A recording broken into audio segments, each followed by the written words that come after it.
Committee will come to order. Without objection, the chair is authorized to declare a recess at any time. We welcome everyone to today's hearing on oversight of the Federal Bureau of Investigation. This is the first occasion for the committee to get back together since the tragic death of Charlie Kirk. Charlie was a good man, a happy warrior who fought for principles and values I think make our country special, and certainly was a strong proponent of defending the First Amendment, something this committee cares deeply about. I said this over the weekend. I think Charlie lived that scripture verse, 2 Timothy 4:7, fight the good fight, finish the course, keep the faith.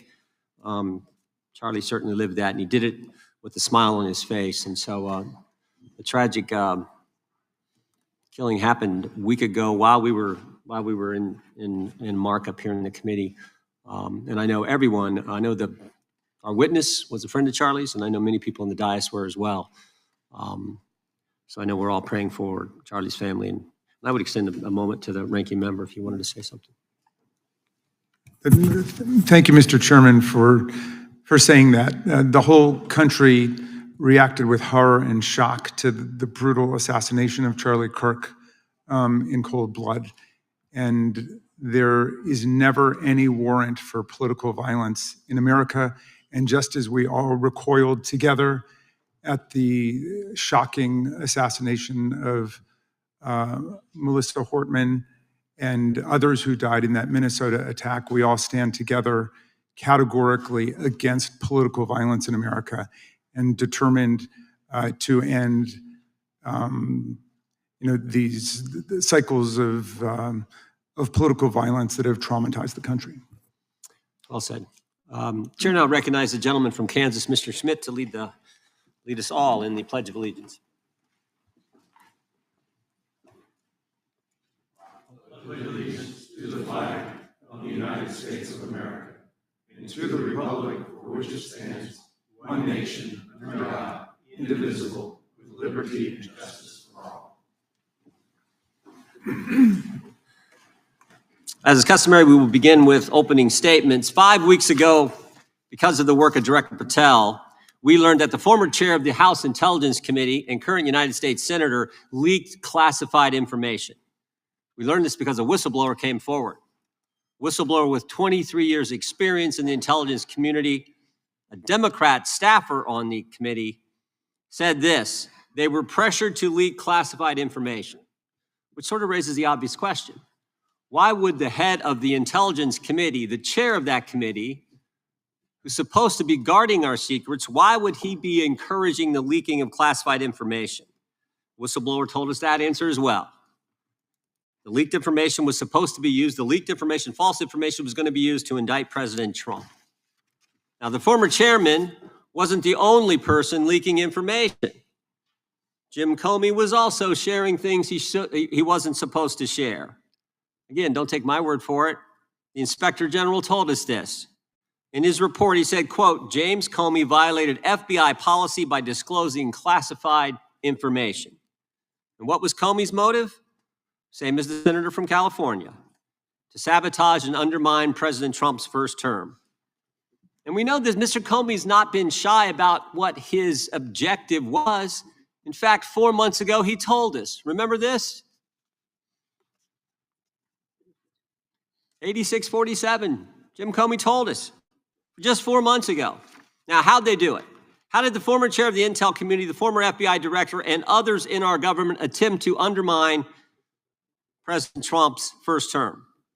7 weeks ago, because of the good work of the Director of National Intelligence, Tulsi Gabbard, we learned from another whistleblower, a second whistleblower, that in the closing days of the Obama administration, the intelligence community assessment was changed. On December 5th, 2016, they had one assessment. That assessment said Russia did not impact the election vote count. There was a meeting at the White House on December 9th, 2016, where it was decided, no, we're not going to have that. We're going to come up with a new one. And the new one said Russia was trying to influence election and did influence election, which just wasn't accurate. And that new one is published on January 6, 2017. Let's just show you a few things that took place. I want to show you first this email from Admiral Rogers, the head of the NSA. You can see it was December 22nd. Says to Jim, John, and Jim Clapper, John Brennan, Jim Comey. And he says, I asked my team if they've had sufficient access to the underlying intelligence, sufficient time to review that intelligence. On both points, my team raised concern. Further states, my folks aren't fully comfortable. A few hours later, there's an email back to Admiral Rogers. This one is from Jim Clapper, and it says this: it is essential that we be on the same page and all of us are supportive of the report in the highest tradition of, that's our story and we're sticking to it. We may have to compromise on our normal modalities. This is one project that has to be a team sport. That's our story, and we're sticking to it. Compromise on normal modalities, that's a fancy way of saying, that's the government speak for we're going to have to change the rules. In fact, we're not going to follow our own rules. And that's exactly what they did to get the objective they wanted, to undermine President Trump. Now, how did it specifically take place? The whistleblower said that the government officials ignored concerns about discredited information. And what was that discredited information? What was the discredited information that they didn't ignore the concerns about? What did they use, that discredited information? Of course, it was the dossier, the now famous Steele dossier that was paid for by the Clinton campaign when they hired the law firm Perkins Coie, who hired Fusion GPS, who hired the foreigner Christopher Steele, who wrote all this garbage and lies down. That is what was used to change the intelligence community report. And what happens next? What do Jim, John, and Jim do next? They go to Trump Tower on January 6, 2017, to brief then President-elect Trump about the dossier. Again, the Clinton-financed, foreign-authored dossier that the whistleblower knows is garbage and that they know is garbage. And then there's one final step. One final step. Jim Comey leaves that meeting with the president and immediately leaks to the press that they briefed the president on the discredited information. They briefed the president on the dossier and thereby giving it some credibility and creating the basis and the predicate for all they did to the president. They leaked false information. They leaked classified information. They used and leaked discredited information, and they didn't follow their own rules, all to sabotage President Trump's first term. And but for this guy, Kash Patel, but for this guy, we would never have known this information. The good people of this great country would not have known what took place 8 years ago when they were trying to undermine the guy elected by we the people. And I want to thank Attorney General Bondi. She set up a special strike force, a special team to look into this and see if there's any criminal liability that exists in what took place.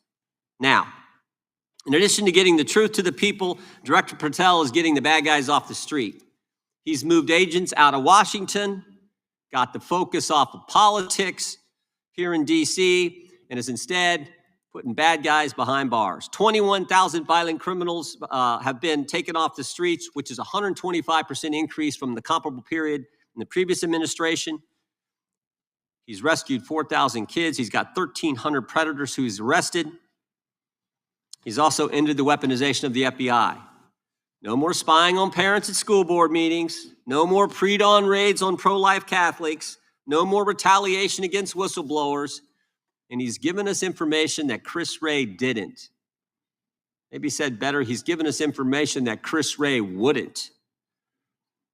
Director Wray didn't tell us that there were 26 confidential human sources at the Capitol on January 6, 2021, even though he was repeatedly asked about that by members of this committee. Director Wray didn't tell us that there were 17 of those confidential human sources who entered restricted space. 4 went in the Capitol. None of them were arrested. They weren't authorized to do that. They broke the law. None of them were arrested. Lots of American citizens were arrested, but the guys whose whose American tax dollars was used to pay these guys who broke the law, none of them were. One was recommended for charging and was not charged. And remember when Chris Wray told us that the Richmond field office memorandum on pro-life Catholics was just a one-off? Turns out he wasn't being square with us then either. Director Wray wasn't square with us. He told us that multiple other offices were involved in targeting the Catholics. We got that information from Director Patel. We learned from Director Patel the FBI actually surveilled a priest, tried to get the priest to divulge information, break the priest-penitent relationship and confidence that exists. And Director Patel is saving taxpayers' money. He's not going to build a new headquarters outside of D.C. He's going to keep the headquarters right here in the capital city. Save Americans money. Save the taxpayers' money. In 8 months, Director Patel has given us the facts. He's ended the weaponization at the FBI. He's taken bad guys off the streets, and he's saving taxpayers' money. But my guess is the Democrats won't focus on all that good news. They'll focus on politics. They'll stick with Comey and Clapper and Brennan and continue to try to undermine President Trump. That I yield to the ranking member for an opening statement. Thank you very much, Mr. Chairman, and welcome, Director Patel. You and I have not had the opportunity to meet, and alas, you failed to respond to the 8 oversight letters I've sent you over the last 7 months. So we do have a lot of questions piling up for you, but I want to start with a word of praise. The first FBI director was J. Edgar Hoover, who steadfastly refused to hire women, African Americans, and other minorities as agents. And although he was a closeted homosexual who lived in domestic partnership for decades with Clyde Tolson, he also participated in anti-gay crusades. He aggressively promoted what we would today call white Christian nationalism. And he would undoubtedly be turning over in his grave to see as one of his successors a first-generation Indian American and a proud Hindu. So I congratulate you on being a breakthrough in this sense and being a beneficiary of the civil rights movement that opened up the FBI and the federal workforce to lots of people who never would have been hired in its first decades. Alas, you share J. Edgar Hoover's dangerous obsession with blind loyalty over professionalism and effective public policy. For Hoover, it was blind loyalty to him in keeping his secrets. For you, it's blind loyalty to Donald Trump in keeping his secrets. During your confirmation, it was widely noted on all sides that your primary qualification was your unwavering loyalty to Trump. Unlike other directors, you had no work experience at the FBI, but you had made over 1,000 media and political appearances in support of Trump's campaign. Your Senate confirmation vote was 51-49, the closest in history, with your opponents warning you were not qualified and had no interest in actually developing the qualifications for the job. I hoped that they were wrong. Alas, they were not. While most other new FBI directors drew on their experience as FBI agents, you didn't have that. But you did write a picture book trilogy for children ages 5 and up based on your experience clashing with President Trump's political enemies. In your book, you describe your literary alter ego, Kash the Knight, as a wacky, easily bored wizard carrying out King Donald's vengeance by driving his enemies out of the kingdom. In the books, King Donald is besieged by the evil Hillary Queentown, but saved in the end by Kash. Then Kash goes on to catch mules who are stealing the 2020 election for the great King Donald from Sleepy Joe. And then in the third book, Kash takes down the dragon of the jalapenos, nicknamed the DOJ. Your supporters had hoped that you would graduate from imagining yourself a romantic fairy tale knight to actually running America's premier federal law enforcement agency. Alas, just as we've learned how dangerous it is to put a science-denying anti-vaxxer in charge of our public health, we've learned how dangerous it is to name as director of the FBI a man who thinks of himself as a fairy tale knight who keeps a fire-breathing dragon named DOJ at home to forcibly drive villains out of the kingdom. When Charlie Kirk was assassinated, while his killer was still on the loose, you decided you didn't need to be at FBI headquarters in Washington to work with your team while the chaotic manhunt unfolded. You spent your evening dining in a swanky Midtown Manhattan restaurant and tweeting out false information that the subject of the shooting was in custody, a statement you had to retract 1 hour later. Your performance was so disturbing that even the MAGA base was alarmed. Culture warrior Christopher Rufo, who just a few months ago sat in your chair as a Republican witness, observed that you performed terribly, and he called for your ouster. The FBI might be able to survive your delusions of grandeur and the explosively volatile temper that was on display yesterday in the Senate, but the intractable problem is that you are running the FBI not as a law enforcement agency charged with keeping the American people safe, but as a political enforcement agency working directly for the president's vengeance campaign. 7 months in, it's impossible to overstate the destruction, chaos, and demoralization you've brought to the FBI and its workforce and the resulting danger your actions have caused to our country. You've been systematically purging the FBI of its most experienced and qualified agents, division leaders, and experts in counterterror, counterintelligence, and cybersecurity, precisely the people who have the expertise you lack and which the FBI and the country need. They've been expelled from the ranks of the Bureau simply because they did their duty investigating crimes, including those committed by the mob that attacked the Capitol on January 6, 2021, and beat the hell out of more than 140 police officers, or simply because you suspected them of being insufficiently loyal to Donald Trump. You illegally sacked Brian Driscoll, the former acting director of the Bureau and a decorated counterterrorism expert who worked at the FBI for nearly 20 years. According to Driscoll, you told him your own job, quote, depended on the removal of agents who worked on the cases against the president, regardless of whether the agents chose to work on those cases or not. You added, quote, the FBI tried to put the president in jail, and he hasn't forgotten it. You forced out the leader of the Salt Lake City field office, Mehtab Saeed, just weeks before Charlie Kirk's assassination, depriving the FBI of an experienced counterterrorism expert described by her colleagues as absolutely the best and legendary. She would have led the FBI's manhunt had she not been fired. When Trump decided that rounding up immigrants with no criminal records was more important than preventing crimes like human trafficking of women and girls, drug dealing, terrorism, and fraud, you ordered the 25 largest field offices to divert thousands of agents away from chasing down violent criminals, sex traffickers, fraudsters, and scammers to carry out this immigration crackdown. Director Patel, you treated the men and women at FBI with disrespect and paranoia. You've assembled a roving band of freelancing henchmen within your office and charged them with conducting unauthorized investigations, targeting and harassing career FBI employees. Amazingly, you forced senior leadership to repeatedly take polygraph tests to prove their political loyalty and pushed out leaders who refused these demeaning exercises. And now we're seeing one very clear reason why you want to build a political FBI. The Epstein files.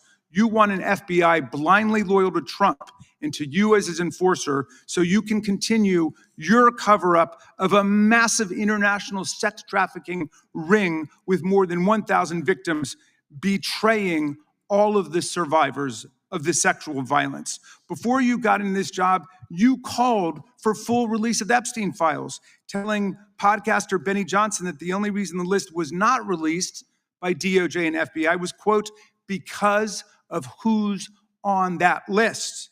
Upon your confirmation, you promised that, quote, there will be no cover-ups, no missing documents, no stone left unturned. And anyone from the prior or current Bureau who undermines this will be swiftly pursued.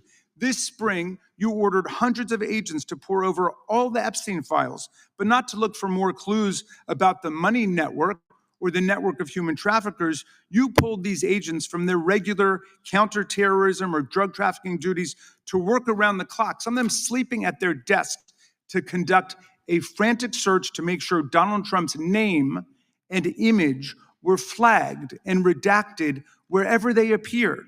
whether an email, a text, a letter, an interview, a photograph, or a video. In May, Attorney General Bondi reportedly told Trump that his name had indeed appeared multiple times throughout the Epstein files. And not long thereafter, in July, you and the Attorney General released a memo claiming that, quote, no further disclosure would be appropriate or warranted. In a few short months, how did you go from being a crusader for accountability and transparency for the Epstein files to being a part of the conspiracy and cover-up? The answer is simple. You said it yourself, because of who's on that list. Donald Trump's relationship with Epstein over the years is well documented. A week ago, the Oversight Committee released Trump's disturbing birthday book note to Epstein, written over a drawing of a woman's naked body, referring to a, quote, wonderful secret. The Oversight Committee obtained the note from the Epstein estate, not from the FBI, raising questions again of whether the FBI has been withholding documents. While you're unleashing the FBI to cater to Trump's desire to shut down the Epstein inquiry, the first 9 months of the Trump presidency have seen a spate of political violence and domestic terror events. We saw deadly attacks on political figures on both the left and the right. The brutal assassination of Minnesota Democratic House Speaker Melissa Hortman and her husband, and the attempted murder of Democratic State Senator John Hoffman and his wife, who miraculously survived a combined 17 gunshots. We saw an arsonist set Pennsylvania Governor Josh Shapiro's residence on fire. And of course, last week, we saw the horrific, cold-blooded assassination of Charlie Kirk in Utah that has shaken the nation. 1 minute after Charlie Kirk was shot in the neck, a 16-year-old shooter in Evergreen, Colorado, radicalized by white supremacist ideology online, opened fire and critically wounded 2 other students at Evergreen High School. We've seen lethal anti-Semitic violence, including the murder of 2 young Israeli embassy staffers just blocks from the Capitol, and then in the attack on a gathering of Jewish people in support of hostages held in Gaza in Boulder in June. We've seen continued mass shootings at schools, like the domestic terror incident at a Catholic school in Minneapolis last month, which killed 2 children and wounded 18 others. And in August, a man fired more than 500 bullets at the Centers for Disease Control and Prevention, killing a police officer who was a Marine veteran and a father. People like Melissa Hortman and Charlie Kirk should be able to participate in politics as elected officials or active citizens without being shot down in cold blood in the United States of America. People should also be able to go to elementary school, to middle school, to high school, to work, to the mall, and to church without being shot down in explosions of gun violence. The important position at the FBI requires a leader who puts public safety and national security and the rule of law first. I'm afraid, Director Patel, you've given us reason to believe you've used the powers of the FBI to serve Donald Trump and his agenda of partisan retribution. You've broken your promise not to do that. You've betrayed Jeffrey Epstein's victims and survivors. You've turned your back on the career law enforcement officers of the FBI. And as a result, you've left all of us less safe than before. Mr. Chairman, I yield back. Gentleman yields back. That opening statement may have been longer than any book director's ever written or anyone else has written. Without objection, all of the opening statements will be included in the record. We will now introduce today's witness. Mr. Patel has been the director of the FBI since February of 2025. He previously served as chief of staff at the Department of Defense, deputy director of national intelligence with the National Security Council, and also as a congressional staffer, as a federal prosecutor, where he focused on national security cases.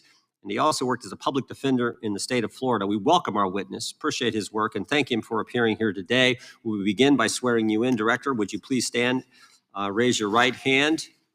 Do you swear or affirm under penalty of perjury that the testimony you're about to give is true and correct to the best of your knowledge, information, and belief, so help you God? Let the record reflect that the witness has answered in the affirmative. You can be seated as you are. You've been through this yesterday. Did a fine job. Please know that your written testimony will be entered into the record in its entirety. Accordingly, we ask that you summarize your testimony. Director, you may begin. Good morning, Mr. Chairman, Ranking Member Raskin, and members of the committee. I want to begin today by discussing the appalling assassination of Charlie Kirk. It's important for this FBI to be transparent without jeopardizing our investigations. So a little bit of the timeline is important. Charlie Kirk was unfortunately assassinated on September 10th. We immediately, the next day, released images early in the day in local time in Utah to start the public partnership in our manhunt for the assassin and culprits.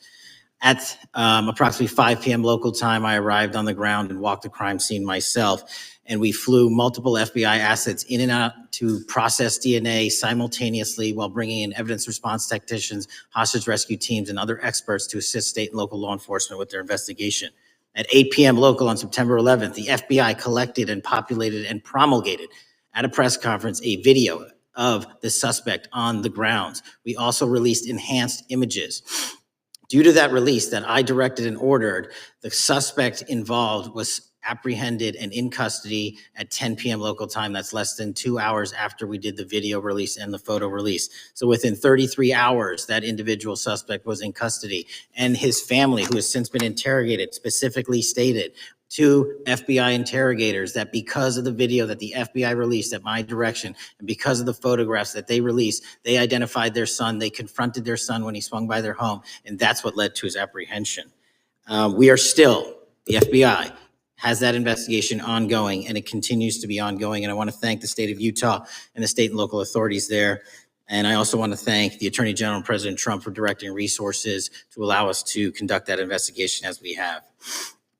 Under this administration, the FBI has arrested more than 23,000 violent criminals, 23,000 in 7 months. That's twice as many year to date last year. We've taken over 6,000 firearms off the streets. 6,000 guns are no longer in the hands of criminals in 7 months. We've identified and found and located 4,700 child victims. That is a 35% increase year to date last year. We have arrested 1,500 child predators. That is a 10% increase year to date last year in just 7 months. We've assisted our partners with countless counterterrorism operations around the world. We've captured at the FBI 4 of the most top 10 wanted fugitives in the world in 7 months. To put that in perspective, that's as many as my predecessor nabbed in the entirety of the Biden administration. We got 4, we got more coming. On top of that, in 2 weeks, thanks to the help of the CIA, we collected and captured one of the individuals responsible for the horrific Abbey Gate bombing that led to the murder of 13 service members. We did that in 2 weeks. They didn't do it in the 4 years of the entire prior administration. Nationwide, we've been executing our Operation Summer Heat, the FBI's national focus on targeting violent crime based on intelligence-driven operations. Ask the citizens of Seattle, Miami, Memphis, Charlotte, Chicago, New Orleans, to specifically highlight New Orleans and Nashville. There has been a 250% increase in violent crime arrests in those cities alone and other mid-major cities that I've just listed. In just a few short months, we have already unleashed 1,000 FBI personnel across this country. Every single state across this country is getting a plus up. This is a fiction that the FBI is short or that we are compromising the men and women in the field. They do not need to be in Washington, D.C., so we're sending them into the field to each and every one of your states. Because of that, crime is at an all-time low. We had to do it because of the explosion of crime. And maybe the most important stat for Americans to realize, in just 7 months, we are on track to produce the lowest murder rate in modern U.S. history by double digits. Those are results not of mine. Those are results of the men and women of the FBI. If you want to criticize me, bring it on, but do not attack the brave leaders in the field. We are also working 24/7, 365 on the opioid epidemic that is killing more than hundreds of thousands of people a year. We have seized 1,600 kilograms of fentanyl off the streets so far in 7 months. Year to date, 25% increase. To put that in perspective, that's enough to kill a third of the American population, 120 million Americans. 100,000 kilograms of cocaine and meth gone off the streets. Earlier this year, I highlighted in Cincinnati, Ohio, how we're getting creative to chase down those that were willing to do harm to our citizens, not just by striking at the heart of the fentanyl producers, but the fentanyl precursor companies in China. And we indicted for the first time multiple companies and individuals, not just in America, but in mainland China, that are producing the ingredients that produce and make fentanyl that kill our children. And we're going to keep going. Counterterrorism work, cyber attacks, and foreign adversaries are something the FBI must never sleep on, and we are not sleeping. In the counterintelligence space alone, this year, year to date, 30% increase in counterintelligence arrests from the DPRK, Russia, Iran, and China. And I want the American people to know, in this setting, there's a lot of work that the brave men and women in the FBI are doing we just can't get into, but they don't stop. Our cyber threats, ransomware attacks, those harming our children online. We have nearly a 20% increase in indictments arrests in 7 months alone this year. We're going after those that harm our malware, infrastructure systems, telecom systems, and energy structure. Combating SALT and Vault typhoons are just a little bit of the examples we're doing. Maybe most importantly, under the counterterrorism and domestic terrorism umbrella, are nihilist, violent extremists, and those that label themselves 764, who wish to go online and convince children to maim and mutilate themselves and commit suicide. And we are producing record numbers of arrests under that umbrella organization. We even stopped an individual in the 764 network who wanted to conspire to kill an adolescent girl. He is now in custody. Transparency remains one of my main priorities at the FBI. And this is what I've done in my 7 months at the helm. We've produced more than 33,000 pages of documents to Congress to a variety of committees, including, I believe, 7,500 to this committee alone, if memory serves me correct. To put the 33,000 in perspective, my predecessor in 7 years produced 13,000 pages in total to the United States Congress. His predecessor in 4 years produced 3,000 pages in total. I repeat, I have produced 33,000 pages in 7 years to this Congress and will continue to do so. I'm dedicated to restoring the trust and the mission and the integrity of the FBI, and we cannot do so without congressional oversight, and I promise you I will continue to do so. On the Epstein case, the original sin on the Epstein case was how it was handled by Mr. Acosta when he first brought the case in 2006, 7, and 8. The original case had a very limited search warrant, had a very limited search window, had a very limited investigative window. I was not there when those search warrants and that investigation was launched. I would not have done it that way. They were limited to only 3 to 4 years of investigations from 97 to approximately 2001 and 2002 to 2005. Mr. Acosta allowed Mr. Epstein to enter into a plea agreement where he served weekend jails for trafficking minor women. He also was allowed to relieve jail to go home on the weekends. Plus, he allowed a non-prosecution agreement to be signed as part of that plea deal, prohibiting future investigations from that prosecution and from that evidence, and prohibiting the collection of further material. That is the original sin. We are working with Congress to produce more than any administration ever has material on Epstein. And I welcome the challenge to tell us that we are not being as transparent as the law allows. We even went to court and asked the judges to lift those prosecutorial agreements and to lift those court order seals, and they denied us 3 times. Congress is welcome to do the same and join the fight. And I'd lastly like to focus on operation that the president led in DC. Because of this, we are taking this fight in DC to every single city across the country. 2,100 arrests in the last month alone. DC has seen a 60% decrease in gun crimes, 75% decrease in carjackings, and 53% decrease in homicides in our nation's capital.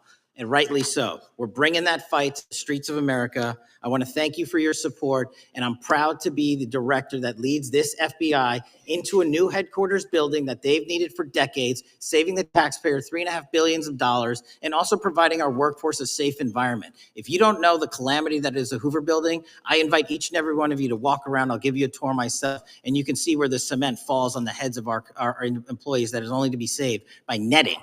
Just to give you an example. Thank you for support to our mission. And I do want to highlight one thing about DC. It's because the FBI gathered sources and evidence that we were able to, through our source network, identify the horrific murder of the DC intern, Eric Tarpinian. Mm-hmm. And I've spoken to his family, and we are working to bring them justice. And Mr. Chairman, in my 16 years, now my 17 years of government service, if anyone has any questions about my service, bring it on. Yeah. Thank you, Director. We will now proceed under the 5-minute rule. The chair recognizes the gentleman from California, Mr. Ison. Director, delighted to have you here. You are a breath of fresh air. As you outlined, and I won't repeat it, the accomplishments, you did so with the same resources as your predecessor, roughly. Is that correct? I believe so, yes. And so how much of that has to do with taking people out of the backside of the FBI and moving them into the field, into doing the job for which we primarily pay the FBI. It's exactly what we needed done. 1/3 of the FBI's workforce resided in the National Capital Region before I got there. 1/3 of the crimes do not happen in Washington, D.C. Not anymore. Not anymore. So 1,000 personnel of the FBI were deployed across this country on a permanent basis, and every single state in this union is getting a plus up, not a reduction, a plus up of 1811s of intel analysts and support staff. And that's why the crime rates are going down in record numbers. Thank you for doing that. And you know, it's perhaps the hardest thing for a bureaucrat to do is to lower the head count around them that support them. And I appreciate your willingness to do it different than your predecessor. A lot of what you covered earlier was the find, the discovery, and then the prosecution that is done by the DOJ. But I want to talk a little bit about the prevent side. On the Charlie assassination, sir? No, on all of these. Okay. Okay, for example, and I'll bring it up before the Democrats bring it up, January 6th. January 6th, we now know because of your find that in fact there were people involved who were not just observers, but participants who, in fact, it's been alleged, and I personally believe, in fact, were part of promoting, perhaps even the one woman who died, encouraging her to walk through a door that led to her death. When you see that kind of activity, and you know it was done under predecessors with full knowledge, whether it's January 6th, where embedded people crossed the line, or any other activity, including obviously the Russian hoax that we're now dealing with up in, front and center. My question to you is, what can you or others do to prevent it from occurring again? Not on your watch, but on future watches. How can we know that this won't happen again the moment you leave the FBI? It's simple. What I'm doing through our leadership cadre is having FBI agents do what they were trained to do, not what they were not trained to do, not put them in situations that both harm them and the public. We're also utilizing our SORT networks and prioritizing the threat structure to go after the narco traffickers, the counterterrorism people, the counterintelligence threats, and the cyber threats. That's what they were trained to do, and that's what we're letting them do. One major question I have, after decades of doing this, on our side of it, both the chairman, myself, and others, both at Oversight and here, have seen that the FBI and the Department of Justice hide behind non-statutory practices. Now, you've changed the interpretation of many of those practices. That's why we're getting the discovery that was previously withheld.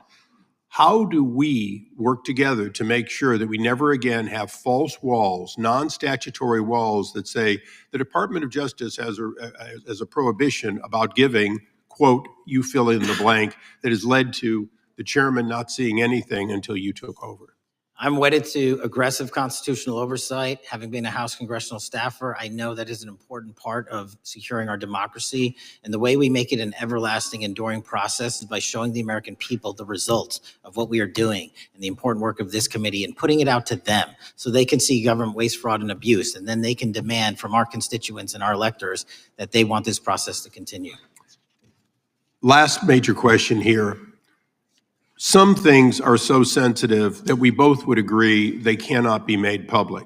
Will you commit to this committee when it is too sensitive to disclose that you would at least make it available for in-camera review by the chairman and ranking members or others designated? I have done that, and I will continue to do that. Well, thank you, Mr. Chairman.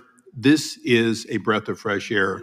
This is the beginning of what we need. But my questions today for the director are ones in which I believe that we do need to codify by agreement or by statute if necessary, the kind of openness and transparency that we're seeing from this administration, the kind of discovery that's allowing us to do our oversight properly. And I would hope that that be the follow-up to this, obviously along with the Attorney General. And I yield back my 4 seconds. Thank you. The gentleman yields back. The gentleman from New York is recognized. Thank you, Mr. Chairman. Welcome, Director Patel.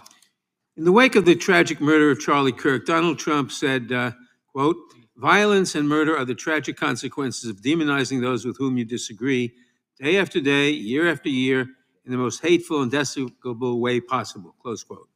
I would note for the record that Donald Trump has famously demonized practically every person he has ever disagreed with, and therefore, using his own logic, he has put their lives at risk.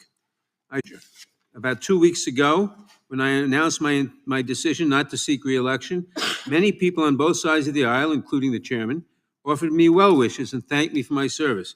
Donald Trump, on the other hand, took to Truth Social to call me a, quote, psychopathic nut job, among other things. Yesterday, I received a threatening note filled with anti-Semitic comments and hateful attacks that mimic some of the same language used by the president. I am sure many of us on this committee face similar threats every day. We have seen political assaults on both the left and the right. The attack on Charlie Kirk, the attempted assassination of the president, the murder of the Democratic Speaker of the Minnesota House, the assault on Paul Pelosi, and the attack on the Capitol on January 6th, for example. Director Patel, do you agree that there is political violence from both the left and the right? There is too much political Do violence. you agree, yes or no, that there's violence? There is too much political violence based on ideologies from either side. From either side, okay. Are you aware of the study by the Cato Institute, a well-known conservative group, that found that 69% of the violence is from the right? I'm not familiar with that study. You're not familiar, okay. I would commend it to you. Are you aware the administration has threatened to use violence as an excuse to crack down on liberty and freedom of speech? Say that again, I'm sorry? Are you aware the administration has threatened to use violence as an excuse to crack down on liberty and freedom of speech? Nobody at the FBI is doing that. I didn't ask you about the FBI, I said the administration. I speak for the FBI. I would like to enter the record an article from today's New York Times titled, Trump Invokes Kirk's Killing and Justifying Measures to Silence Opponents. In the wake of Charlie Kirk's killing, President Trump and his allies have laid out a broad plan to target liberal groups, monitor speech, revoke visas, and designate certain groups as domestic terrorists. I ask unanimous consent to insert this into the record. Thank you. Politicizing the murder of Charlie King to go after free speech is not a legacy I believe Charlie King would have wanted. Moving on, I want to address another topic. The FBI has traditionally played a key role in prosecuting public officials for corruption. But I fear that at a time when the president is accepting planes from Qatar for his post-presidential personal use, issuing pardons to major donors, and personally profiting from the office of the presidency, the FBI may be abandoning its commitment to investigating public corruption. Since its creation in the wake of the Watergate scandal, the Public Integrity Section has been one of the crown jewels of the Department of Justice, investigating and prosecuting corruption among the nation's public officials and acting as a key safeguard against politicized prosecutions. This section's work has been supported by an elite squad in the FBI devoted specifically to rooting out corruption. But according to reports, the Public Integrity Section has now been decimated, and the FBI's Public Corruption Squad has been disbanded. I would like to submit for the record a New York Times article entitled, FBI Dismantles Elite Public Corruption Squad. I ask unanimous consent. Thank you. These actions are an invitation to corrupt politicians to break the law, since they know that the government is asleep at the switch. Last month, Senator Warren and I, along with dozens of other members of Congress, wrote to you and Attorney General Bondi expressing grave concern over your decision to effectively legalize corruption and to politicize prosecutorial decisions. And he asks unanimous consent to enter this letter into the record. Thank you. I don't have time today to walk through all your questions, all of our questions and concerns, but will you commit to answering this letter in short order so that we can understand what factors led to this decision and how it has impacted the ability to hold corrupt officials accountable? I will review your letter with my team and respond as soon as I can. You will respond. Thank you. I yield back the balance of my time. Gentleman yields back. Gentleman from Arizona is recognized for 5 minutes. Thank you, Mr. Chairman, and thank you, Director, for being here. I appreciate the change in the FBI and the tone since you've been there. We heard the ranking member, however, describe the FBI under your leadership as being resorting to political enforcement and you personally as being paranoid. I would just suggest that perhaps that is the projections of the ranking member himself and not you, sir. I want to refer to something that was said yesterday in yesterday's hearing by Senator Grassley. He said, it's well understood that your predecessor left you an FBI infected with politics. At your nomination hearing, he gave you records, made public records about whistleblowers regarding something called Arctic Frost. Arctic Frost was the FBI case opened and approved by anti-Trump FBI agent Thibault, and Arctic Frost became Jack Smith's elector case. The new records show that Arctic Frost was much broader than just an electoral matter. In fact, it was expanded to Republican organizations. Some examples of the groups that the Ray FBI sought to place under political investigation included the Republican National Committee, Republican Attorneys General's Association, and Trump political groups. In total, 92 Republican targets, including Republican groups, Republican-linked individuals, were placed under the investigative scope of Arctic Frost. On that political list for investigation was one of Charlie Kirk's groups, Turning Point USA. In other words, Arctic Frost wasn't just a case to politically investigate Trump. It was the vehicle by which partisan FBI agents and DOJ prosecutors could achieve their partisan ends and improperly investigate the entire Republican political apparatus. I'd ask that, Mr. Chairman, that document be admitted. Without objection. So I know that this may be under current investigation, but I wish to ask specific questions about this for just a moment. What search tools were used in Arctic Frost to view private communications of targets? I believe the traditional search tools, search warrants, lawful service of process, and the tools that the FBI has in our infrastructure systems, cybersecurity systems, and counterintelligence systems. But generally speaking, if I may, I want to use this to highlight the fact that I'm continuing my promise to work with Congress to produce documents simultaneously and also conduct ongoing investigations. I'm giving you as much as I can, and I'll give you more when I can. Thank you. Another question regarding that is, were there any directives from the Biden White House concerning the Arctic Frost investigation? Were there any, directives or communications from the Biden White House itself concerning the Arctic Frost investigation? I'll just rely on what was turned over to date, sir. Okay.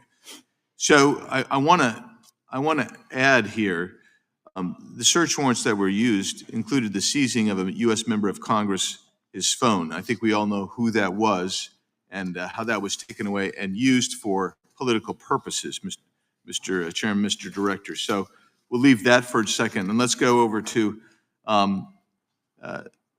the Charlie Kirk case for just a second. Let's emphasize this. How many hours did it take from the assassination to the arrest of the assassin, Mr. Director? 33.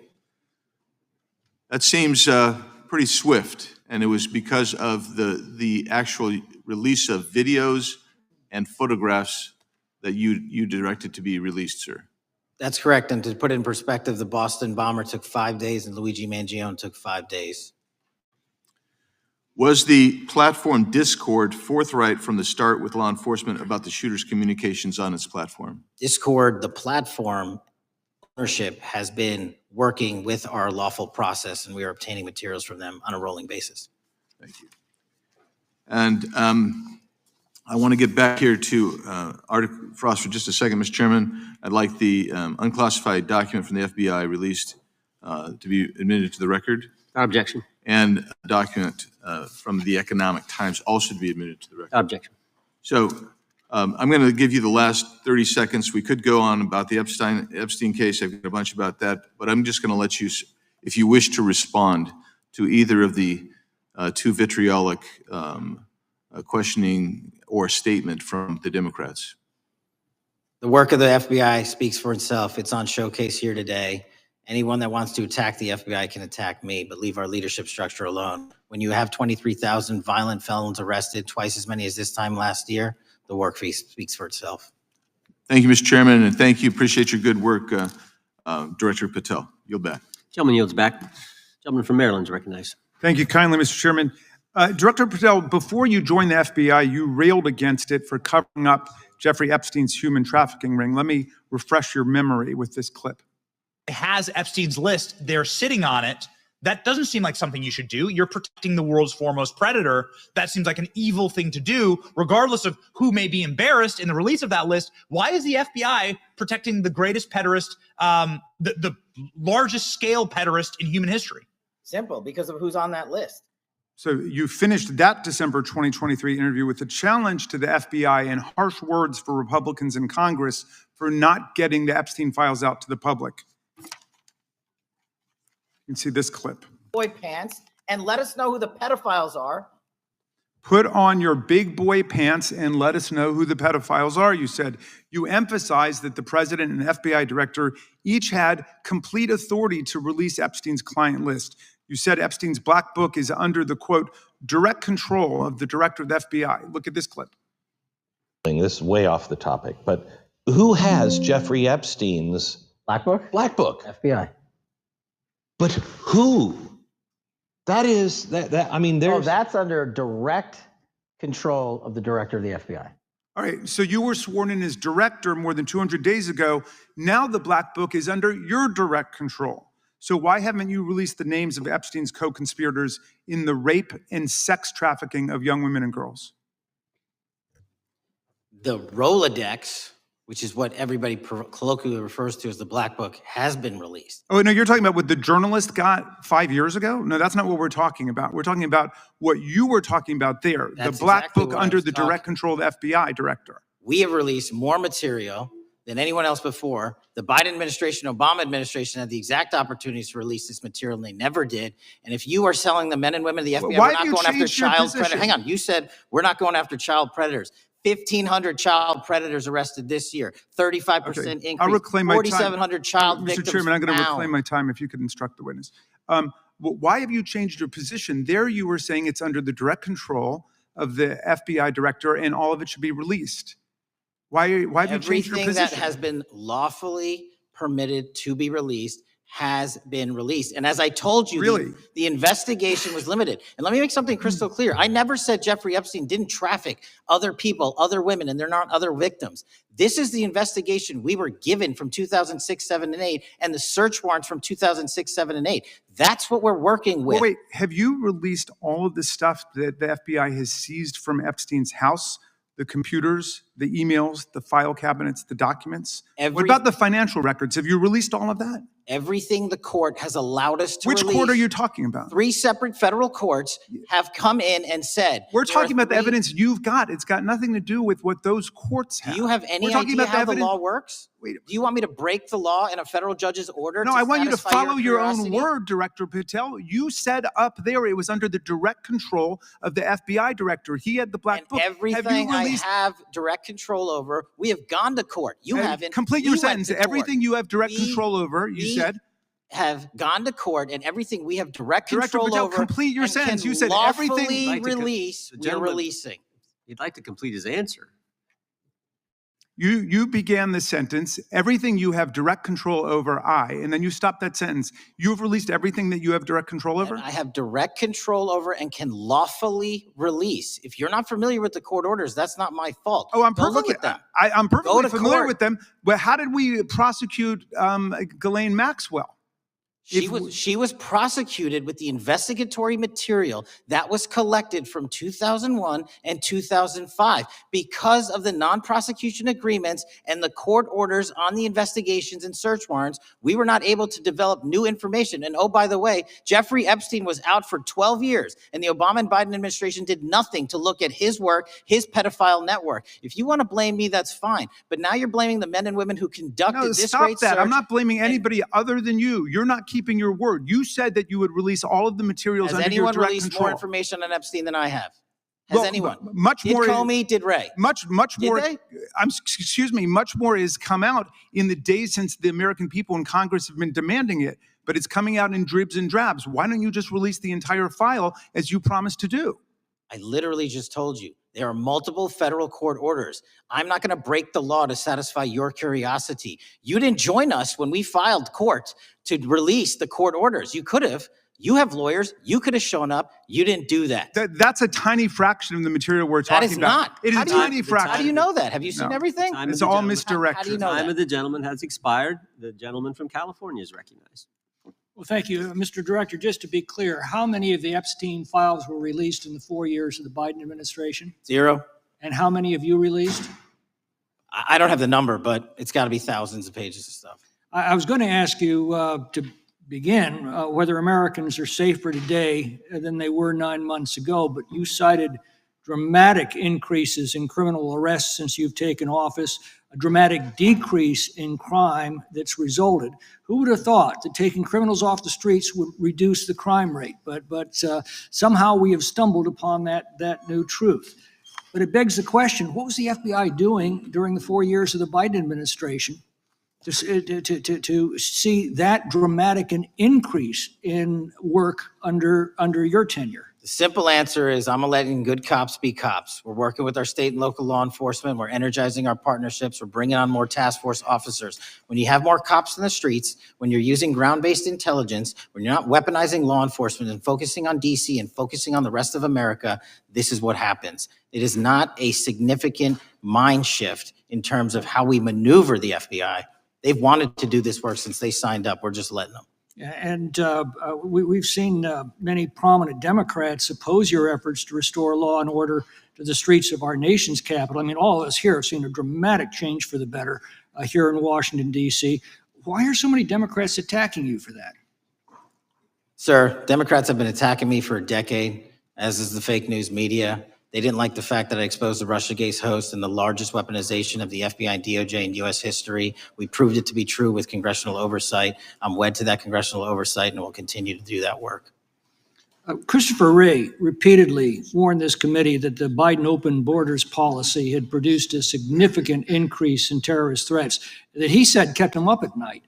A particular concern, he said, was the 2 million gotaways that entered the country during the Biden administration. That's an average of 41,000 every month. What are the monthly gotaway numbers today?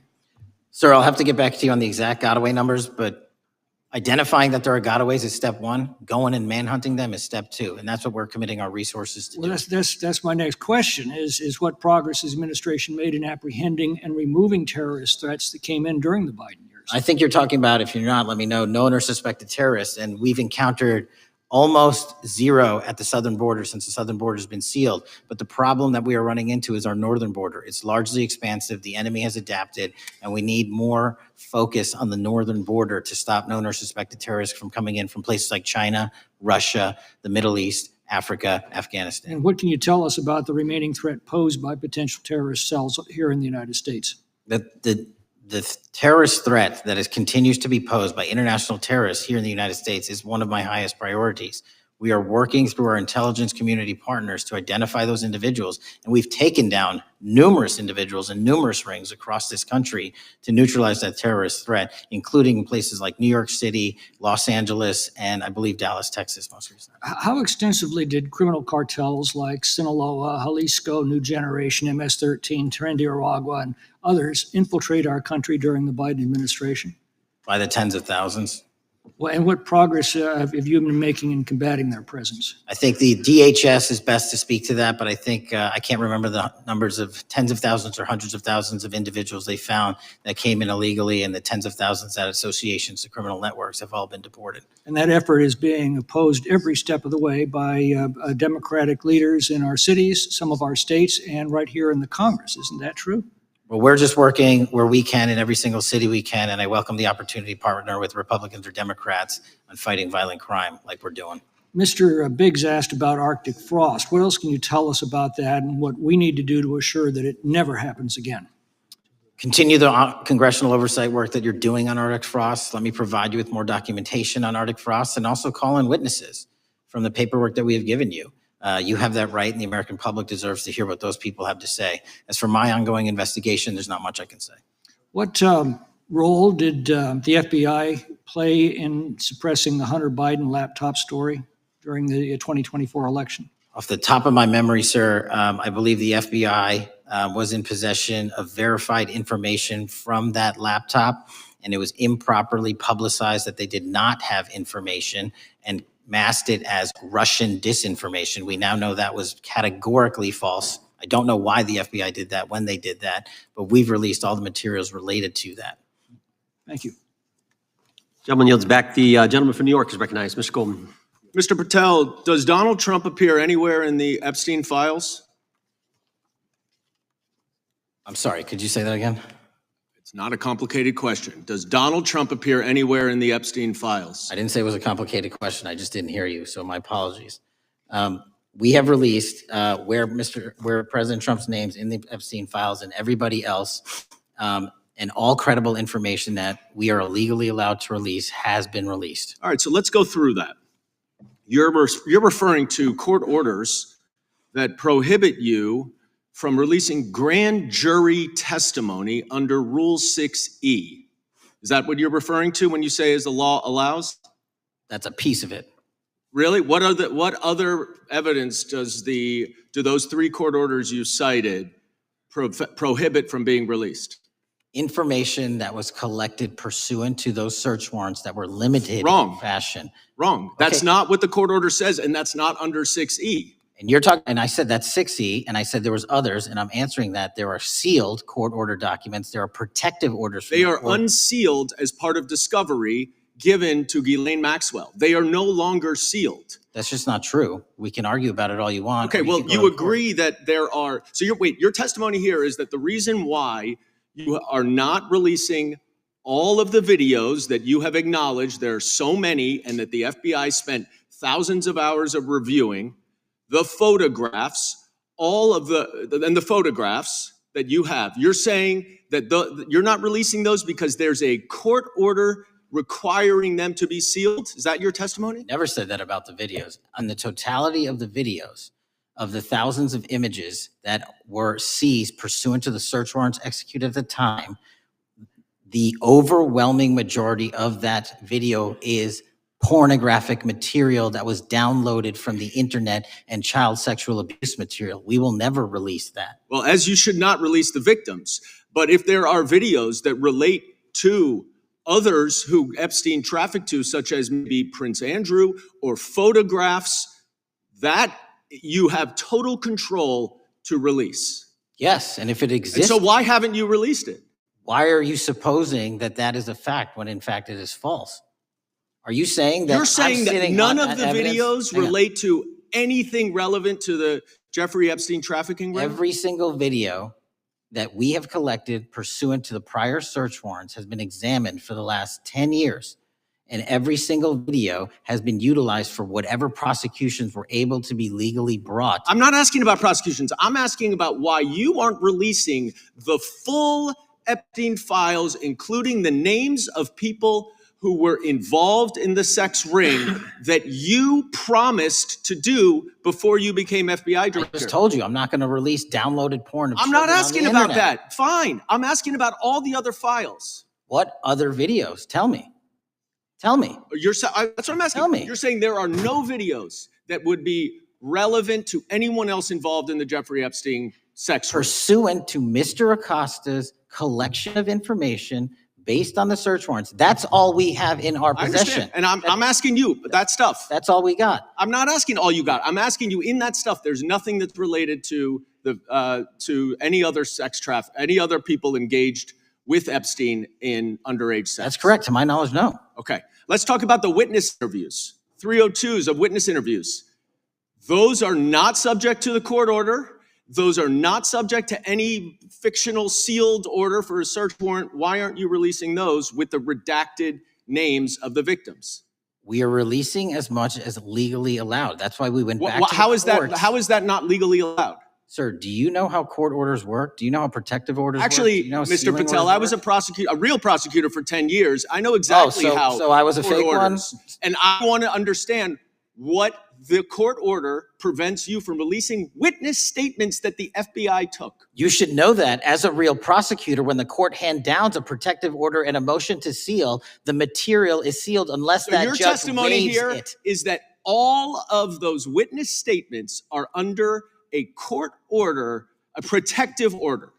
We are providing everything we can legally provide. No, that's not my Congress has question. sent us a My subpoena. question is, why are those witness statements that are not grand jury testimony, that if they were under a protective order are no longer under a protective order, why are they not being released? How are they not And under a protective Why order? are you not going to the court like you did for the grand jury testimony to unseal those The records? DOJ did go to the court. No, not on those records. Why Time aren't of you the going? gentleman. You just went on grand jury. Time of the gentleman has expired. The You are hiding the Epstein files, Time Mr. of the Patel. gentleman has expired. You are part of the cover-up. Can I respond? You sure can.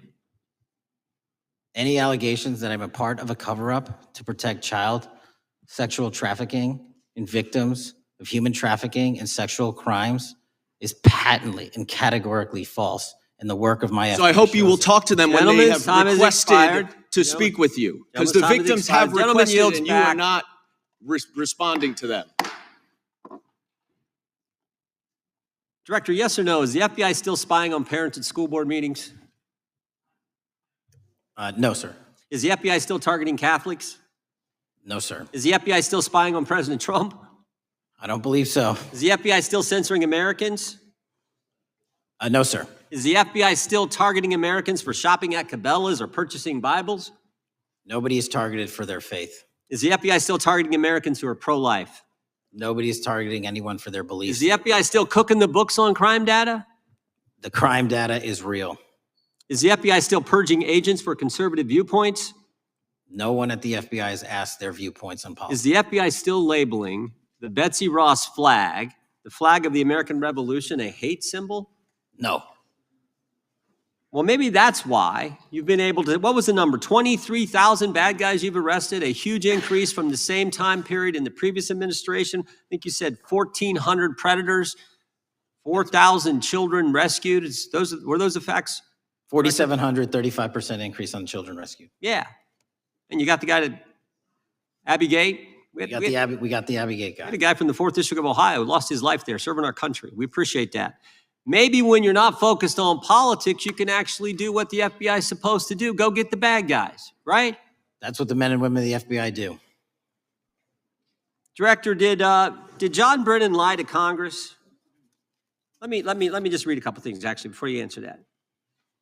2 years ago, we had Mr. Brennan in for an interview, and I asked him, how'd you learn about the dossier in December of 2016? Mr. Brennan replied, I received a copy of it from the FBI, and the CIA was very much opposed to having any reference or inclusion of the Steele dossier in the intelligence community assessment. That's what John Brennan told the United States Congress. 7 weeks ago, the Director of National Intelligence told us this: John Brennan lied and denied using the dossier in the intelligence community assessment because he knew it was discredited. CIA officer told the House Intelligence Committee Brennan refused to remove it, and when confronted with the dossier's main flaws, he responded, yes, but doesn't it ring true? John Brennan lied to us? Mr. Chairman, I won't stylize the evidence. What I will say is that the intelligence community assessment, those that created it and any individual involved with it, is an ongoing investigation. There's an investigation into what took place in December and January of December 2016, January 2017, when this whole thing started, this grand conspiracy. That is being investigated. Is that right? That has been publicly announced by the department. That's been announced by the department. Did Chris Wray hide documents from this committee? You would know better than me, sir. Well, I think you told us like 700 pieces of information you've given this committee since you've been the director relative to just one incident, the Catholic memorandum from the Richmond field office. I can give you the comparison, sir. Yeah. The Catholic memo, I believe we turned over 750 documents. In Mr. Ray's tenure, I believe they turned over 19 pages. 19 pages. You've given us 700. Why would Chris Wray hide information from this committee? You'd Want have to to hazard ask a him. guess? I'm sorry. Hazard a guess why he would do that? I I don't know, sir. think maybe it was because FBI was spying on a priest, trying to get him to break the priest penitent confidence that exists. You think maybe that was the reason? You'd have to ask him, sir. Yeah, we'd love to do that. I want to read a few names here. Arctic Haze, Tropic Vortex, Riding Hood, Foggy Falls, Echoes Fade, Sirens Lure, Genetic Christmas. What are these code names about, Director? You know? Not off the top of my head. Well, Arctic Haze, Tropic Vortex. My understanding, these are code names for leak investigations of classified information from the year 2017. Does that ring a bell? In terms of leak investigations, many of those are classified and many of those are ongoing, Mr. Chairman. But we are working with you to produce documents as we close those investigations or as we declassify them. Let me ask you this question, because this is something I've wondered about, the way the FBI used to work. Wade, this whole so many of these things unfolded. Seems to me you had all these people in government leaking information that then gets reported in the press, and there's a story written about it, and then that article is then used to further the investigation and move forward with what they want to do. Did that take place back in 16 and 17? That's the exact scenario that took place in the FISA application for Carter Page and the rest of the Trump campaign. And that is frightening, because that's what the CIA is supposed to do in foreign countries. It's not supposed to happen to Americans. But it did, didn't it, Director? Yes. And not just any Americans, it happened with the President of the United States. Is that accurate? Yes, sir. Yeah, and you were the key guy in helping expose that. And I think our country will be forever grateful for what you did to let the country know that was going on involving Americans, which is not supposed to happen, and not just, again, any American, but the President of the United States. Chair now recognizes the gentlelady from California.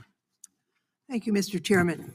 I'm concerned by reports that FBI agents have been diverted from their important work on crime and anti-terrorism to work on matters that are not critical to our safety. I'd like to play the video, the whole video Jeffrey clip. Epstein's Black Book? Black Book. FBI. But who? That is, I mean, there's... Oh, that's under direct control of the director of the FBI. Or So, but the Black Book, it's not just sitting, I mean, that's Hoover power times 10. And to me, that's a thing I think President Trump should run on. On day one, roll out the Black Book. In contrast to that attitude of let it all out, we're getting reports of actions that run contrary to getting everything out, and that also involve diversions of FBI resources. For example, an FBI whistleblower reported that you were pressured by the Attorney General to place 1,000 personnel on 24-hour shifts to mine roughly 100,000 Epstein-related records to redact President Trump's name from the files. Bloomberg reported this, that you directed FBI special agents from the New York and Washington field offices to join the Bureau's FOIA employees in Winchester and another building a few miles away, and that while reviewing the Epstein files, FBI personnel identified numerous references to Trump in the documents, and people familiar with the matter said that Trump's name, along with other high-profile individuals, was blacked out. Now, the New York Times reports, and this is a quote, Justice Department officials diverted hundreds of FBI employees and federal prosecutors from their regular duties to go through the documents at least 4 times, including once to flag any references to Mr. Trump and other prominent figures. Details of the review were based on accounts by 3 former FBI and Justice Department officials who spoke on condition of anonymity because of fears of retaliation, and further that the FBI finished, after they finished its review of the files and materials, was sent to a team of Justice Department lawyers who double-checked the FBI's redactions and, quote, were instructed to flag any mentions of Mr. Trump and other celebrities. Now, I have 3 questions for you, Mr. Patel, about this. First, how many times did President Trump's name appear in the Epstein files? Was it more than 100, more than 1,000? Were the agents who were pulled from their duties to redact the president's name from the Epstein files working on criminal cases or national security cases or child sex trafficking cases? And are the number of agents that have been reported diverted for these purposes, is that accurate? No. No what? You asked if it was accurate. I said it wasn't. So you're saying that none of this happened? That, No, I'm saying it was inaccurate. okay. How many times did President Numps appear in the Epstein files? More than 100? More than 1,000? No, and what we've been able to release is what we've been legally able to release, and that has No, been that's not the provided to question. public. I asked you, how many times did the president's name appear? I don't know. It's your testimony. You do not know that The answer. number of times, no. Could you tell us how many agents were diverted for this task and what they were working on?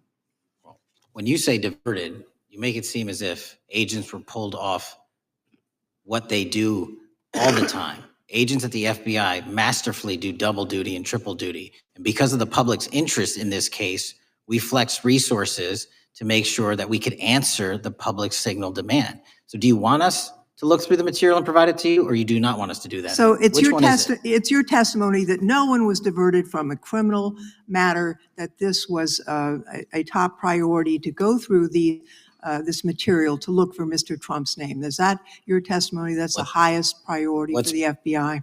What's one of the most impressive things about the FBI leadership and the careers that are in place is that they make the decisions on who to send where on priorities and make sure the mission needs are not hurt. And that's what happened here. It's shocking to me that the FBI would think that erasing Mr. Trump's name from the Epstein files is a high priority when we have crime, we have national security threats, we have terrorism threats, we have murders such as that occurred, unfortunately, with Mr. Kirk. It's shocking to hear that that's your highest priority. And with that, Mr. Chairman, I That's yield literally back. not what I said. Gentleman yields back. Gentleman from Wisconsin is recognized. Director, is President Trump implicated in any wrongdoing related to Jeffrey Epstein? Based on the entirety of the evidence that we have, absolutely not. The president is not implicated. Correct. Thank you. I want to talk a little bit about China's malign influence here in America. And, we've seen spy balloons traverse the United States. We've seen police stations in communities around America.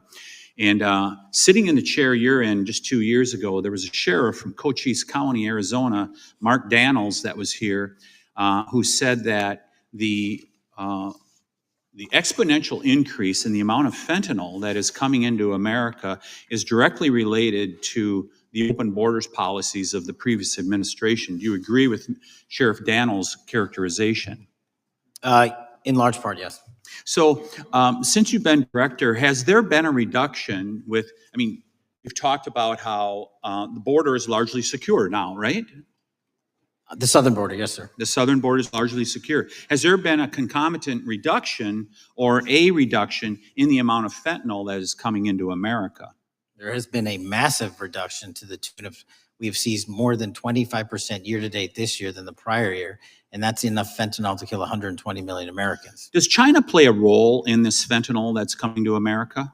As I stated in my opening, sir, what they do and the companies in China, mainland China, do is produce the precursors and the cutting agents that they ship overseas through various countries into the Mexican drug cartels who produce it. So they basically are the cooks in terms of the ingredients. Tell us, what is the FBI doing to stop China from delivering death to America?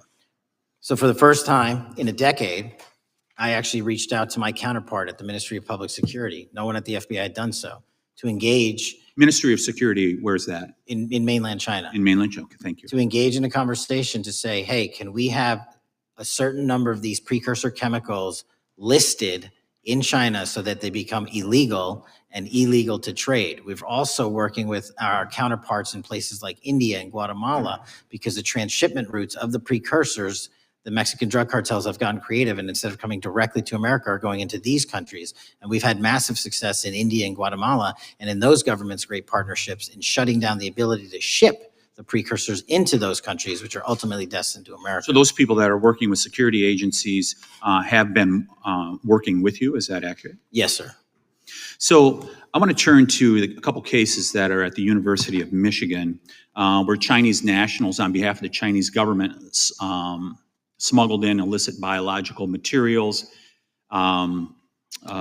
stuff that can harm our agricultural industry. What actions are you taking as we see repeated stories of Chinese nationals doing this in the United States? So just that, sir. In this calendar year alone, as I was mentioning, our counterintelligence operations and cases brought against the Chinese are up by, I think, something like 40%. And specifically, the cases in Michigan show two threat streams, not just against our agricultural industry, which is a threat to national security, but they were also bringing in chemical agents and mushrooms, I'm not the exact expert, that would have ultimately hurt our population. We arrested and charged all of those individuals, and we are aggressively going after them in every single state because they weren't doing it in Michigan alone. Should research universities across the United States be doing a thorough job of vetting Chinese nationals that are coming to their universities? They should. Turning to spying in America, we heard the stories about Senator Dianne Feinstein's driver, who was a Chinese spy. We're familiar with Linda Sun, who worked in Governor Hochul's office, Christine Fang in California. What are you doing to find these people who are Chinese spies that are trying to burrow themselves into the politics of America? Because we know it's happening, right? Yes, it is. And what our counterintelligence unit is doing is aggressively seeking the intelligence into where these individuals are working. Then we are utilizing our operational authorities to go in and investigate them either through our human source networks and collecting information through lawful process, online search warrants and data so that we can bring proper arrest charges and publicize to the world what they're doing here. And just because we've caught a few doesn't mean we've caught everybody. We've got a lot more to go. I get one more quick question in. The FBI arrested a judge in Wisconsin, Hannah Dugan, for interfering with a federal law enforcement operation.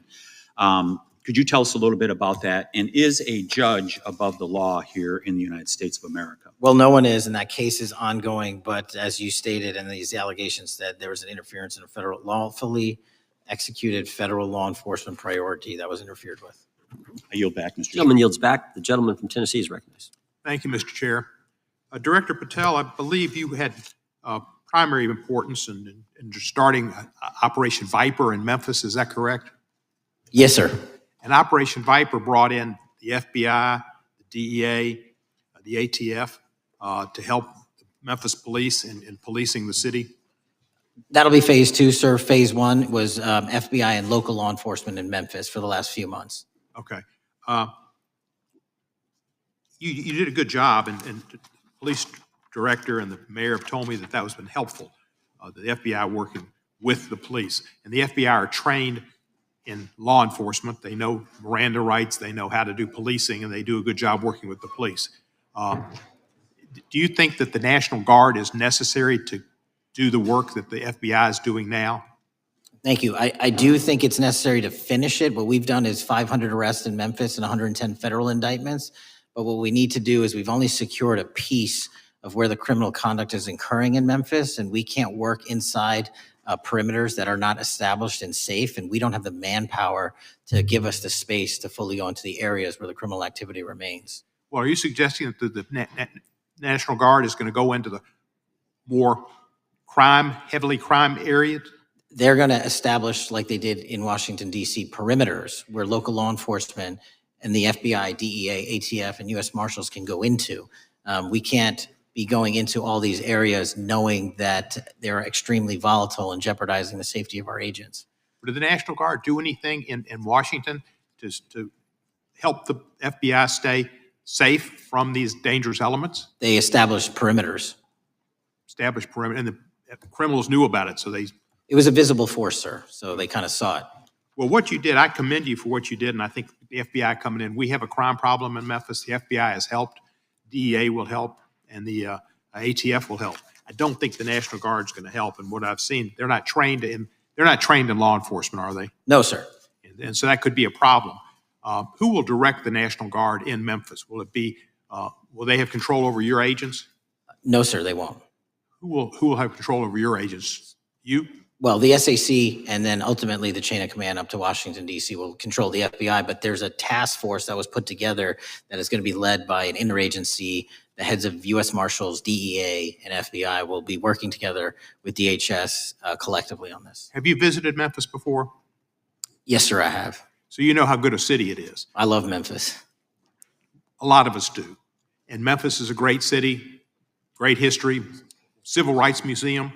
Might say something about slavery, but that was the history. Needs to be taught. Blues, Elvis. Beale Street, right, barbecue. And people should come. It's not a troubled city. We've got some crime, but it's not a troubled city. We're not troubled, and we love our city. And we hope that the National Guard doesn't come in and cause people to have questions about Memphis, because it's a city they should visit. Let me ask you this about, you said that the homicide rates are coming down to an all-time low. In modern recorded U.S. history, yes, When sir. does modern recorded history start? I think the FBI, and I'll get back to you on this, has stats on that going back about 30 years, sir. Okay, I was thinking back to Ozzie and Harriet, and I didn't think you could beat Ozzie and Harriet's time. Secondly, you mentioned the Epstein case. Did any of the women that were victims, and they came up here and had a press conference and all, did any of them contact your office and ask to give information? To my knowledge, no, sir. If they did, let me ask you first, is there a statute of limitations on sex crimes like that, with sex with a minor, rape? The DOJ is the expert, but I do not believe there's a statute on that, limitations on that. So if there's not a statute of limitations, should you not be interviewing those people who know who raped them and the names and the places and give you that information? That seems like that's a treasure trove of information. And it's a serious, serious, serious number of crimes. Sir, I couldn't agree with you more. We've been very public about asking individuals to come forward with new information, and we would run out every single lead on that. Well, I'm sure the women will come forward, especially today, to be sure that they will get an opportunity, because that seems like something we ought to do.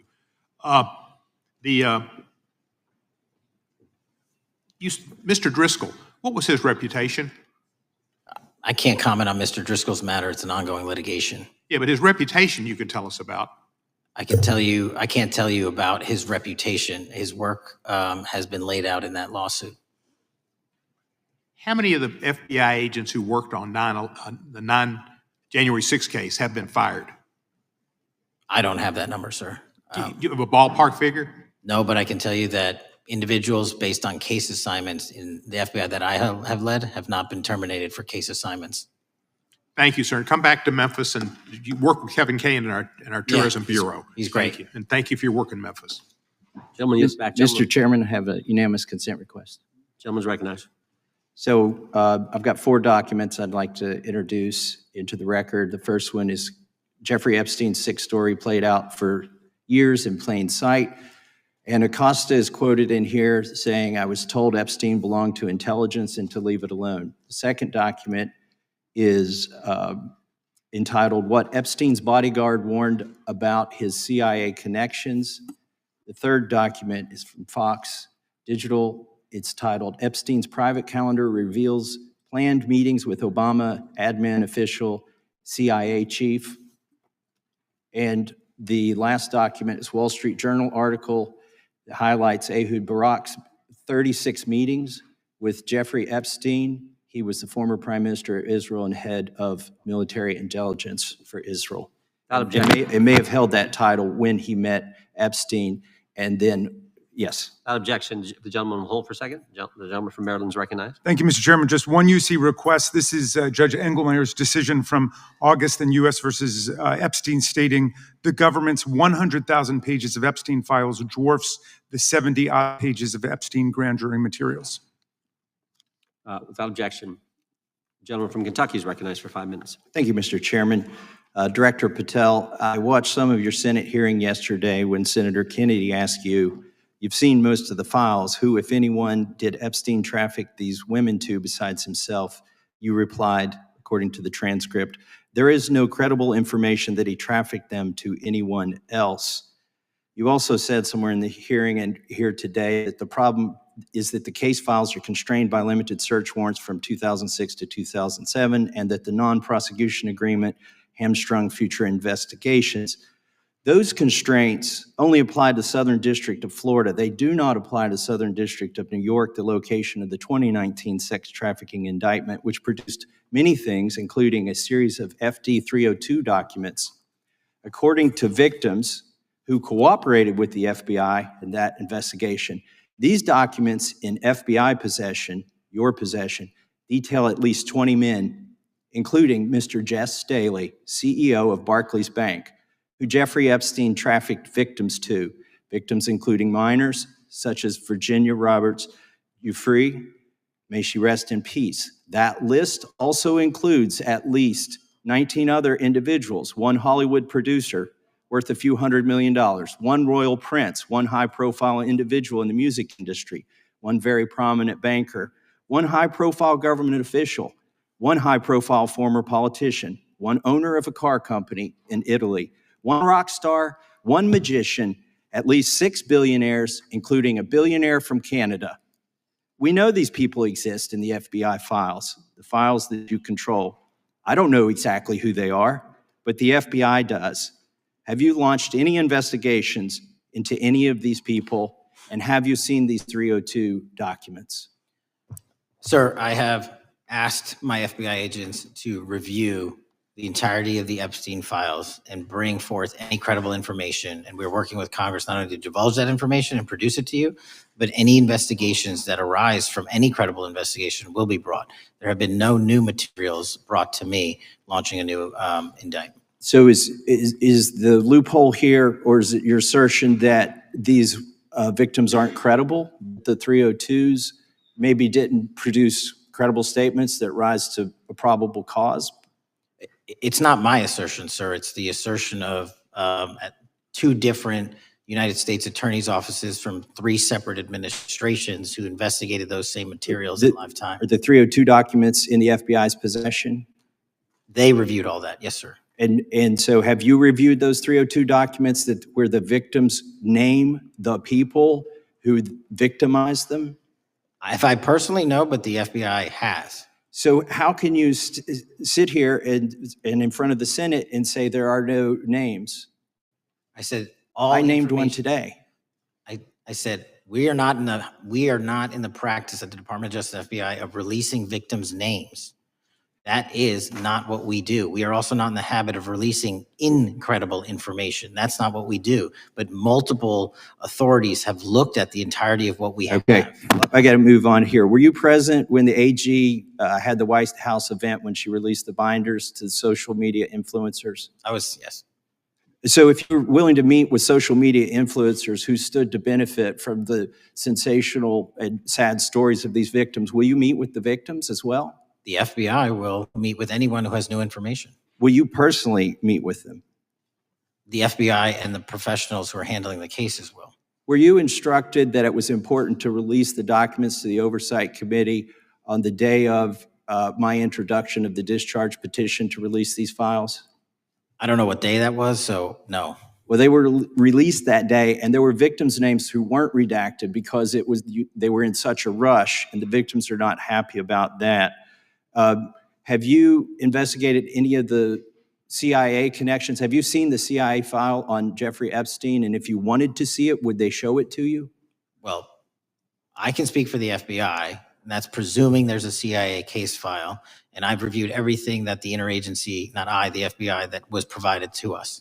Would you be willing to look at the CIA file on Jeffrey Epstein? If there is such a file, and if it has not already been turned over to the FBI will look at any new investigative leads.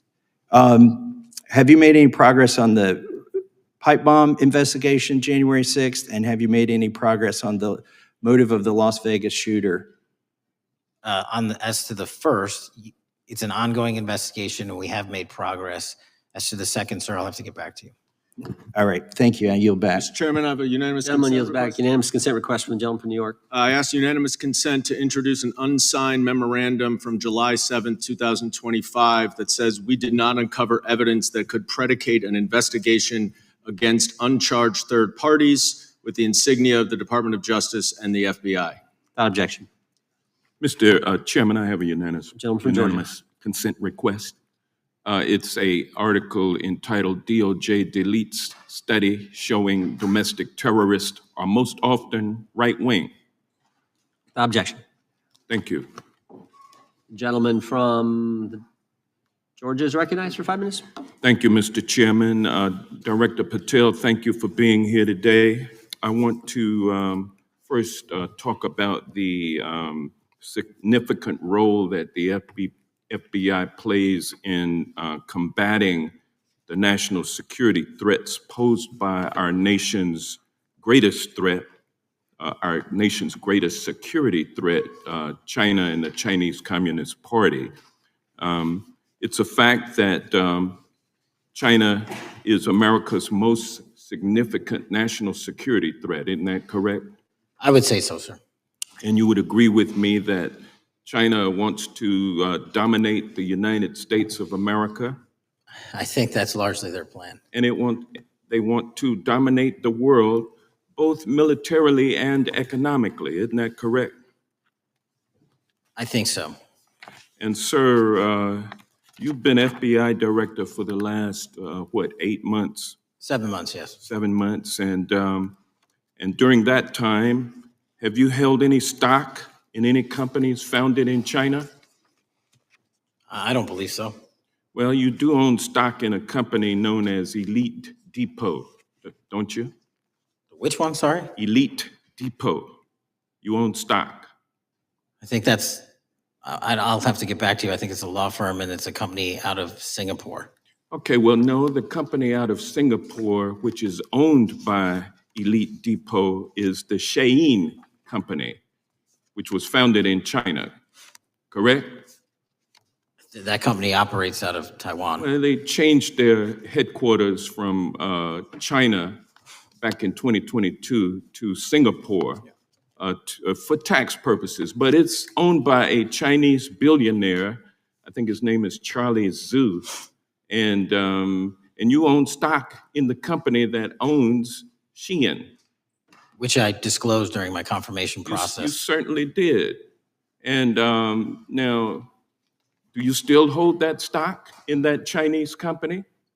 Pursuant to the Department of Justice, who reviewed my material that was submitted during my confirmation process, I was able to hold certain stocks, and they made the decision. You still hold the stocks that you have? You still hold on to these Chinese stocks, these stocks in this Chinese company? I disagree that it's a Chinese company, but I was in the DOJ, when you're appointed, makes a call on what you can and can't possess. Well, now, let me ask you this. Chinese companies steal trademarks. They produce counterfeit products and sell them over the internet on platforms such as Shein. They steal intellectual property. They steal data from American companies. And to me, it seems inconsistent with your role as FBI director that you would own stock in a company that is based in a country that is the nation's premier national security threat. It's like you are putting your own financial security over the security of the nation. I disagree with that characterization. Well, I think the American people look at it like it's a classic situation of the fox guarding the hen house. If the FBI is charged with investigating espionage, economic espionage by companies controlled by the Chinese Communist Party, and you are the director of the FBI, you've got a conflict of interest. Sir, I would just show if there's any intimation that I'm against. Why are you holding on to this stock? It wasn't a decision I made. And it's valued at up to $5 million as of when you last reported, correct? $5 million in stock? No, I don't follow it. You don't follow it, but you're still making money off of it. I don't have any money off of anything. Well, what I have done... Trump's trade policies directly impact the value of that Chinese stock. Won't you agree with that? Which trade policy? I'm not a trade expert. Okay, all right. But I want to tell you this. Crazy on me today. Let me ask you this question. Why are you hiding pedophiles? Why are you shielding pedophiles? Why are you protecting pedophiles? That is maybe the most offensive thing you could say to me, given the numbers. Well, you have not released the Epstein numbers files of pedophiles. You are aware of the Epstein Epstein client list that was published in the 18,000. The gentleman has expired. The gentleman yields back. Can he answer the question? Can I just respond? Of course, the gentleman can answer the question. Since I took over the FBI, there has been a 33% increase. Sir, all of that started under Christopher Your Wray. time is done, but No, it didn't. The witness gets All to of answer that the started question, under and then we'll go to our next. FBI director, sir, and you're coming in here trying to take credit for something that a previous director instituted and largely brought to conclusion. I take no think it's credit. been clear that the director has numbers are so much better than the previous director. It's Dr. deceptive. Patel, if you want to I answer take- the question. I take no credit. The men and women of the FBI have seen a 33% increase in the number of counterintelligence arrests out of the PRC. And so all of a sudden, when And you the- coming in 7 months ago, and Gentlemen's time has Heaven on earth. expired. and on the Sir, pedophile American public is not gonna accusation, go for that. we have arrested 1,500 child predators in the last 7 months. Under investigations more initiated than by anybody the prior Appreciate the directorship. director's good work, and we really appreciate that the time of the gentleman has expired. We now go to the gentleman from Texas. I thank the chairman. Thank the FBI director for coming before the committee.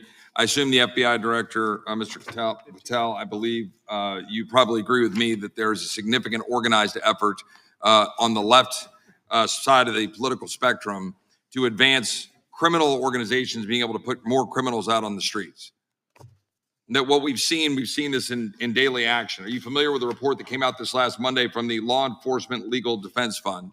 I'm not familiar with that, sorry. So this report came out this past Monday, and it said that significant amount of the money flowing out of George Soros and other leftist organizations and funders has been funding DAs and prosecutors, and quote, many of these DAs had never managed an office, prosecuted a criminal case, developed organizational policies. In dozens of America's largest cities and counties, this report finds these progressive district attorneys have outsourced core parts of the American criminal justice system to activists and political donors, taking direction and advice on everything from staffing decisions and communication strategy. Organizations, it's a complex web of donors going in through these organizations to put radical DAs and prosecutors out there, putting criminals on the streets. Does the FBI director agree that this exists and is a problem? I will accept the factual representation, and if that exists, it is a problem. The organizations such as TIDES, the Fair and Just Prosecution, Brenner Center for Justice, Partnership for Safety and Justice, the Vera Institute of Justice, the amount of dollars flowing from George Soros through and to these organizations and to the various prosecutors that have resulted in increased crime on our streets, including the brutal murder of the Ukrainian refugee in Charlotte. I bring that up because that is one component of the problem. In addition, we have an organized effort targeting our border. The NGOs, the nonprofits, and the deep pockets, the United Nations, charitable organizations, and a long list of over 250 organizations that the Center for Immigration Studies put out that lays out a complex web of organizations that were moving people into our country, knowing that they're dangerous, knowing that they're criminal, associated with taxpayer dollars flowing through the United Nations and donor dollars flowing through organizations, including ostensibly religious ones, putting these dangerous individuals on the street that resulted in fentanyl in our communities, that resulted in the death of Jocelyn Nungare, of hundreds, thousands even, as the director testified, 100,000 people dying from these narcotics every year. All of this in an organized effort, a complete effort by the radical left to use taxpayer dollars and these dollars to put people on our streets. In addition, the extent to which we've seen now with the Southern Poverty Law Center and their hate map targeting, for example, the Family Research Council, where we had a shooting right here in DC over a decade ago, putting Charlie Kirk, putting a target on TPUSA, Antifa, other radical organizations that are very specifically organized in targeting conservatives and ordinary Americans. Well, how about the organized effort to infiltrate our schools and advance a transgender agenda and advance a radical agenda, perhaps one that we will see exposed further in the individual that actually shot Charlie Kirk? Here's my question. Will you as the director, and are you as the director, pursuing all legal channels to follow the truth wherever it may lead on this organized effort, one? And two, do you agree that Congress should take all action necessary to expose this web of dollars that are flowing to undermine our way of life? I got another minute in my time that I'd like to hear from you on this topic broadly. I'll keep it short. Investigatively speaking, we are doing the following. We are following the money. We are following the money in every organization and every person that is violating the federal code, and it doesn't matter what your background or ideology is, we are following the money. We are using legal process to follow that money, issuing subpoenas to follow that money, using grand juries to follow that money. And when we have results to recommend for prosecution to the Department of Justice, we will do that, and we will continue to publicize documents through Congress, yes, when we make these findings. Mr. Chairman, I'd like unanimous consent to insert the record outsourcing justice by the Law Enforcement Legal Defense Fund that I alluded to before. I would ask unanimous consent to add a 2024 list provided by the Center for Immigration Studies on these United Nations and other affiliated groups that are responsible, over 250 of them, for moving individuals into our country in a coordinated effort. I would like a unanimous consent to insert a letter that I sent that currently has 33 members of the United States House of Representatives have signed on it, calling for a special select committee to pursue the organized effort from the radical left to target our way of life and undermine our security by putting criminals on the street and having our borders being wide open and putting us in danger. Without objection. With that, I would yield back. Without objection. Gentleman yields back. Mr. Chairman, I have a couple of unanimous Gentleman's consent recognized. requests. One is a letter from Senator Tom Cotton dated last year urging the U.S. to, quote, ensure that data from U.S. companies is not harvested by the Chinese Communist Party through the purchase of Xi'an software and technology. Without objection. And also statement by Marco Rubio, then Senator Marco Rubio, which warned our UK allies about, quote, Xi'an's deep ties to the People's Republic of China. Without objection. Also,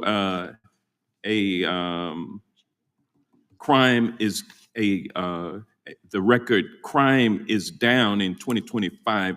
Trump doesn't deserve credit, which demonstrates that the crime rates have been decreasing since 2023, which was published by the Vera Institute. Also, a unanimous consent request to enter into the record a NPR report from July of 2024. GOP vows to make America safe again. Statistics contradict their growing crime claims. Without objection. Also, a report out of the American Presidency Project dated January 17, 2025, record low crime during the Biden-Harris administration.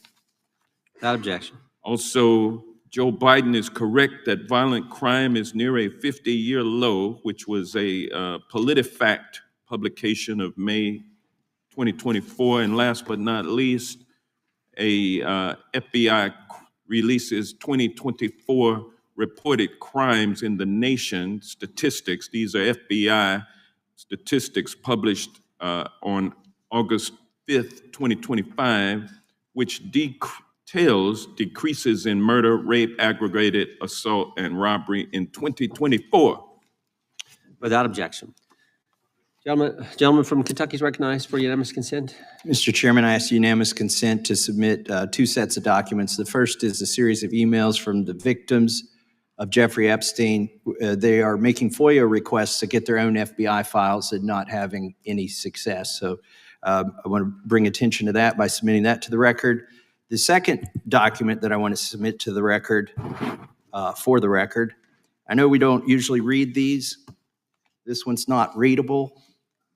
It's completely redacted for the most part, the first 50 pages. This is actually the search warrant that was served on James O'Keefe for a diary that he had already given to the government 2 months before.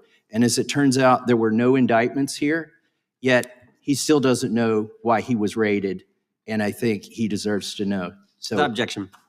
Thank you. The chair now recognizes the gentleman from California. Director, the first time you saw Donald Trump's name was in the Epstein files. Did you close the files or keep reading? I have reviewed not the entirety of the files, so you haven't reviewed all of the Epstein files? Personally, no. You're the director of the FBI. This is the largest sex trafficking case the FBI has ever been a part of. Buck stops at the top, and your testimony today is you have not reviewed all of the files.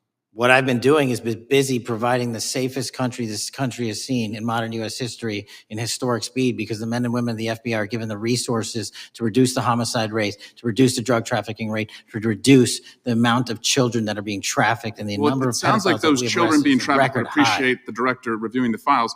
You said you don't know the number of times Trump's name appears in the files, so it could at least be 1,000 times. Is that right? The number is a total misleading factor. We have not released anyone's name that we have not released anyone's name in the Epstein files that has not been credible. Director, could it at We have least be 1,000 released times? every piece of legally permissible information. Okay, You can so- characterize the numbers however you want it. Reclaiming my time, Director. It sounds like if you don't know the number, it could at least be 1,000 times. Which It's not. leads me- It's not. Is it at least 500 times? No. Is it at least 100 times? No. Then what's the number? I don't know the number, but it's not that. Do you think it might be your job to know the number? My job is to provide for the safety and security of this country. My job is not to engage in political And that innuendo includes protecting so you can go sexual out to the assault victims. sticks and get your 20-second hit in your fundraising reclaiming my article. time, They Director. keep going, reclaiming your time, because the Director, people of California are being If the underserved by president- your if the representation. president is not implicated, why not release everything that involves We him? have released everything, the president and anyone else's side, that is credible and lawfully be able to be released. Your fixation on this matter and baseless accusations that I'm hiding also child Mr. Massey's pedophiles is disgusting. interest. Anyone that says that needs to look at the stats alone and go back to the state of California, who's receiving the biggest surge in FBI resources through my redeployment, because the cities of Los Angeles, San Diego, and San Reclaiming Francisco my time, need it. Director. Remembering your oath to tell the truth, did you ever tell Donald Trump his name is in the files? I have never spoken to President Trump about the Epstein files. Did you ever tell the Attorney General that Donald Trump's name is in the Epstein files? The Attorney General and I have had numerous discussions about the entirety of the Epstein files and the reviews conducted by our team. Did you tell the Attorney General that Donald Trump's name is in the Epstein files? And we have released where President Trump's Did you, name it's is in the a simple attorney's question. file. Did you tell the Attorney General that the President's name is in the Epstein files? During many conversations that the Attorney General and I have had on the matter of Epstein, we have reviewed. The question is painstakingly simple. Who Did you can tell the Attorney General that Donald Trump's name is in the Epstein files? Yes or no? Why don't you try spelling it out if Yes you're or going to mock no, me? Director? Use the alphabet. Yes or no? No? A, B, C, Director, D, E, F? it Don't sounds wanna do like you don't want to tell us. Did you tell the Attorney General that Donald Trump's name was in the Epstein files? Why don't you try serving your Director, constituency did by you tell the focusing on Attorney reducing General violent that Donald crime in this Trump's name- country and the number of pedophiles that Director, are legally reclaiming my harbored in time, your Director. sanctuary cities in Director, California? reclaiming I'll my work with time. you on that. Do Regular you wanna order, work Mr. with us Chairman. on that? Director, I'm reclaiming the my lawless time. gentleman from California. Did you tell the Attorney General that Donald Trump's name is in the Epstein files? Yes or Question no? has been asked and answered. You have not answered it, and we will take your evasiveness as a consciousness of guilt. Director, did Donald Trump ever say to you, just find and release the entire truth? Don't worry if I'm in it? The instructions from the administration were to release all credible information, and we have done that. Did Donald Trump ever provide information about Jeffrey Epstein as an informant? Donald Trump has not been, and I can only speak for the FBI, an informant of the FBI. So, Director, you've played this cute shell game where you say you can't release everything because the court has said that it legally is not allowed to be released, but the court calls bullshit. Judge Richard Berman said that when you went to the court, quote, information contained in the Epstein grand jury transcripts pales in comparison to Epstein investigation information and materials in the hands of the Department of Justice. So let's move on, Director. You wrote a book called Government Gangsters. You identified 20 individuals in that book. You put me on that list at the top of the list. Thank you. My children find it flattering. 20 of those individuals have been investigated or have had adverse actions. Director, considering that you have identified these people as, quote, government gangsters, will you recuse yourself from making any investigation decisions about these individuals? Anyone that has been terminated at the FBI has been done No, the because question they failed again. to meet the muster Director, and their constitutional I will obligation. work on the audio-visual capabilities. I'm of going to the rooms. I borrow don't your think you can hear me. terminology and call I'm reclaiming bullshit my on your time. entire career in I'm Congress. reclaiming my It has time, been a Director. disgrace to the American Director, I'm people. reclaiming my You time. can On that, reclaim your will you time all recuse you yourself? want. Mr. Chairman, Try you're and gonna protect allow a the witness citizens to of speak, Mr. California. Mr. Chairman, Would you recuse yourself, Director? The gentleman has no time. Mr. Chairman, would you Mr. Chairman, admonish the point of- witness not to insult members? The gentleman has no time. Mr. Chairman, just committee will remember. quick point of order. Could the gentleman be extended an additional 20 seconds to complete his thoughts since the witness decided to interrupt him And then continuously. the witness will be able to respond if he wants. We'll make sure he Thank has you. time to Okay. do that. My question Gentlemen, is, continue. will you, Director, recuse yourself, yes or no, from investigating or making decisions about the 60 individuals, including myself, that you identified as government gangsters? Yes or no? Time of the gentleman has expired. The witness may respond if he would like. And the answer was no, as I heard. Correct. Okay. The gentleman from Wisconsin, the gentleman yields back. The gentleman from Wisconsin is recognized for 5 minutes. Thank you, Chairman. Thank you, Director Patel, for being here today. I wanted to talk a little bit about the assassination of Charlie Kirk and the FBI's subsequent investigation. I know it's really sensitive, and you can make the call as to whether or not, obviously, it's something that you can respond to. But I think it's still fresh on many people's minds. I want to congratulate you and Utah law enforcement for the work you did in identifying the suspect and apprehending him. According to public reports, and I think this is what maybe it's, I still have questions about, and maybe the public does. According to public reports, the alleged shooter arrives on the Utah Valley University campus nearly 4 hours before the shooting. Was that your understanding? Is that kind of... I'll let the public reports reflect themselves. I don't have the exact timeline. Okay. So we don't have any idea kind of his prep or how he set up or how he utilized that time when he first showed up on campus? All of those are being currently investigated through our cell phone analysis and through our witness interviews. And the state of Utah has now announced charges seeking the death penalty against his suspects. So we're a little limited in what we can continue to say. Sure, I understand. And the suspect, like you referred to, is then captured on security footage jumping off the roof of the alleged shooting location, the Losey Center. Do we have any idea how the suspect got up on the roof in the first place? I think for members of Congress, especially after Butler and Pennsylvania, it's just unimaginable that there could be some type of security breakdown prior to an event of that size where somebody could access a rooftop. So not commenting on the case, but having gone to the crime scene and walked the steps that we believe were taken, the roof was actually readily accessible through an exterior stairwell, so anyone could have gotten on it. Okay. The suspect flees on foot to kind of this wooded area where he drops the rifle, wraps it in a towel, and then proceeds to his staged vehicle and basically drives home. So do we have any idea what the towel was about? Was it used later to identify a place where the firearm was left, or? What we can tell you is the towel, there was a screwdriver found on the rooftop, which DNA was collected off of, and the towel was found wrapped around the firearm in question in a wooded area next to the campus. All have been processed for DNA. And then according to the suspect's roommate, there were allegedly messages on instant messaging platforms, specifically Discord, suggesting the towel may have been used to identify that weapon's location. So the public reports have suggested that the shooter acted alone. Do we still believe that that's true? Do we have any idea as to whether or not those Discord messages led us to believe that the shooter may have had help in any way or assistance?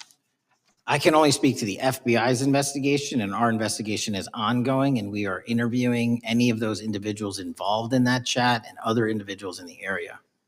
Very good. And so my suggestion, if there are accomplices, I'm sure this is something that the FBI is going to continue to investigate fully and thoroughly into the future. Yes, sir. The reason I ask that is because I don't know that that was necessarily the case with Butler, Pennsylvania. So thank you so much for your persistence kind of in this matter. There's still a lot of public questions that need to be asked. Let me shift to another topic very quickly. On July 31st, 2025, the DOJ and the CIA declassified the annex to Special Counsel John Durham's 2023 report on Operation Crossfire Hurricane. The 29-page Durham Annex contains previously classified information about, among other things, the investigative referral of the Clinton campaign plan. Why would somebody place documents in a burn bag related to this case?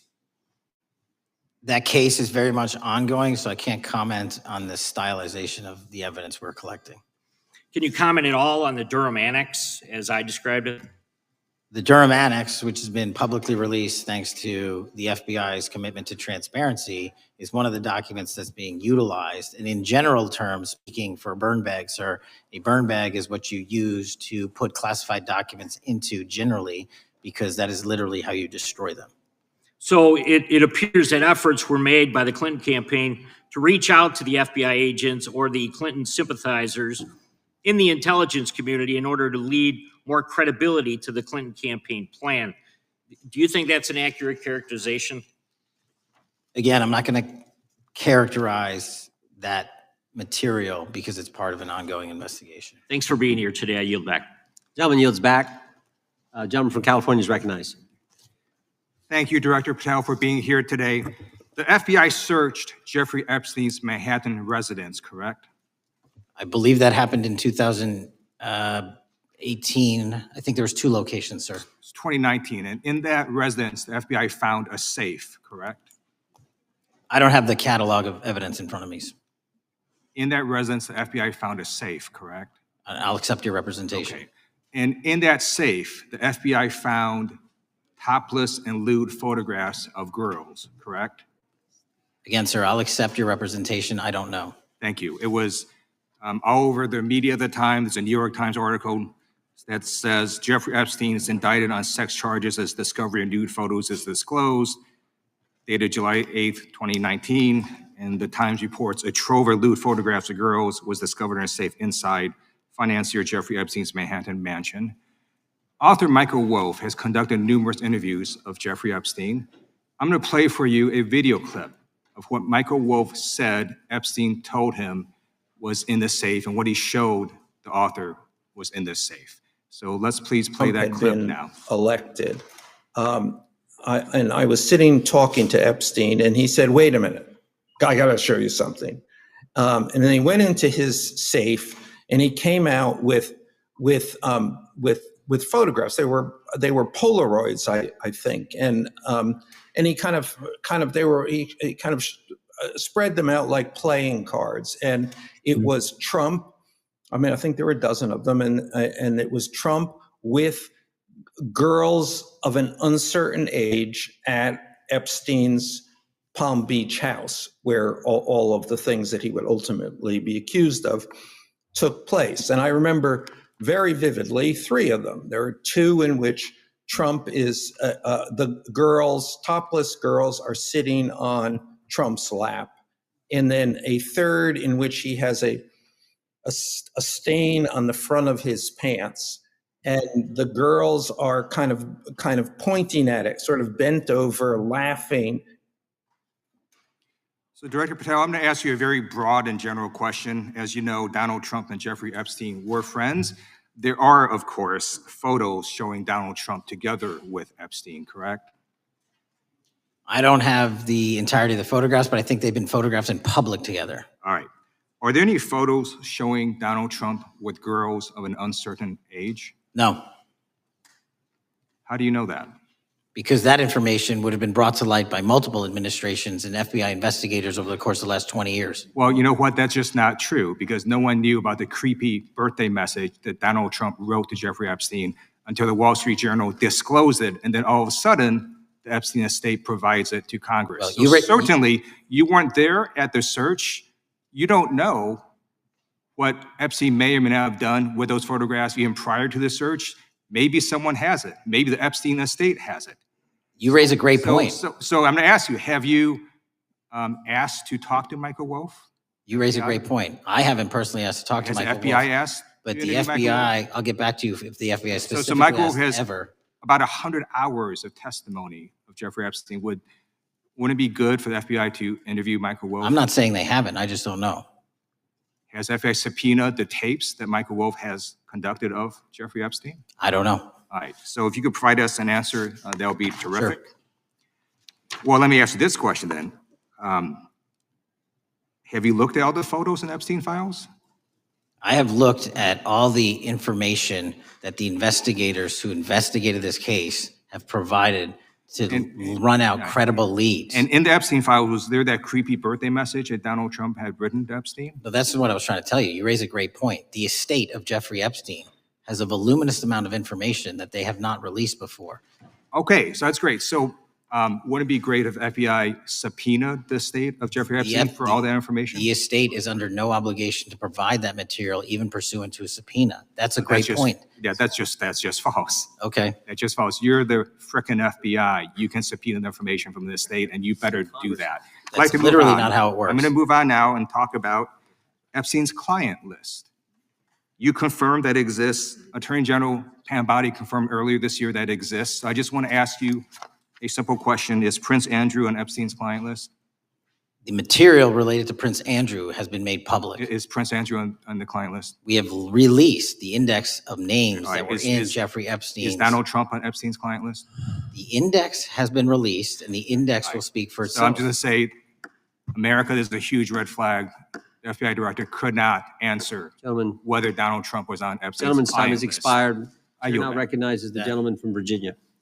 Thank you, Mr. Chairman. I want to thank the director for being here and for his work over the last several months, removing the taint of partisanship that has infected the intelligence community over the past several years under the last administration, under the last several directors, standing up for law enforcement, standing up for the brave men and women who work in your agency. But to set the record straight, we have to correct the record. And the record, early days of the first Trump administration saw a dramatic spike in news stories that contained sensitive and sometimes classified details about the FBI's bogus Russia probe, about a leak a day. It's unacceptable that senior FBI officials coordinated to leak classified information to try and harm President Trump. Documents produced to the committee in August of this year revealed that the FBI interviewed a former intelligence committee staffer who gave details on a systematic process through which leaks of classified information were affected by then Chairman, now Senator Adam Schiff. Were these findings escalated within the Bureau's chain of command, and if so, to what level? Sorry, were the findings escalated? Were these findings that were given to us escalated within the Bureau's chain of command, and if so, what level? Did you receive this information? That entire matter is currently under investigation by the people at the FBI that handle leaks of classified information. All right, it's good to know that there is an ongoing investigation. Can you tell me whether these leaks to the media compromised any ongoing FBI investigations during the Trump-Russia probe? I can tell you, generally speaking, the leaks of classified information are detrimental to any work the FBI is doing. Now, former Director James Comey testified before the Senate Judiciary Committee that he had never been an anonymous source, nor authorized anyone to be an anonymous source in news reports about matters relating to the Trump investigation or the Clinton investigation. Was Comey's testimony true? In reference to Director Comey, I'm very limited in what I can say because of what the current status of those matters are with the FBI and the Department of Justice. When I am able to make those public, I will. Can you tell me if there's an ongoing investigation there? Again, without identifying any individuals related to the information you're generally speaking about, there is an ongoing matter that has been under review by the Department and the FBI for some time. Because we know that the documents that we received last month revealed that former Director Comey used Columbia University law professor as a conduit to leak stories to the media that contained classified information. Let me move on to the way that the FISA process was weaponized by past directors. Prior to your confirmation, you raised concerns about government misuse of FISA, including Section 702, stating that FISA was in need of major reform. Specifically, you highlighted that the Fisk report that the FBI had conducted 278,000 improper searches of the FISA database. Do you remain concerned about governmental abuse of FISA in Section 702? I'm always concerned, but what we've done since I became FBI director is implement new audit systems. We are nearing 100% review of the 702 query system that you are specifically referring to. And we've also eliminated anyone that has ever touched that database that has in any way made a mistake, whether intentional or not. And we have also identified a system in which those going forward who misuse the 702 system, they don't get 2 strikes. They get 1 and you're done. Okay, I'm glad you mentioned you're continuing to audit because, as you know, in May, the New York Times reported you closed the FBI's Office of Internal Auditing. Can you explain why you decided to close this office?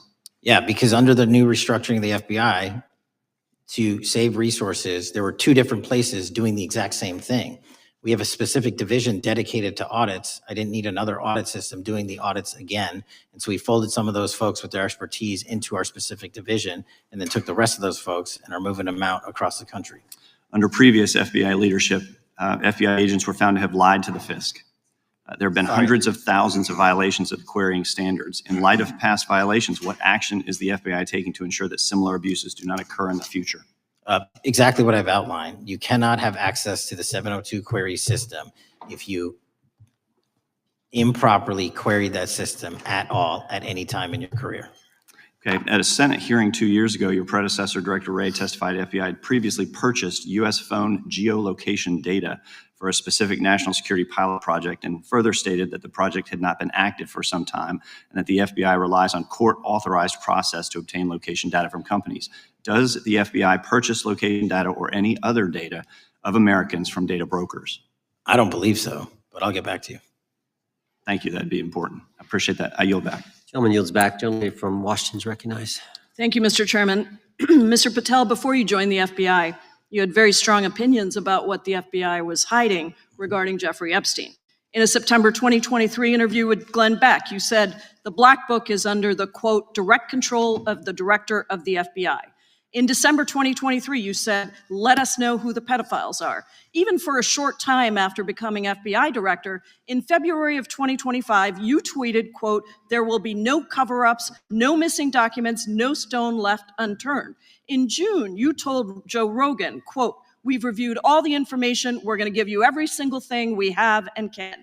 But then suddenly in July, everything changed. You and Attorney General Pam Bondi released one video and said that there was nothing more to see. Your July memo says you uncovered more than 300 gigabytes of data and physical evidence, but that you had decided no further disclosure would be appropriate or warranted. That is a quote.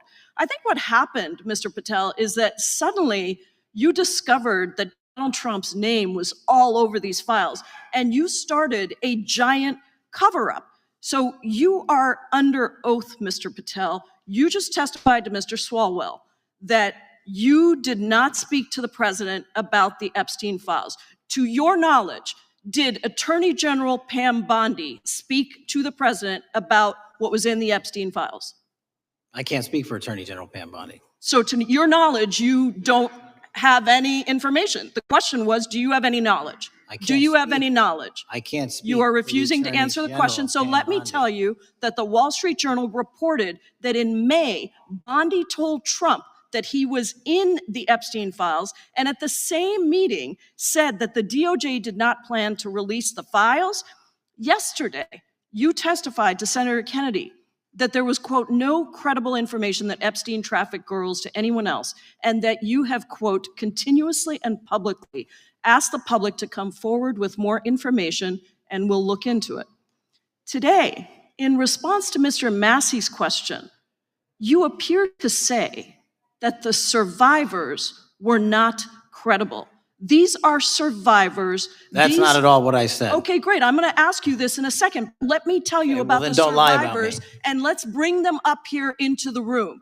These are women who came to the Hill and testified that they were groomed and raped at the age of 14 and 16 years old, and they called to meet with the president and to meet with the FBI and to have people investigate their claims. Some of them have never testified before. If you are so interested in getting the public to submit any information, why have you not met with them? You said you haven't met with them. Have you met with them? I'll give you one more chance.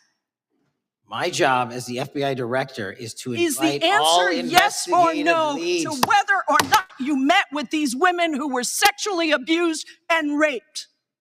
Any insinuation by you or any What people is on the your an- side that I am not manhunting child predators and sex traffickers, just look at the Mr. stats. Patel, And you talk Mr. about Chairman, cover-ups, man. Mr. Chairman, you this talk is about my time, cover-ups. and I will take Why as much time as I Where were want. you during the Instruct Obama the and witness, Biden Mr. administrations Chairman. when these so-called Instruct the cover-ups were witness. going on? Mr. Why didn't Chairman. anyone in those administrations talk to any of these Mr. purported Chairman. witnesses? Let's I get have some regular welcomed order, Mr. every Chairman. single person to provide credible information. Time belongs to the gentlelady from Washington. Washington. And I'm but gonna when you- take when another you couple accuse of the minutes. witness of something, he's allowed to respond. That's how it works. You say Listen, he something, didn't you even, say excuse me, Mr. Mr. Chairman, Chairman, you have point always of been order. fair, but this and is I'm not being fair. and you will get No, your, this you will is get your my time, and he You will give the said gentlelady that the a few witnesses additional were not credible. seconds of time. I'm gonna get an additional minute of time because No, that's you'll how get much what time you he won't get a took. minute. You'll get some seconds. What we think is under 5 minutes. You don't get to demand how Mr. much time you Patel. get. That's not how it works. Mr. Patel, are the victims of the Jeffrey Epstein horrific trafficking ring, are they credible? Any person with information about ongoing I sexual didn't, trafficking. I'm asking you if they're credible. Ma'am, I'm Are commenting they on the credible? evidence we have. But And we have routinely asked for people to come forward with more evidence, and we will look at Mr. it. And the evidence that we have was the same evidence that the Mr. Biden and Patel, Obama Justice Departments Mr. had. Patel, And they this is determined, not new. me, they determined that that Chairman, information was not Mr. credible. Chairman, he's not letting me even ask my questions. You This is ask the ridiculous. questions, he gives an answer. You may not like what he says, No, but that I'm doesn't mean you asking, get to he's not interrupt answering him. my question. Mr. Chairman, have could we an- restore the gentlelady 45 seconds so she We can will give complete her her question? additional 30 seconds, which is what I said I'm earlier. going to keep taking my time No, because you'll here's take the time thing. that you get. You get are 30 not seconds. answering the question. The question is, I have, you just don't like the these answer. women, are these women credible? It's a yes or no answer. I have answered the question. Well, and I what is keep the telling answer? you, I'm the only FBI director that has welcomed new information in this Okay. case. This You're not- administration is the only one that has welcomed any new information in this Is there case. a yes or no to Present whether the new credible victims are information. credible? Present new Are information. the victims credible or not? I'll tell you what happened in the last Trump Are they administration. credible or not? You can't even Victims say. credibly came forward, and you know what happened? President Trump authorized the indictments of President Jeffrey Trump Epstein, called not them a Biden, hoax. not Obama, President Trump no one called else. the entire thing a Democratic hoax. So I would like to ask The you. gentlelady's time has expired. I gave her the additional 45 seconds she requested. The gentlelady yields back. The gentleman from Mr. New Chairman, Jersey is I would like recognized to for his ask if 5 you would minutes. meet with the women who were sexually Time does not belong- abused and raped and groomed Time does at not the belong ages to the of gentlelady from 14 Washington. and The time now 16 belongs- years old. Are the you time- going to cover up? No, I'm Are not you gonna- going to continue I'm gonna to recognize cover the up gentleman for from the New Jersey rich for and his 5 minutes. powerful men, including those that might be on this committee? I can yell Or too, are Mr. you Chairman, going but I don't want to to yell allow above them this. to The time belongs testify? to the gentleman from New Jersey. I Are you appreciate going the to allow gentlelady them to yielding back. testify, Mr. Patel? Go ahead, Will Mr. you Angelo. allow them to testify to you, Mr. Patel, Mr. Patel, thank you for being here. I know it's been an interesting and difficult 2 days. And I wasn't going to talk about the Epstein thing because there's a lot of other issues that affect the FBI, but I have to say a few words. I've sat here, I've listened to this, I've watched it, and my Democratic colleagues are so concerned now, Mr. Patel, all of a sudden. Where were they last year? Where were they the year before? Where were they the year before that? Where was the last president in any of this? All I know, the only thing I see is a single letter from the ranking member that was sent in 2019 that he didn't like the plea deal, and some people signed on to that. Most of the truth, the real truth, let's be honest, let's be intellectually honest. The real truth is we didn't hear from them at all. Anybody of them. Hardly any of them ever mentioned it. Some of them didn't mention it at all until the beginning of this year. Earlier in the year it started. Not one Democrat asked Director Wray. We all remember Director Wray was here. Not once, not twice, multiple times.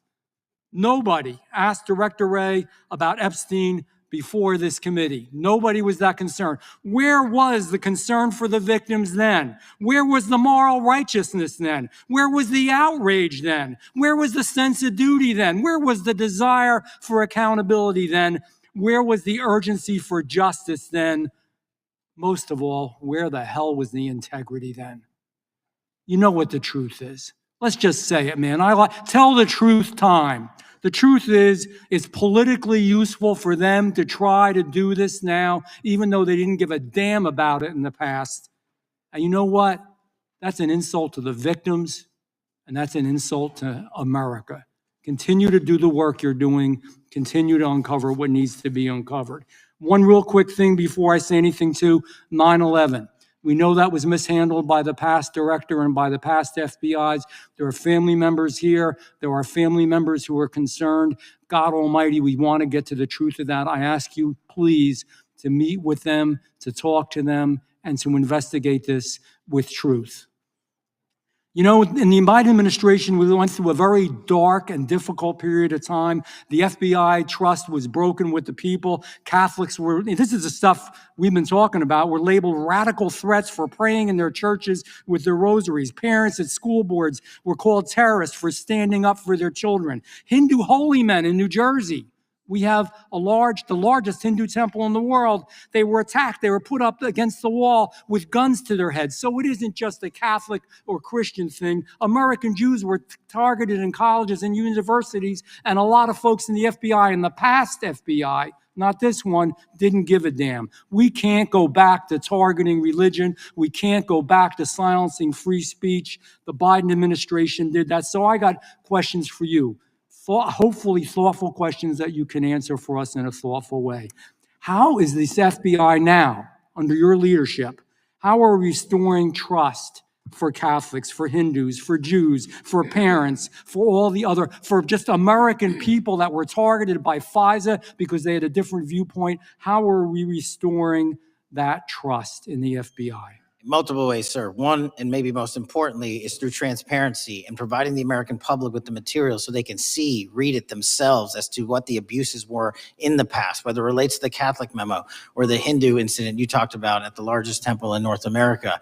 Any institution of faith and any member of faith will not be investigated by this FBI because they are men and women of faith ever, period. And nor should they. Nor should they. I don't mean to interrupt you, but my God, of all the amendments to the freedom of speech, freedom to believe in what you want to believe in, I know you're standing up for that. Continue. I'm sorry. No, that's it. Sorry.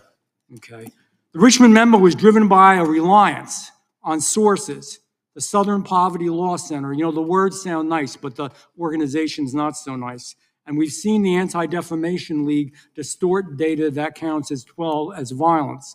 Have you been able to identify and eliminate these kinds of partisan sources? We welcome all sources, but we want objectivity and neutrality and decency in the way we report all this. Have you been able to uncover any information there? How do we make sure our sources are good in the future? We have reviewed the source processes that infiltrate any institutions of faith, and they will no longer be going into institutions of faith. They will be directed towards criminal activity and protecting the homeland, the two most important missions the FBI has, and that's what we're going to continue to do. Good. And I'll say this, there was a lot of bull today, a lot of you know what, and I'm not going to say it because I respect the institution so much going on around here. Continue to do the work of the people. You are here for that reason. The administration is here for that reason. It was weaponized and politicized, the FBI, in the past. Hope to God we never, ever see that again. One of the darkest parts of American history. Thank you, Mr. I yield back. Mr. Chairman, I have a unanimous consent. Gentleman yields back. The gentleman from New York is recognized for UC. I would like to introduce a CNN article that explains how an alleged top leader of the MS-13 gang was dismissed. His case was dismissed in Brooklyn so that he could be deported back to El Salvador, even though he was charged with murder. Without objection. Mr. Chairman, I have some unanimous consent. The lady from requests. Washington is recognized. I ask unanimous consent to enter into the record an article titled "Justice Department Told Trump in May that his name is among many in the Epstein files." Without objection. I have another one that is a July 2025 article by the New York Times entitled "How a Frantic Scouring of the Epstein Files Consumed the Justice Department," stating that DOJ and FBI employees reviewing the Epstein files were instructed to flag any mentions of Trump and other celebrities. Without objection. And I have another unanimous consent request to enter into the record an August 2025 article by The Guardian entitled "Ghislaine Maxwell Hinted at Epstein's Ties to Trump Officials. Why Wasn't She Pressed for Names?" stating that Maxwell told Deputy U.S. Attorney Todd Blanche that some of the, quote, cast of characters around Epstein are in Trump's cabinet.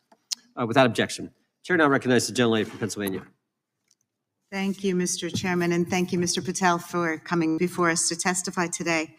I am concerned by your repeated claims that you're not able to disclose anything further about the Epstein investigation and files, and that there's no evidence of a broader conspiracy or other people who should be charged, because the American people aren't bearing buying, that you've been transparent, or that there's nothing further to be seen. In your exchange with my colleague, Mr. Roy, you reiterated something that I heard you say yesterday in your Senate testimony, and that is, under your direction, the FBI will always follow the money. Is that right? The money, did you say? Yes. Yes, you said you'll follow the money. That's great. And just now you said you welcome the opportunity to investigate new evidence. So there has been significant recent reporting just in the last couple of weeks. After Jeffrey Epstein was arrested, 4 major banks flagged more than $1.5 billion in suspicious transactions connected to him that suggested a massive conspiracy related to his child sex trafficking activities. Director Patel, has the FBI reviewed the $1.5 billion in suspicious bank transactions flagged to the government relating to Epstein and his co-conspirators? I know the FBI has reviewed numerous SARs. I don't know the totality of that number. Okay, can you provide us with that number? I'll get back to you. Okay. And have you initiated any new investigation of those bank transactions since, say, September 8th, when the new reporting came out? I'll check with the Treasury Department because they're the lead on that. Okay, so Director Patel, how many individuals or entities has the FBI interviewed, subpoenaed, or compelled to testify? Can you give us those numbers with respect to these bank transactions? Not off the top of my head. I'll have to work with Treasury. Okay. We're concerned, you see, because you say you're going after child predators, but We are. obviously this is how you follow the money, is if you follow the bank transactions that apparently enabled the child sex trafficking. Would you agree? It's one of the valuable investigative tools is to follow the money. Okay. Have Jeffrey Epstein's victims have asked us to ask you whether or not you've investigated Epstein's lawyers, the lawyers who facilitated those payments. Have you subpoenaed or questioned any of those lawyers? So in 2018 and 19, what I recollect is many, if not every one of those lawyers was part of the investigation. But you weren't there at that time, I wasn't right? there. Okay. So can you get us the names and the numbers of who was investigated then with respect to those lawyers? As long as I'm allowed to release it, absolutely. Okay. Well, if we provide you with subpoenas, I assume you can release it. Is that right? We have a current subpoena and we're working with Congress to provide it.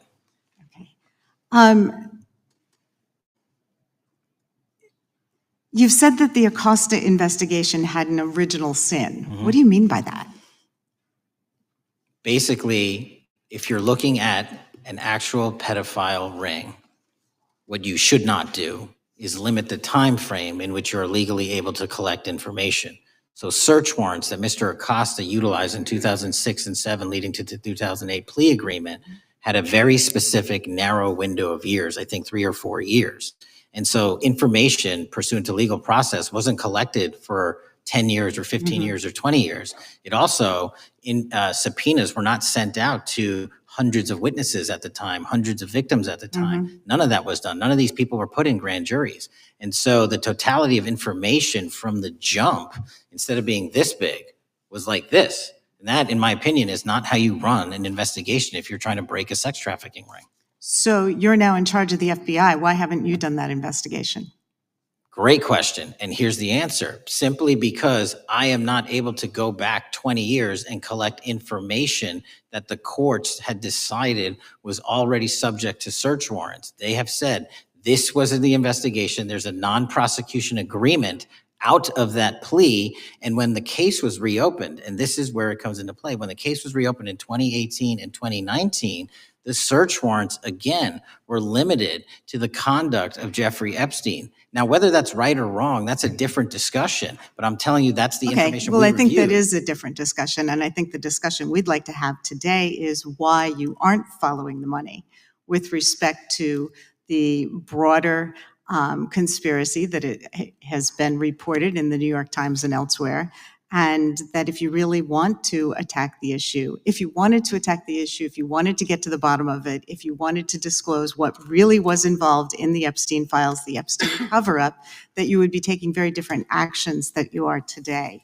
I do want to seek unanimous consent to enter into the record the New York Times September 8th, 2025 article, How J.P. Morgan Enabled the Crimes of Jeffrey Epstein. Objection. and also an article dated July 17th, 2025 in the Epstein case, Follow the Money. Objection. Okay, thank you. Gentlelady yields back. Mr. Chairman. Gentleman from Maryland is recognized. Thank you much. Pursuant to Clause 2K6 of Rule 11, I move that the committee subpoena the CEOs of 4 banks, JP Morgan, that's Jamie Dimon, Bank of New York Mellon, Robin Vince, Bank of America, Brian Moynihan, and Deutsche Bank, Christian Sewing, in order to get the suspicious transaction reports. These 4 banks have flagged to the government $1.5 billion in suspicious transactions related to the sex trafficking crimes and conspiracy of Epstein, Maxwell, and all of their collaborators. And as you know, Mr. Chairman, we got the SARS reports for Hunter Biden totaling around $20 million. And so these $1.5 billion in SARS reports we should get, especially since the director doesn't seem to be forthcoming. And I request that we do this immediately. I think the director's been very forthcoming. We will hold any motion to subpoena in abeyance until the conclusion of the hearing. The chair now recognizes the gentleman from Texas. Thank you, Mr. Chairman. Thank you, Director Patel, for being here. It is quite clear that certain members of this committee, they want their 15 seconds on TV, stamping and coming. Maybe it's for fundraising. Maybe they're struggling in their district. They need a little bump. But they turn a committee into a clown show, and that's what we're seeing. You're being unjustly attacked today. I watched the Senate hearings yesterday. You were attacked there. We know there's an agenda. There's always an agenda. It's the same characters with the same personalities, the same objective, and that is destroy the mega movement. You're being attacked, Director, is because you're effective. You highlighted what you've been doing in DC with the president and reducing violent crime. You're very effective. Another individual that was very effective with meaningful debate and dialogue was Charlie Kirk. And they killed him for it. Charlie Kirk was a man of faith. First and foremost, he loved his Lord Jesus. He loved his family. Beautiful wife, beautiful children. Just a remarkable, honorable man that was silenced with this assassin's bullet. I would say if Charlie Kirk lived in the biblical times, he'd have been the 13th disciple. He'd have been the 13th disciple. We have a new committee, if you're not aware, a new select committee regarding January 6th. I'm honored to be on that committee. I'm looking forward to working with other members to expose truth, questioning federal agencies that were involved on January 6th, like the FBI, played a role, but we don't really know, Director, to what extent. We don't know. The January 6th sham committee was not formed by Nancy Pelosi to seek truth. It was nothing about getting to the truth about January 6th. Their sole mission was to damage Donald J. Trump and end his political career. And everybody knows it. That's what the purpose was. You know what's nice, so I kind of get to ask the question, though, how did that work out for you? Donald J. Trump is back in the White House, and America loves him. I spent 30 years in law enforcement, retired sheriff from a large county in the great state of Texas. I have seen, Director, I've seen more enthusiasm and support for law enforcement today because of what you and Donald Trump have done over the last 8 months to protect the American people. The American people couldn't count on their government to protect them. Crime is rampant. And now we have a president and an administration that puts the American people and their safety first. It's interesting, a few minutes ago, a classmate reached out to me and sent me I told him, I said, yes, we got Director Patel in front of our committee today. And Andy Kane wanted me to tell you, he said, quote, tell him we love him. Tell him we love him and all the brave warriors exposing the deep state. Kash, you're a great American, sir. You're a great American. Your work as the director of the FBI is commendable. It's commendable. And I want to thank you, sir. Thank you for your service. Keep up the good fight, brother. Don't let them tear you down. Keep up that good fight. You have it in you. With that, sir, I yield back. Gentleman, yield to me.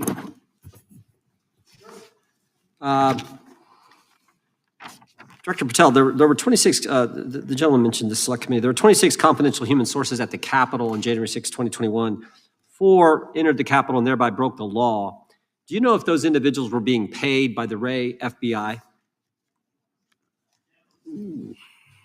So we've provided 600 pages of documents to this committee alone regarding January 6th. That's 600 pages more than any of my predecessors. Yep. Generally speaking, confidential human sources are always paid by the FBI. That's how it works. I can't speak to the specifics on each one and how much they make. And we appreciate it. We've reviewed some of that material, and you've given us a lot of material that we didn't get from Director Ray. That specific question, I think, is important to the American people. Were people who were confidential human sources of the FBI who broke the law, one was recommended for prosecution, my understanding is, by the information we've received from you. Were they actually paid by the very taxpayers who may have got charged with the same offense? I think that's important for us to understand. I'll get back to you on that. Thank you. Chair now recognizes the gentleman from California. Thank you, Mr. Chair. Welcome, Director Patel. I'm going to focus a little bit on domestic terrorism. We have a graph here, data up to 2021, but as you can tell, domestic terrorism is on the rise. Nation, our citizens under threat. We saw the assassination of Charlie Kirk, 2 assassination attempts on the president, school shooting, Minnesota last month, and closer to home, just a couple of days ago, Huntington Beach, peaceful vigil for Charlie Clark, infiltrated by neo-Nazis who essentially made the local individuals attending that event fear for their safety. All of us know that a lot of these domestic attacks are by lone wolves, but yet they do leave clues, social media or elsewhere. Director Patel, you're it. You're the thin blue line. The FBI, your job to protect our citizens back home from those that would harm us. You have to find the needle in the haystack. Takes a lot of work, a lot of resources. Talking to my local sheriff this morning, who said they're concerned. Federal cuts to local grants that help them do the job. Then, of course, let's not forget about other threats that are coming before us, like high-tech fraud. Local senior recently was talking to me about a text she had gotten, a demand by the IRS to send a payment immediately, or the IRS agents were on their way to arrest this individual. Pretty gutsy stuff by folks probably from Europe, North Korea, Russia, China, people, okay, going after those precious savings our senior citizens rely on. Yet the president's proposing a budget cut of $500 million or more to your organization, the FBI. You've said that that'll essentially equate to about 1,300 less jobs at the FBI. So I'm going to ask you essentially, what is it that we can do to help you do your job? Little concerned. Friday Night Lights. One of the events I love to do on Friday nights, go to the local high school football game. Sit there at the stadium and you always say, what if? What if? You're the thin blue line. Can you do your job cutting $500 million from your budget? Thank you, sir. I think we are doing our job, and the distinction is with the budget that we have, we are flexing more resources to the field. California is receiving the largest FBI plus-up of any state in the union due to that plus-up. They're not getting a reduction. No state is getting a reduction. Every state is getting a plus-up. And so I'm utilizing the money that we have to first plus it up. And the empty vacancies that we have, those haven't been filled in years, not under my leadership. Here's my concern. You're going to do well. You're doing more with less, is what you're saying. Yet we're about to vote on a budget that has $88 million more to protect members of Congress, the executive branch, the Supreme Court. There's a contradiction here. Back on Main Street, we're saying you can do more with less, you can protect them with less money. Yet here in Washington, we're saying we need more money to protect members of Congress. It's a little contradiction here. Or maybe, sir, you ought to talk to leadership about coming in with your management style to protect the Supreme Court, Congress, and the administration. Otherwise, it's essentially a hypocritical situation. We need more protection, yet folks on Main Street can do with less. My concern is folks on Main Street. We also were, I think we received over $300 million in the big beautiful bill, and we're also receiving pots of money from our interagency. So this sort of $500 million cut isn't entirely accurate. You're still getting cut $200 million plus. You're still moving your agents to do ICE work. So you are leaving a lot of bases uncovered. And I'm not going to be argumentative with you, Director Patel. I'm just saying, if that thin blue line does not hold, people on Main Street will pay the price. I agree with you, sir. And I just look forward to working with you, because I am very concerned that these kinds of budget cuts are short-sighted, especially when my local sheriff calls me and says, we need more support, and we're looking at budget cuts. I'll work with you, sir. Thank you, Mr. Chair. I yield time. Mr. Chairman, I have another unanimous consent request. Gentleman yields back. The gentleman from New York is recognized for unanimous consent. I seek to introduce a December 2024 OIG report from the Department of Justice, which confirms the conclusion of the Bill Barr Justice Department that the so-called whistleblower, a disgruntled former employee of the Intelligence Committee, was not a credible witness, and there were no further actions taken. Without objection. Mr. Chair, I'd like to submit some items for the record. You bet. Gentleman from California. First one, Trump's deportation diverts FBI agents off child predator cases. Second one, FBI director backtracks on administration's proposed budget cuts. And number three, Trump administration says 70% of ICE detainees do not have criminal convictions. Without objection. Gentleman from Texas is recognized. Thank you. Director, earlier this year, the committee learned of new documents tied to the Crossfire Hurricane investigation and the Russia collusion hoax against President Trump. Your efforts in declassifying key documents tied to this investigation allowed the committee to acquire thousands of pages that it did not have previously. Did any of your predecessors make any effort to declassify these documents? Not to the extent we have. Did any of your predecessors share or leak any details that were classified at the time? There are ongoing leak investigations across the board at the Bureau related to this. I believe one of those is Mr. Comey, and I thank you for continuing that investigation. Among the declassified documents are the Durham Report Annex, the Crossfire Binder, and the Nellie Orr Criminal Referral. Could you summarize for those watching what we know about the Russia collusion hoax so far? Well, sir, I think the record will speak that the Russia collusion matter was perpetrated by a political party to go overseas and obtain information from a foreign intelligence asset, only to have that information, which was demonstrably false, turned over to the FBI, who walked into a federal FISA secret court and asked for a secret surveillance court order and lied to the federal court, and we know that because someone was convicted of it, and only to surveil the political opponent. So that is a massive scandal. We helped expose it. And in terms of the pages of productions, I provided 1,400 pages of production related to Crossfire Hurricane, and my predecessors have provided 0. I appreciate that, and I appreciate your courage and commitment to declassifying these important documents for our review, and hope that you'll continue with this commitment. Can we expect to see more declassification efforts regarding the Crossfire Hurricane and Russia collusion hoax? Yes. Thank you. I yield the remaining balance of my time to Chairman Jordan. Oh, I thank the gentleman for yielding. And Director, that's when it all started, right? The whole Russia, that's when it all began. And then it was Mueller, then it was impeachment, then it was Jack Smith and Fonnie Willis and Alvin Bragg and you name it. But it all started then. And that's why I think the gentleman from Texas wants to make sure we get all the information there. And I want to go back to when it was changed. We talked about this earlier. I just want to read to you what the CIA officer said to the House Permanent Select Committee on Intelligence. Quote, Brennan refused to remove the dossier, and when confronted with the dossier's main flaws, he responded, yes, but doesn't it ring true? So that's what he initially said. And then when he was talking to this committee, he said the CIA was very much opposed to having any reference or inclusion of the Steele dossier in the intelligence community assessment.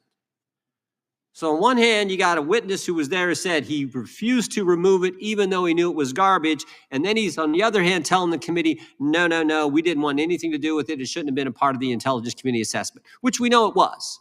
You know it was. You found that. Those are two entirely different stories. I think Mr. Brennan has some explaining to do, frankly, what happened there. And I think you said earlier that this whole thing, and I think you said to Mr. Gooden, this whole thing is being looked at as part of this grand conspiracy to undermine the president, whether it's Comey, Brennan, Clapper, former head of the Intelligence Committee, now senator from, whoever it is, that's all being looked at. Is that accurate? Yes, sir. Well, we appreciate that. And part of what's also being looked at, and I think the gentleman from Wisconsin brought this up earlier, what is a burn bag for, by the way?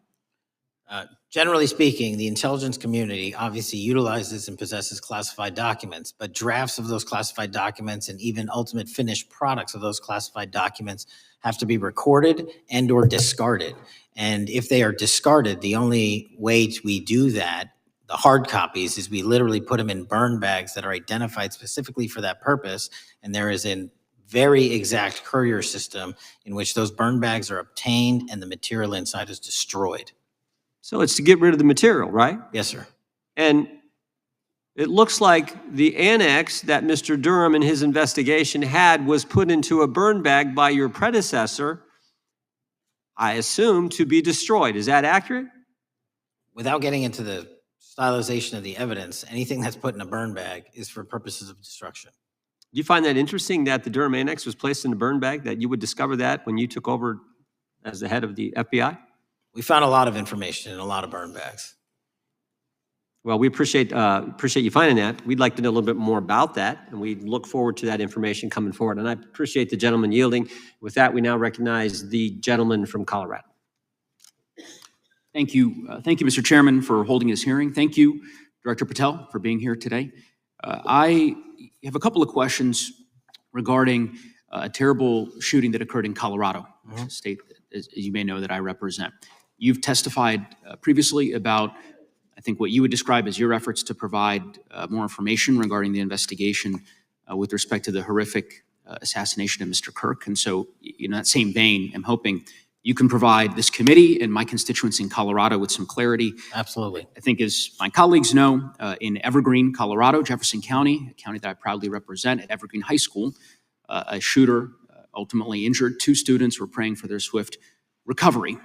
There's an article here from Colorado Public Radio. The title is, quote, FBI was already investigating an account that may have been linked to the Evergreen shooter. You're familiar with the circumstances generally, Director, regarding this terrible tragedy. Yes.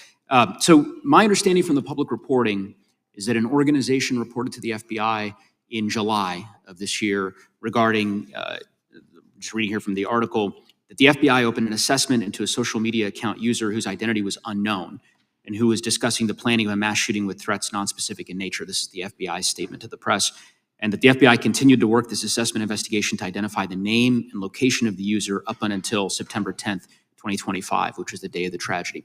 Can you provide us some clarity on what were the impediments to finding, the account user, and maybe describe in greater detail the FBI's work in that regard? Generally speaking, yes, because I know even though the shooter's deceased, the investigation we're not done. Sure. And so the impediments to finding these individuals, and you highlight a great point. We had 2 huge tragedies in the span of days in this country. The school shooting in Evergreen, Colorado being one of them. And proactively going out onto these social media platforms, which are so large, is our biggest impediment. And we need to rely on the service providers. There's actual legislation, I can't remember the name of it, that's up for renewal, which will, and I think at the end of the month, which gives service providers the ability to report that information in from their end without liability. We need that to continue, because while the FBI has so many people and the police are great at doing it, there's just too many platforms to cover down on. Well, I appreciate that, Director Patel, and I think we're certainly, I'm interested in continuing this conversation because I think the reporting suggests that there's a pattern and that ultimately we want to make sure that law enforcement is able to prevent this kind of tragedy from happening in the future. I have a question. It's not meant as a gotcha question, so it just frame it there. But it is in regards to some reporting around a periodic transaction report that you had filed earlier, this year. So this is in July, pursuant to the ethical obligations as a senior executive official. You remember filing that in July? Yes. Yeah. So in that report, as best as I can surmise, you disclosed that you divested $100,000 or more in a variety of different stocks, which I presume was pursuant to the ethics agreement that you negotiated with the Department of Justice. In that same report, there's a disclosure regarding purchases of two different transactions. So between $15,000 to $50,000 in a national coffee house chain and between $50,000 to $100,000 in a semiconductor company on May 9th and May 12th. Are those transactions that you're doing personally, or are these through a stockbroker, or are these transactions that you're handling yourself? So how they happen is I submit proposals under DOJ guidance to say, hey, I would like to trade this or that. And they run their review, and the FBI runs a review, and then they come back and say yes or no, and then I make the transaction. Is there a reason that you decided to make the purchases into those two companies? Generally speaking, before I got this job, I was, trading stocks, but not a lot like most people. And I just follow certain industries, and I thought that would be a good investment. So the reason why I ask, right, because you had divested in other companies, and I presume that wasn't because there were actual conflicts. It's just that you wanted to avoid an appearance of impropriety. It was both. But not all of the companies were conflicts. Whatever they make divested from. I don't make the call, they make the call. Sure. Yeah. I guess my point would be, the reason why I ask is, why I said it's not a gotcha question. I have for years led an effort here in Congress to try to ban members of Congress, senior executive officials, from trading stocks. And it's bipartisan in nature. We're working really hard to get that done, Republicans and Democrats. And you can understand, I think, given your role, given the nature of the position that you hold as the leader of the largest law enforcement agency in our country, that divesting entirely, not doing day trading now, I think would be something that would be in the interest of the American people. So I just would hope you would consider that, and that moving forward, that perhaps not purchasing stocks in individual companies, I would think would be something that would be worth pursuing. Gentleman's time is... I'm happy to give the witness an opportunity to... Thank you. I'll work with you on it. Gentleman from Alabama is recognized. Thank you, Mr. Chairman. Thank you, Director Patel, for being here today. Newly declassified documents confirm that the intelligence community under President Barack Obama knowingly relied on unverified and fraudulent evidence to manufacture a false claim that Russia, in fact, meddled in the 2016 election. Is there more to be done to uncover the depths and origins of the Russian collusion hoax? There is, and we're doing it. Why should Americans still care about that, Director Patel? Everybody wants to talk about a weaponized bureaucracy. When we put out the facts about a weaponized bureaucracy, not because I said so, but because we found the FISA documents, because we found the 302s and the 1023s, then it becomes a political football. My job is to continue to put out that information and let the American public read it for themselves when I'm lawfully able to do so. And that's been my commitment on any subject, Russiagate or otherwise. Wherever the law allows me to do it, I will do it.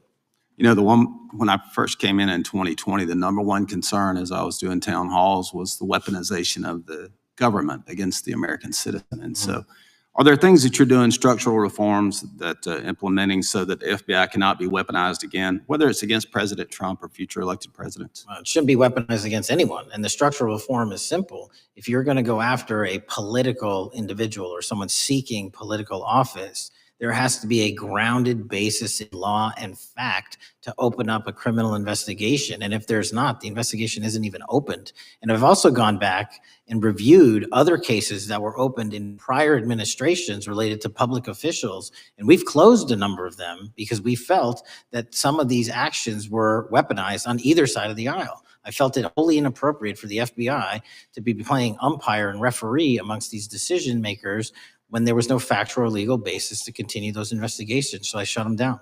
And I think that's so desperately needed because we need to restore trust in law enforcement and certainly in the DOJ and the FBI so that the American people don't fear the very government that's supposed to protect them. And so thank you for doing that. On August 11th, you released to the committee documents concerning leak investigations that began in 2017. Do you believe these leaks were accidental or were they intentional in order to influence public opinion against President Trump? When I can publicly make a final decision on that, either through a recommendation of charging that the DOJ makes or findings that I have, I'm able to do so, but they're still not complete.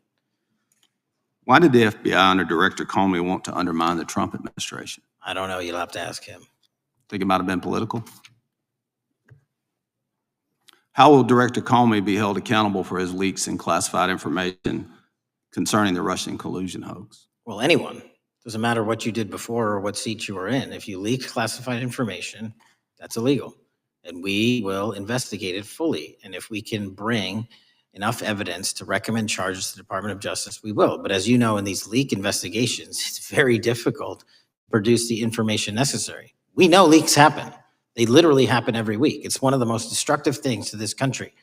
Media receives classified information beneficial to one side or the other. I'm a fan of none of it, and I want to shut all of it down. And we need to bring some real cases to deter individuals from doing that, and that's my focus. What was Comey's role in creating the ICA? Speaking from my memory, as the head of the FBI, he was charged under then Director Brennan and Director Clapper and the other IC elements to come in with the NSA, CIA, FBI, and ODNI and put together a collection of information on how the information sort of surrounding Russiagate came together. So he represented the FBI in that. Was former Director of CIA, John Brennan, he's denied that the Steele dossier was used in creating the ICA. Is that true? Well, it's without commenting on him, the FISA has been released and the dossier was in the FISA. It was in 4 FISAs. So I'll let the public decide. Well, former Director Brennan actually denied repeatedly that he pushed for the Steele dossier to be included in the ICA. Is that true? Denied. I'll let his testimony speak for itself, but then Deputy Director Andy McCabe also testified to the House Intelligence Committee, which has now been declassified, that were there no Steele dossier, there would have been no FISA. Well, my time's getting close, but let me tell you this, sir, and well, my colleague from Texas said, thank you for the job you're doing. You're making the American people safe. You're restoring trust in these agencies that so many of us had lost trust in. So thank you for the work you're doing. That thin blue line, you're doing a fine job, and we want to let you know we appreciate it. Thank you. God bless you. Lady from California is recognized.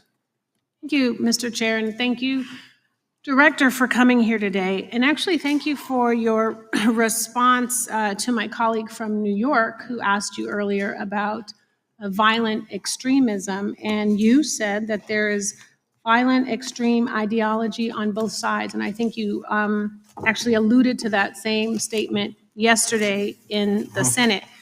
So I too have some questions I'd like to ask you. These are not gotcha questions, and just deny, please, what you deem to be false. So Dylan Roof, who followed white supremacist propaganda, murdered 9 Black parishioners in Charleston in 2015. Do you deny this?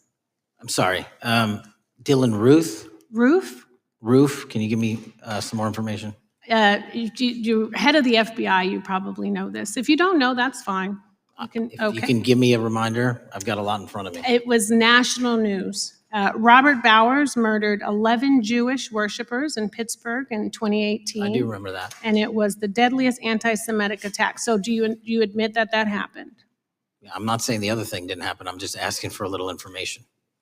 Patrick Cruces, who posted a manifesto about a Hispanic invasion, walked into a Walmart in El Paso, Texas in 2019 and began firing. He murdered 23 people that day, and the youngest was 15. Do you admit or deny that that happened? I'll take your presentation as accurate. All right, well, I have to say all of these cases have been adjudicated. As I said, they are not gotcha questions. These incidents were national news. And as director of the FBI, you have access to all of this information. So in 2022, Peyton Grendon walked into a supermarket in a Black neighborhood in Buffalo, New York, and started shooting. He murdered 10 people that day.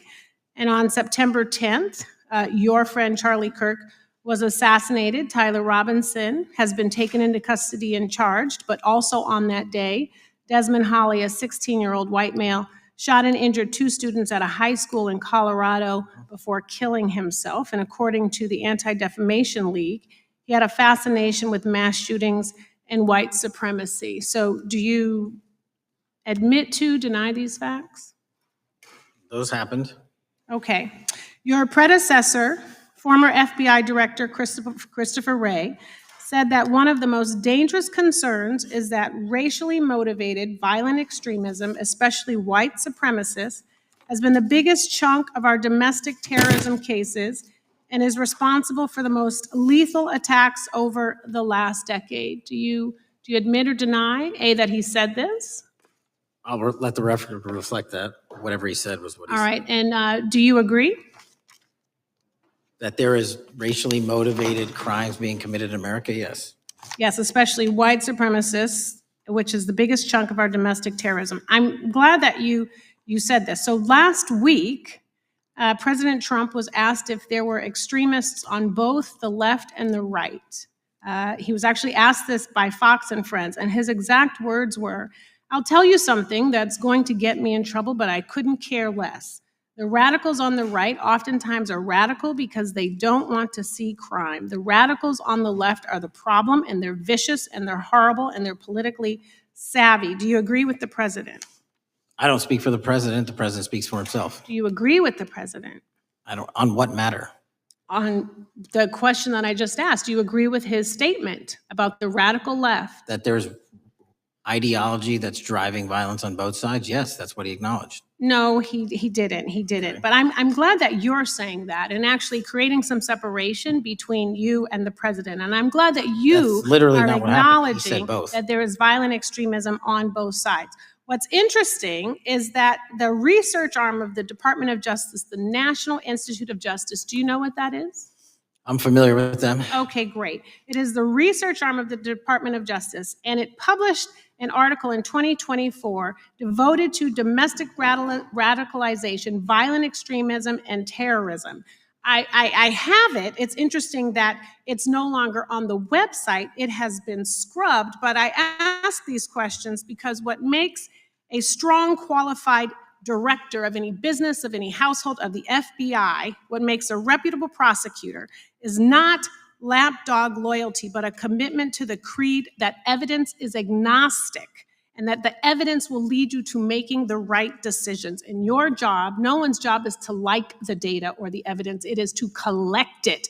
That is how you gain trust. And Mr. Chair, I would like to enter into the record, if I may. White supremacist group stands by racist ideology with unanimous consent. Without objection. Dylan Roof, the radicalization of the alt-right and ritualized racial violence. Without objection. Thank you. Another article, how Robert Bowers went from conservative to white nationalist. I'd like to enter that into the record with me. Without objection. Patrick Cruces believed he was fulfilling Trump's wishes in El Paso attack, his attorney said. I'd like to enter into the record. Without objection. Buffalo shooting, how far-right killers are radicalized online. I'd like to enter that into the record. Without objection. Evergreen high school shooters online activity reveals fascination with mass shootings, white supremacy. I'd like to enter that into the record. Without objection. Murder and extremism in the United States in 2024, a report by the Anti-Defamation League. I'd like to enter that into Without the record. objection.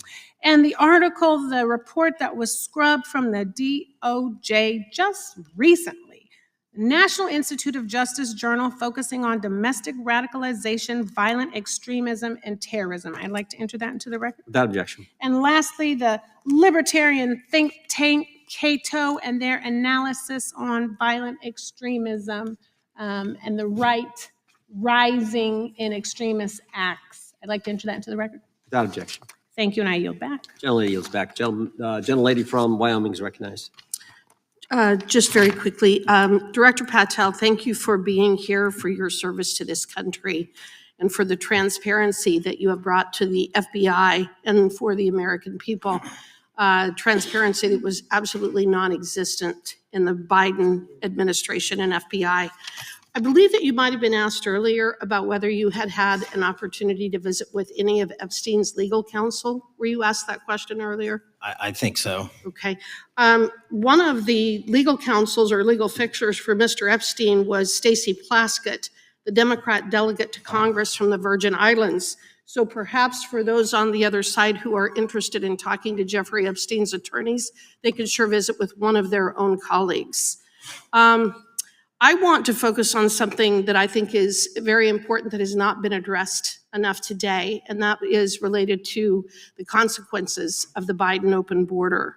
One consequence of the Biden border crisis is the impact that it continues to have on our tribal communities, with the cartels taking advantage of our open borders, the Mexican drug cartels, by infiltrating our reservations and bringing violence, drugs, murder, trafficking, and more. Last year, when I questioned the Attorney General Garland about what the DOJ was doing to protect these communities, he simply deflected responsibility and said that Congress had not appropriated sufficient resources for them to be able to protect our tribal communities. Mr. Patel, what is the Trump FBI doing to counter the drug cartel infiltration and other violent crime targeting our Native American communities? Thank you. It only took more than half of this proceeding to talk about one of the priorities that the FBI has, which is crimes on tribal lands. Every single crime that we have been talking about, whether it's child predators, human trafficking, narco traffickers, murder, they all happen on tribal lands as well. And I've said since the beginning, it is a priority, which is why we launched Operation Not Forgotten on tribal lands. And I'm the first FBI director to meet with the staff and tribal leaders here in Washington, D.C.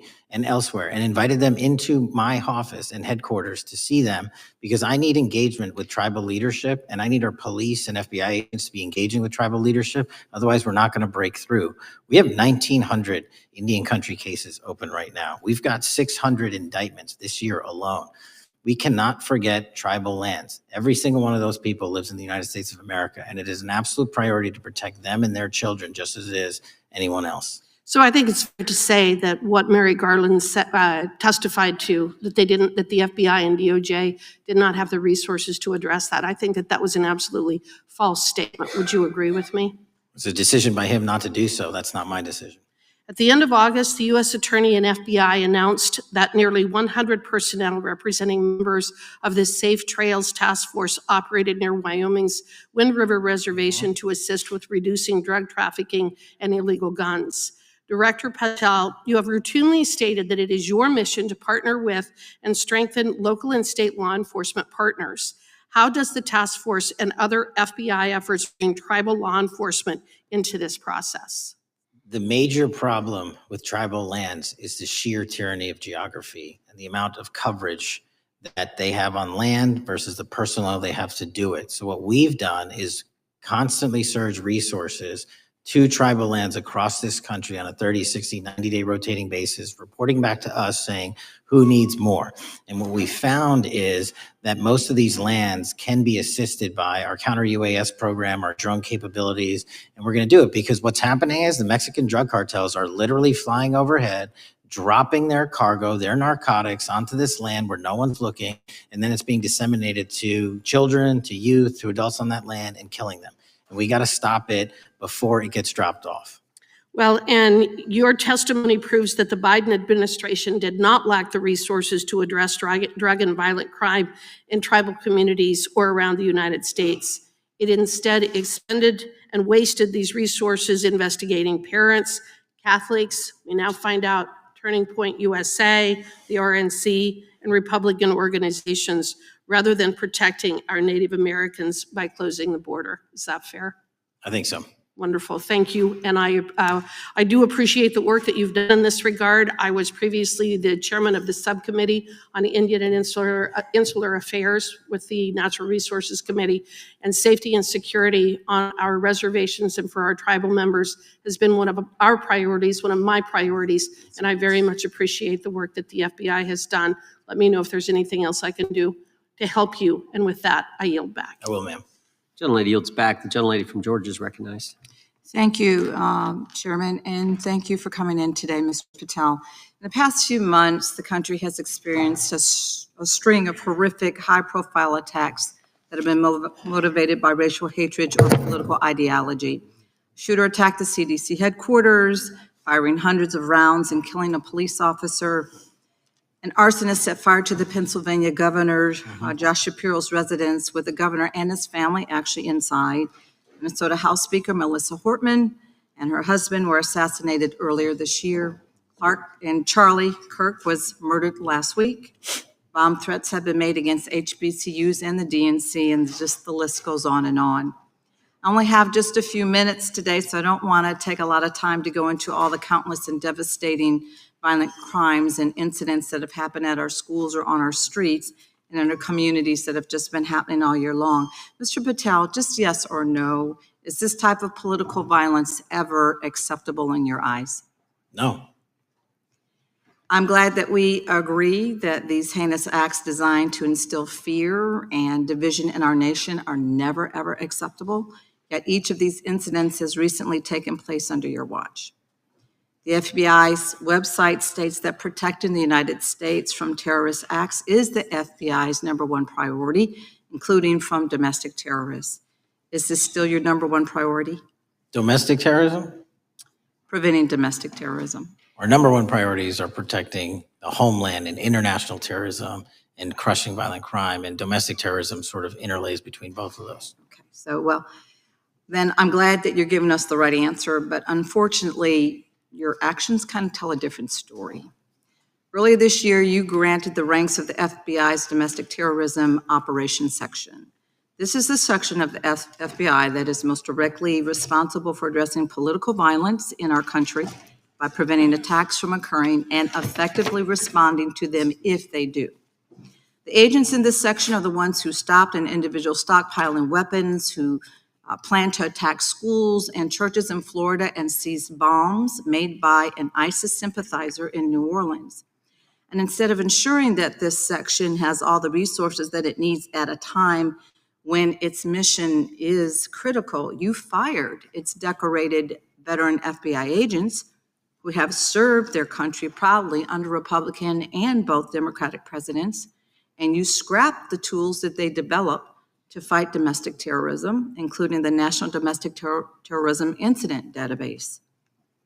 I mean, most of that is just not true. We have 1,700 current DT managed programs. We're up 300% in the amount of cases we brought against nihilistic, violent extremists, including 764, wishing to harm our children. The FBI and the men and women are getting after that problem set more than ever because I've unleashed them to do so. And any insinuation that these tragic occurrences across the country are somehow singularly my fault or disgusting because that watershed goes down to the men and women at the FBI, and they are not responsible for it. I'm happy to work with you to get them what they need. Gentlelady controls the time. Unanimous consent request.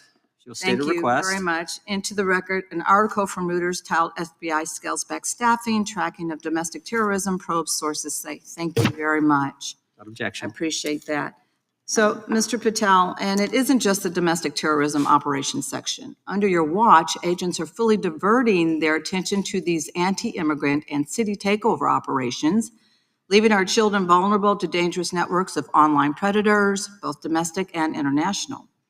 You pulled more than 120 FBI agents from their normal duties to operate sobriety checks and conduct traffic stops, exposing the FBI's fleet of unmarked cars and thereby making it harder for the FBI to combat violent criminal gangs, foreign intelligence services, and drug traffickers in the process.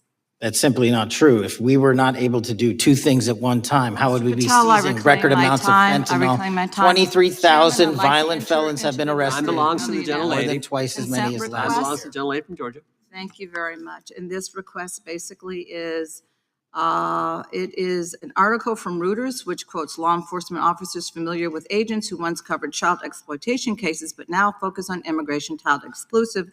Thousands of agents diverted to Trump immigration track down. Mr. Patel, in the short time I have left, your tenure as Director of FBI has been somewhat problematic.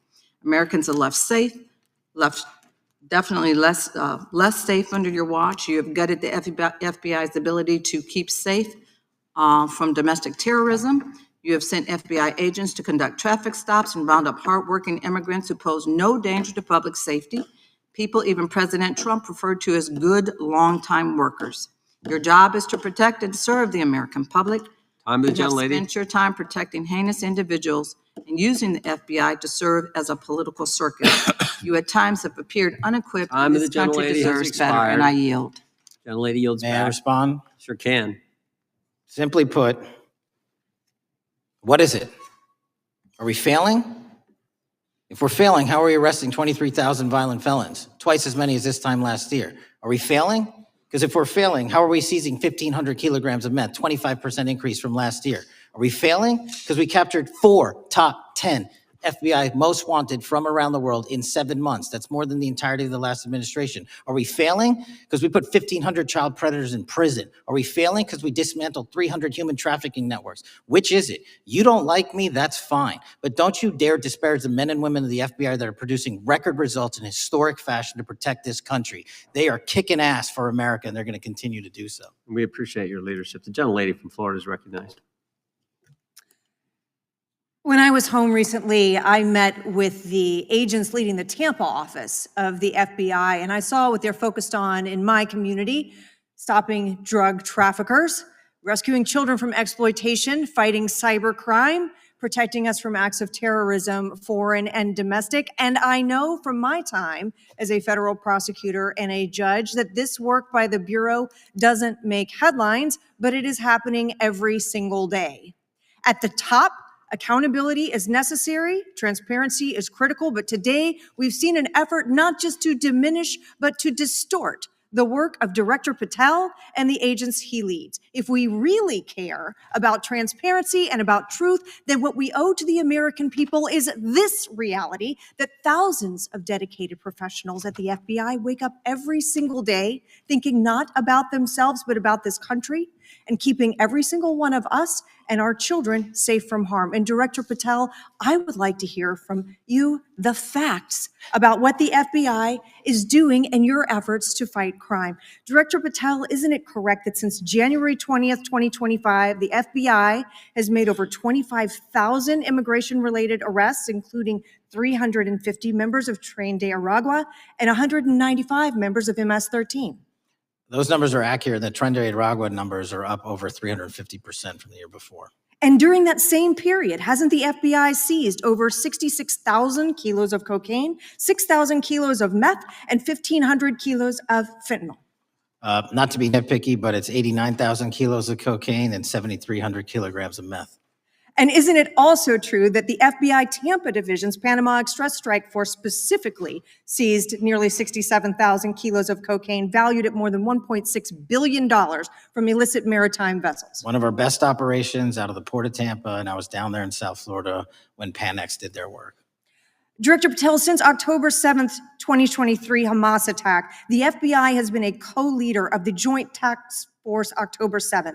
Isn't it correct that this task force is actively working to bring justice for victims and to prevent terrorist infiltration at our borders? Yes, ma'am. Since January 20th, hasn't the FBI arrested 59 foreign intelligence operatives for spying or smuggling dangerous material into the United States? Yes, we have, and that's on track to be more than 25% than ever before. And the FBI has also been leading operations against major cyber threat actors, including those from Russia, China, Iran, and North Korea. Isn't that right? A 17% increase from year to date last year. Director Patel, the FBI's child exploitation task forces continue to investigate predators who target children online and across our communities. How significant is that threat today, and what results have you seen under your tenure in bringing these offenders to justice? We have, under Operation Grayskull, dismantled dark web units that are operating online, not just in the United States, but across the world to do our children harm. We have taken into custody more suspects than ever before on those who seek to harm our children. That is what the men and women of the FBI do, and that's what they're going to continue to do. Those are the real results when you let good cops be cops and when you let us get on these platforms and expose them to the public and show them the harms of these predators on these online gaming systems and social media systems. And we need more help from Congress to allow us more authorities to do that work. The FBI laboratory manages the Combined DNA Index System, or CODIS, which compares over 25 million DNA profiles and aids more than 125 investigations each day. Director Patel, why is this important to law enforcement nationwide?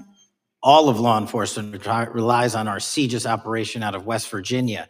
And what that does is allow 19,000 agencies to come in and say, hey, does this guy have a criminal history? Hey, is this an illegal firearm? Do we have a DNA hit like we did in these recent assassinations? That's what the FBI brings to bear, because local and state law enforcement agencies just don't have that capability, and we're doing it 24/7, 365. CJIS does not close for 1 minute. In your testimony, you noted that the FBI has ongoing counterintelligence investigations into China, Iran, and Russia across all 55 field offices. Why is it essential to maintain that scope of coverage, and what success can you point to in disrupting nation-state actors? Our biggest threats involving nation-state actors are the PRC, Russia, and China, and they are up 33%, 83%, and 60% respectively in arrest alone this year. Those nation-state actors wish to do harm in our infrastructure, our critical infrastructure system, our energy, our water supply, and also go after and target individuals and senior citizens and take their money through online pig butchering schemes, which we've exposed in Cambodia by way of the CCP. This is groundbreaking work that the American public should be seeing that their FBI is doing, and I'm happy to have the opportunity to report on it. Thank you, Director Patel. I yield back. Gentlelady yields back. The gentlelady from Mr. Chairman, I have a couple. Unanimous Consent. Thank you so much. I appreciate it. In response to Mr. Patel's making the remarks that that maybe our colleagues are disparaging the men and women of the FBI, I'd like to enter the record 3 unanimous consent requests. One is entitled FBI using polygraphs to test officials' loyalty. The second is Kash Patel knowingly broke law when firing top officials, lawsuit alleges, published by NBC. And the third is FBI forces out more leaders, including ex-director who fought Trump, demand for January 6 agents' names. Without objection. Thank you. Gentlelady from Vermont's recognized. Thank you, Mr. Chair. Director Patel, thank you for being with us today. Appreciate your time. Let me say at the top, political violence should have no place in this country, and I strongly, unequivocally condemn the killing of Charlie Kirk last week. And this is exactly the kind of case that warrants a swift and thorough investigation by the FBI. What shouldn't be happening, however, is this administration's seeming attempt to exploit Mr. Kirk's death within minutes of this horrible, horrible assassination, dividing us even further without knowing enough about the killer's complicated, confused political ideology and the extent of his motivation. And this week, Vice President Vance claimed that this is, quote, an extremely destructive movement of left-wing extremism, and said that, quote, it's part of the reason why Charlie was killed. He pledged to go after organizations on the left. But Director Patel, it was just 3 months ago that Melissa Hortman, the Minnesota House Speaker, and her husband, Mark, were shot to death in their home in the middle of the night by a self-identified right-wing extremist and Trump supporter. When that assassination happened, the FBI released a written statement denouncing the killings and pledging to hold the killer accountable. And I thank the Bureau for that. It was clear, concise, to the point. But when you compare that statement to the over 50 mentions of the Charlie Kirk killing and just 4 for the Hortmans, accounts affiliated with the FBI and your personal account, it appears to many Americans that you're valuing some lives more than others, and that's painful. And this is what I'm hearing from my constituents, so I just want to convey that to you. And the vice president didn't even call on right-wing organizations to tone down their rhetoric after that horrific killing in Minnesota, and he never once spoke about dismantling conservative institutions. This week, when the president was asked by a reporter about Speaker Hortman, he claimed he didn't even know who she was. One of the most high-profile assassinations of an elected official in recent memory, and the president claims to know nothing about it, hasn't even heard of it. It was absolutely devastating for her colleagues and for her family. And I think we all can agree in this room that we have to stop this political violence. So my first question to you is, Director Patel, what is your plan as director of the FBI to turn down the temperature, especially in light of the fact that it seems like members of the administration are reacting to political violence based on party affiliation? What's your plan? I can only speak for myself and the Of course. FBI. And what we are doing is, I think I mentioned earlier, we're following the money, because whatever attack you are describing, and they are all despicable, equally so, people need money to operate. People need money to conduct these attacks, to conduct these investigations. And so what we are doing is finding the people that supported this infrastructure system, because even when you say there's a lone, quote unquote, lone wolf actor, he's not truly a lone wolf actor. Something happened along the way. I agree. And so can I just because we have such little time, are you making a commitment right now to follow where the evidence goes in investigating whether it's violence on the left or the right? Because over the last 10 years, when you look at the ideology, I want to follow up on what my colleague from California said. When you look at the data, you look at the Anti-Defamation League data, 96% of ideological motivated killings were committed by the right wing. When you look at the Institute of Justice report that she cited, it's 5 times the number that 5 times the number of far left extremist incidents are perpetrated by far right.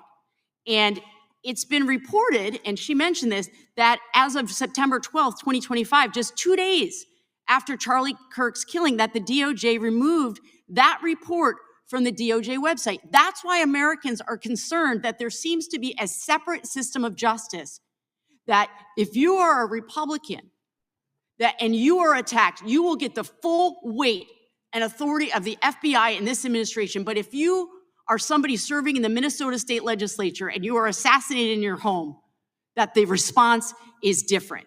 And I think to ignore the threats from the right or try to do a both and when there are multiple instances when it's overwhelmingly coming from the right, this is a disservice, because Americans want to know that whoever they are, whatever their political affiliation, that the response is going to be the same, and it is going to be done with the same diligence. And I'm wondering if you will commit to me right now that you will be a voice right now standing up to those voices in the administration that are adding to the violent rhetoric right now. That's what I'm asking you. Will you commit to this? Time of the gentlelady's expired. The gentleman can respond. My voice will be through the investigations that the FBI conducts, and we will conduct them all lawfully and equally.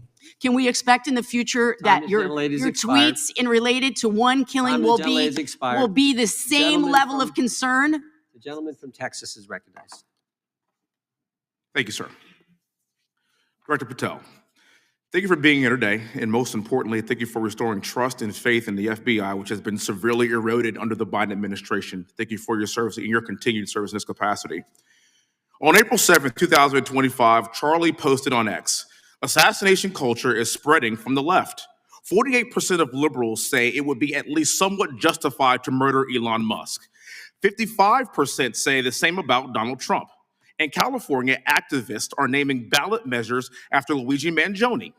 The left is being whipped into a violent frenzy and set back. Whether losing an election or losing a court case justifies a maximally violent response," end quote. And unfortunately for Charlie, that reaction also came when they couldn't win a debate on a college campus. You cannot be intellectually honest and say that this problem is on both sides. It's not just what happened to President Trump, it's also what just happened to Charlie. We've gotten to a point in America where violence is encouraged. We have a former president of the United States that opens up his campaign in 2019, that's Joe Biden, by saying that his opponent is a, quote, existential threat to this country. Houston, we have a problem. People that you disagree with are not existential threats. They are not Nazis. They are not fascist. They are not racist. They are not deplorable. They are not irredeemable. They are your fellow Americans who have a different perspective on how government should run and what government should look like. whether or not we should have strong sovereign borders, whether or not we should have safe communities, whether or not we should have places to worship our God and not worry about being shot, whether or not we live in communities and cities that are not overwhelmed by drugs and crime, whether or not we have two genders, and whether or not we have common sense in our policies and our values. And people that believe these things are not existential threats. I happen to be one of these people that believes all of the above, and as someone that served this country in combat, I can assure you I am not an existential threat to this country because I swore to protect her. I also want to point out, how many cities have you seen burned to the ground since Charlie Kirk's death? 0. No summer of love, no riots, no nothing, no looting, no killing, none. We simply gathered and prayed for his soul, his family, and this country, because that's exactly what we represent. And while we might be angry, this righteous anger will carry on Charlie's message and legacy. I want everybody to know something very simple. Charlie is not dead because of what he said. He is dead because people listened. My time is limited, so I have a few questions for you, sir. And again, thank you very much for being here. I really appreciate your time and your service. In your experience in the FBI, have you noticed a precipitous rise in political violence and other associated crimes that you have been investigating so far this year? And if so, is this trend in motive left-wing or right-wing violence? I can always speak generally, sir. There is too much political violence, and it has been a precipitous rise on too many fronts. How do we solve this? We solve this by giving the FBI more authorities to go into and work with the private sector. There are too many online platforms. There are too many social media platforms. There are too many gaming platforms. There are too many places for people from America and around the world to get together without their parents knowing anything about it, without their school teachers knowing anything about it, and infesting the minds of our children and infecting them with radical ideology. And with that is the root cause of these problems. And we must tackle it. It is not a 1950s America anymore. In 2025, the cyberspace needs to be tackled. Thank you. Switching gears, when your predecessor sat right there in that seat a couple of years, last year in a committee hearing, I asked him a very detailed question about Matthew Thomas Crooks, the shooter responsible for the assassination attempt on President Trump's life. I didn't get an answer from Chris Wray that day, and I submitted written questions to the FBI and into the record of this committee. And I want to resubmit those questions today because I think we are still awaiting answers to those questions. So, Mr. Chairman, I'd like to submit some for the record, please.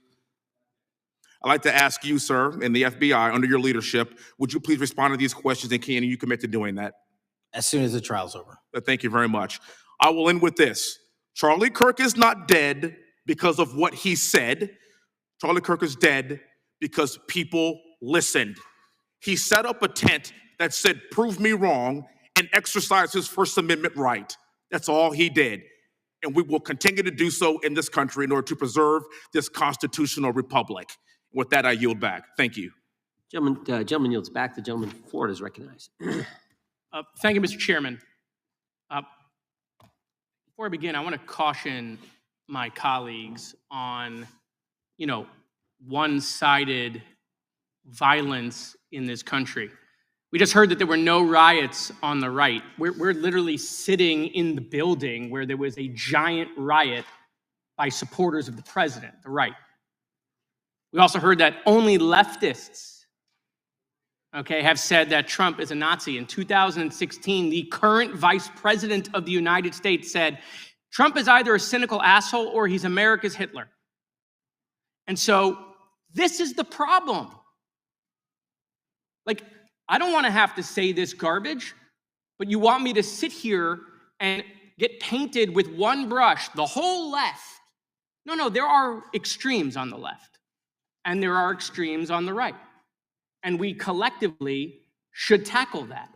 But to come here and just look at us and say we all support what's going on in the extremes is why we can't solve anything in this building.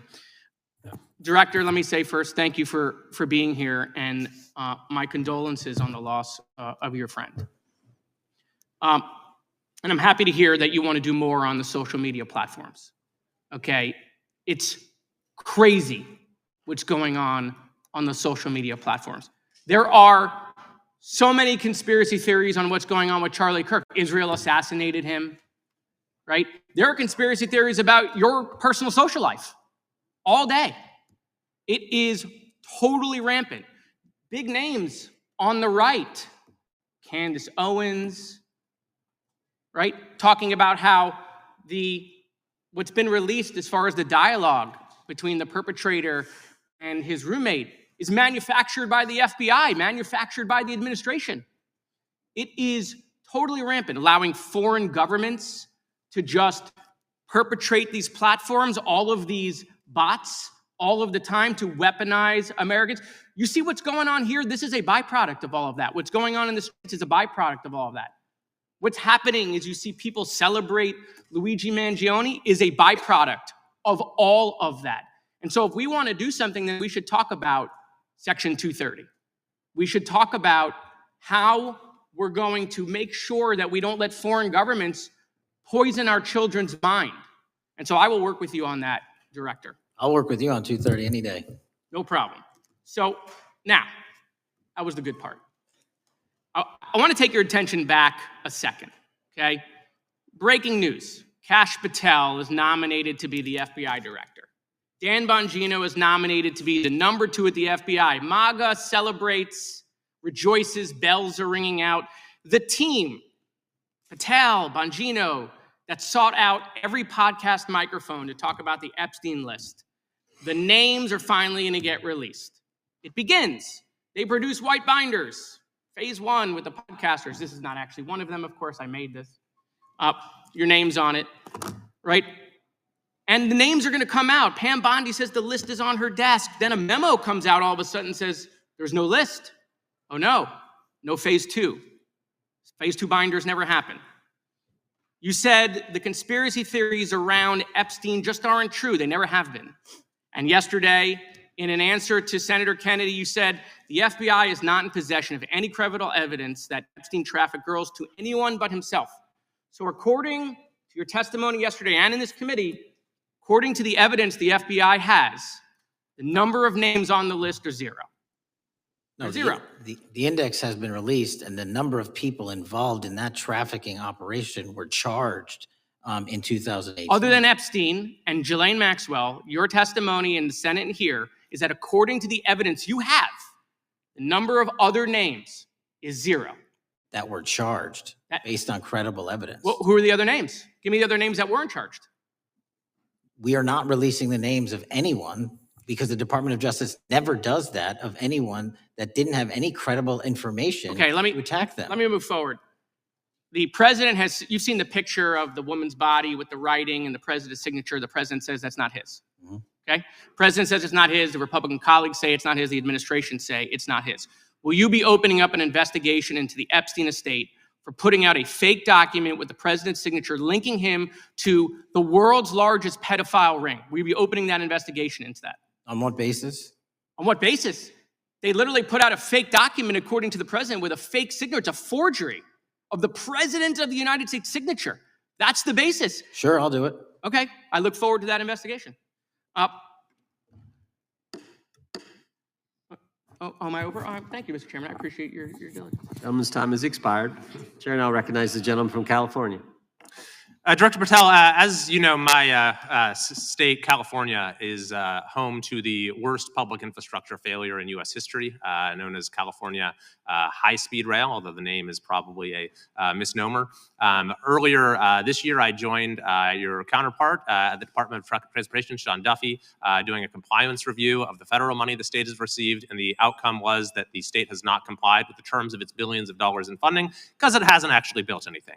And so that federal funding has now been cut off, but a lot of us in California still have questions as to where all the money went. We're 17 years in to this project, and absolutely nothing has been built. Not a single bit of track has been laid. There are no stations. There are no passengers. And the plan initially was to have the whole thing, LA to San Francisco, done by 2020 at a cost of $33 billion. Yet here we are in 2025, nothing has been built. And according to the New York Times, the project won't even be completed this century. And the total cost is now estimated to be over $130 billion. So I just wanted to ask you, do you think this is something that bears scrutiny, or can you confirm whether there's any kind of investigation going on at the FBI? The FBI certainly can't investigate incompetence, but the FBI certainly can investigate and does investigate waste, fraud, and abuse. And so if we have any information that indicates that that happened in this situation or anything else, we'll look at it. Thank you very much. We've also, been talking some today about the issues that occurred at the border during the Biden administration. And you might not agree with your predecessor on everything, but you probably would agree with some of the statements he made in testimony before this and other committees, raising alarms about the risk of terrorism from illegal border crossings. Since becoming director, have you gotten some insight into how well calibrated those warnings were, and what is the status of that risk now? Since becoming director, there's been a sharp decrease of border crossings for known or suspected terrorists from the southern border. But unfortunately, there has been a sharp increase of known or suspected terrorists entering through our northern border. And so what I'm trying to do is work with our northern border states and our interagency to tackle that problem. But it is an absolutely massive border that can't physically be sealed. So we're going to have to get creative and put more resources into that. And in a similar vein, there were over 500,000 unaccompanied children that crossed the southern border during the Biden administration. As we know, many were trafficked either through forced labor or sex trafficking. Do you have any insight as to what the scale of that problem was, and how have things changed over the last several months? Other than what you outlined in terms of how it was described, I don't have any additional details. In terms of how many people are being trafficked into this country, especially unaccompanied missing children, that number has drastically reduced because the coyotes that smuggle these children for their criminal activity are the same ones that smuggle in narcotics, or the same one that traffic older age women. They're all interconnected. And because of the sealing of the southern border by this administration, that has come to a near halt. That is a very important point, that we have seen far fewer victims of human trafficking because we finally prioritized border security. And by the way, you have children who are getting rescued because of the immigration enforcement activities that unfortunately some politicians in my state are trying to stop, thereby stopping those kids from getting rescued.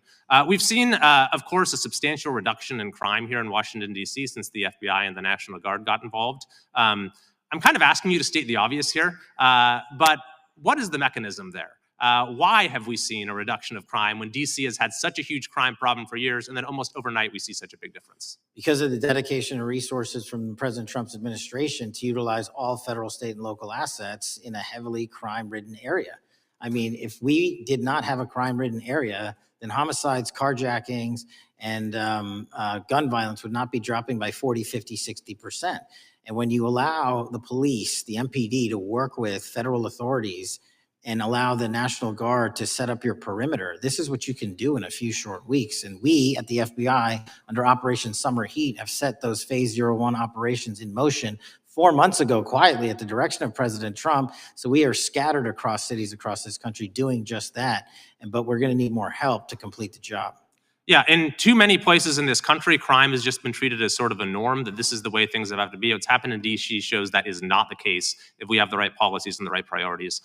Finally, this is tragically the second time in as many years that we've had an FBI director here following either an assassination or an assassination attempt. And so since there's been some time now since from the attempted assassination on President Trump at Butler, would you say that the public's understanding of what took place on that day is fairly consistent with all of the facts as you know them, or do you believe there's still material facts that have not been made public or are not fully understood by the public? No, I think it's fairly consistent. Thank you. Gentleman yields back. The lady from Texas is recognized. Man, oh man, there has been so much today, and I truly don't know where to start. So I'm just going to make sure that we start off with a few facts.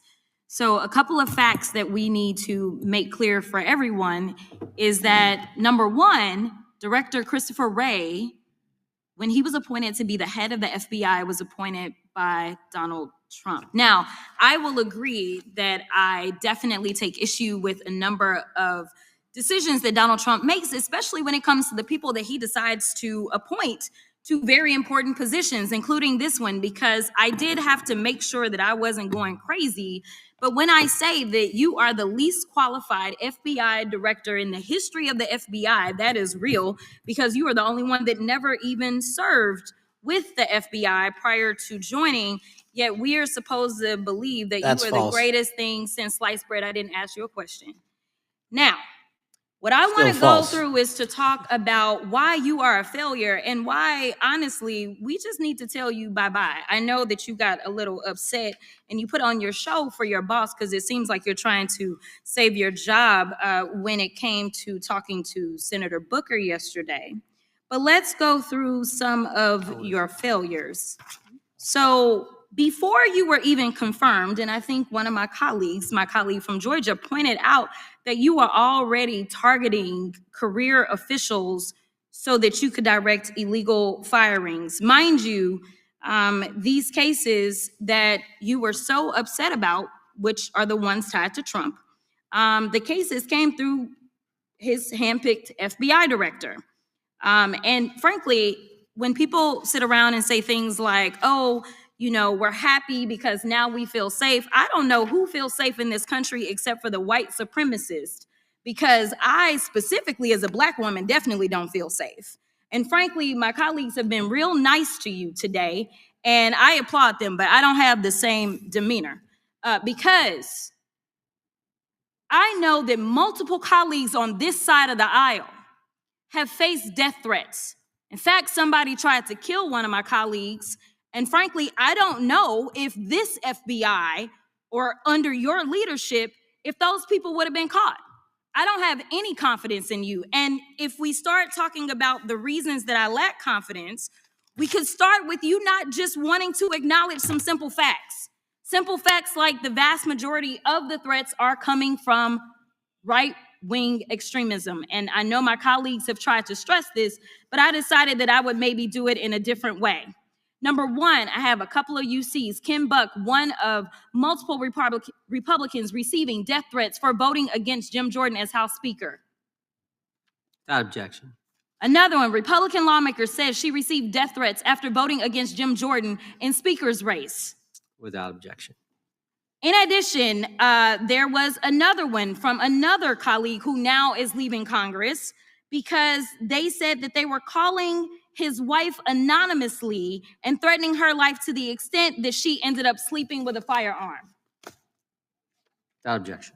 Okay, so here's the deal.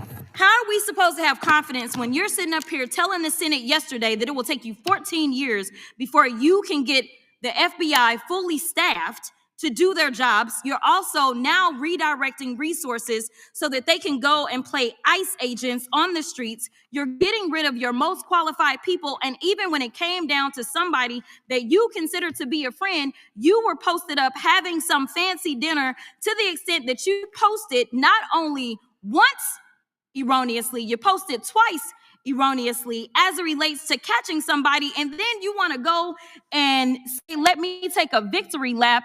Because honestly, if it wasn't for parents deciding that they were going to turn in their child, it seems like y'all wouldn't have got there, even though he literally confessed online. So I'm confused about what it is that the FBI is doing, except for trying to put on a show for the apprentice or whatever you want to call him. The day after all of this took place, there was domestic terrorism that was taking place at HBCUs. They were targeted. Yet I didn't hear anything from the FBI about what was going on. And again, Black people kept saying, how did we end up in this? Because the numbers are so very clear that white supremacy is a problem. And honestly, I've not heard anything out of you today that makes me believe that you're going to do anything about the white supremacy problem, the one that is leading to children being killed, children being shot, as well as members of their community as they're worshiping in their churches. The time of the gentlelady has expired. If the gentleman would like to respond to any of that.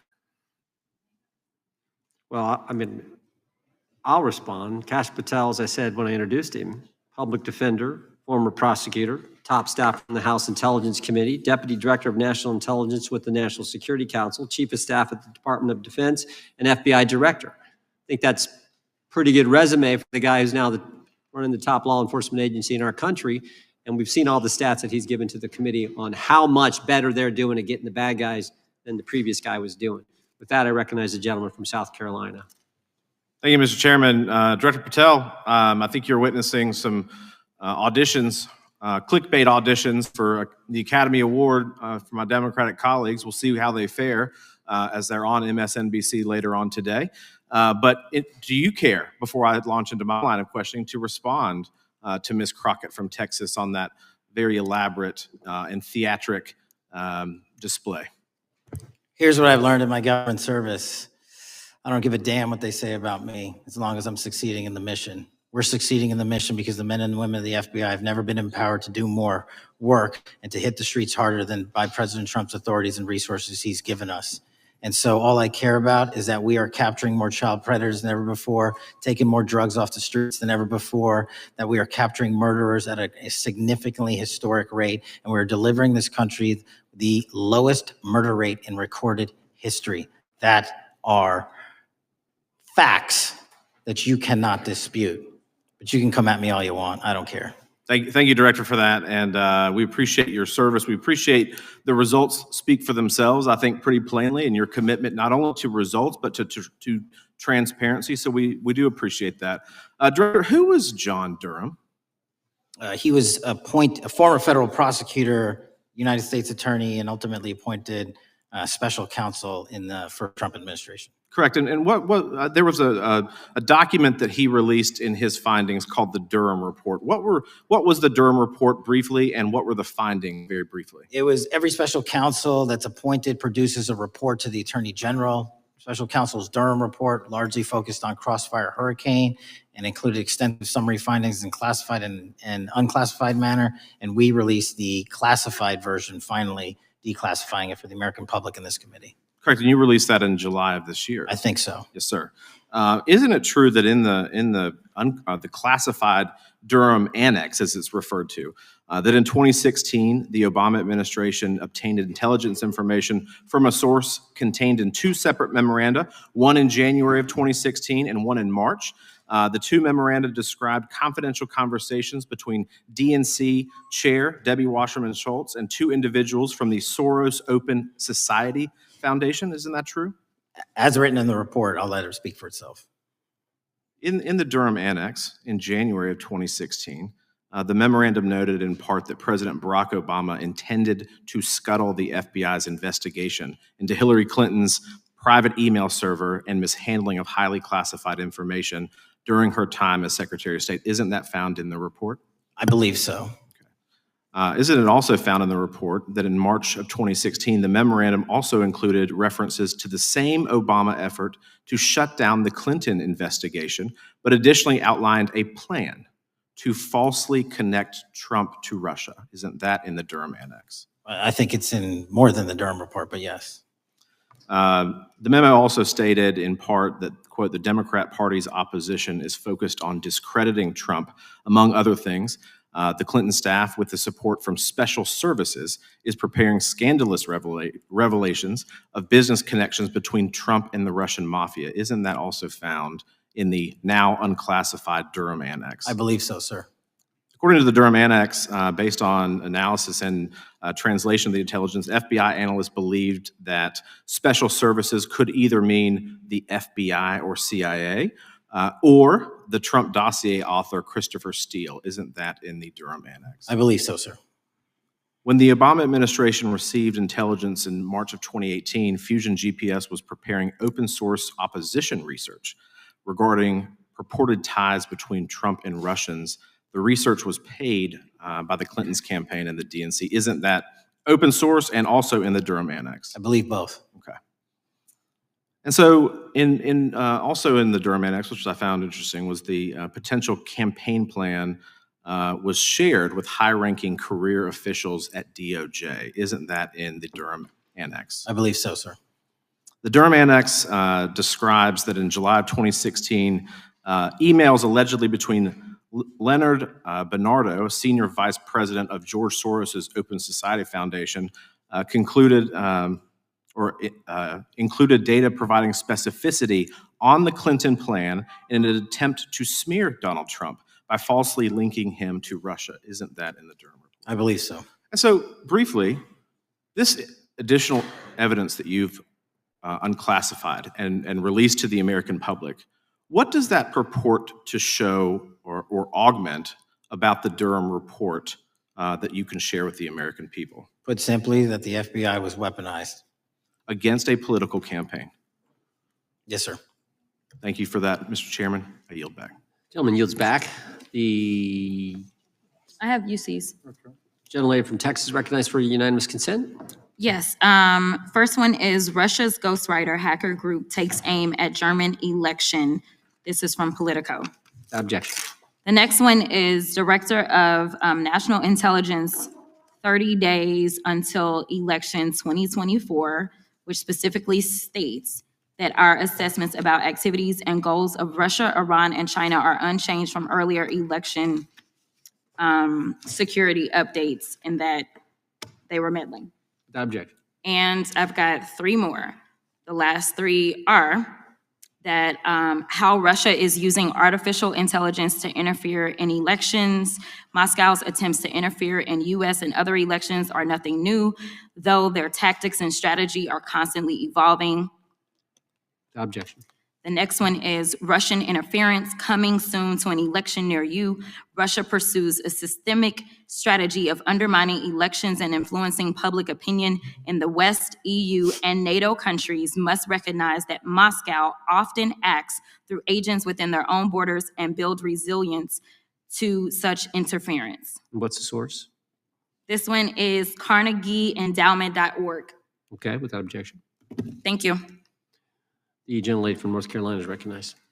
Thank you, Mr. Chairman. And Director Patel, I'm glad that I'm going a little out of order here because I'm going to pursue some of the things that you were just talking to Mr. Fry about and remind you about your confirmation hearing.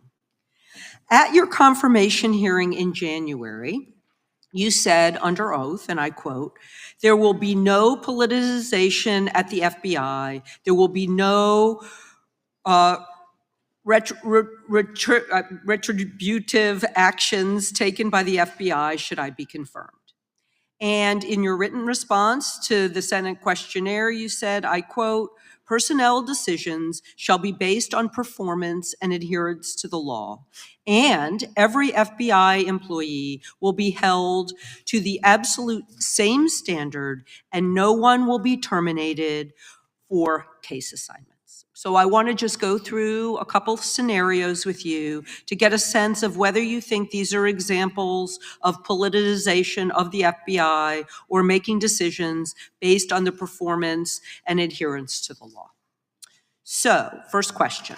Would hiring FBI agents, analysts, and supervisors from only one political party being politicization of the FBI or making personnel decisions based on performance and adherence to the law?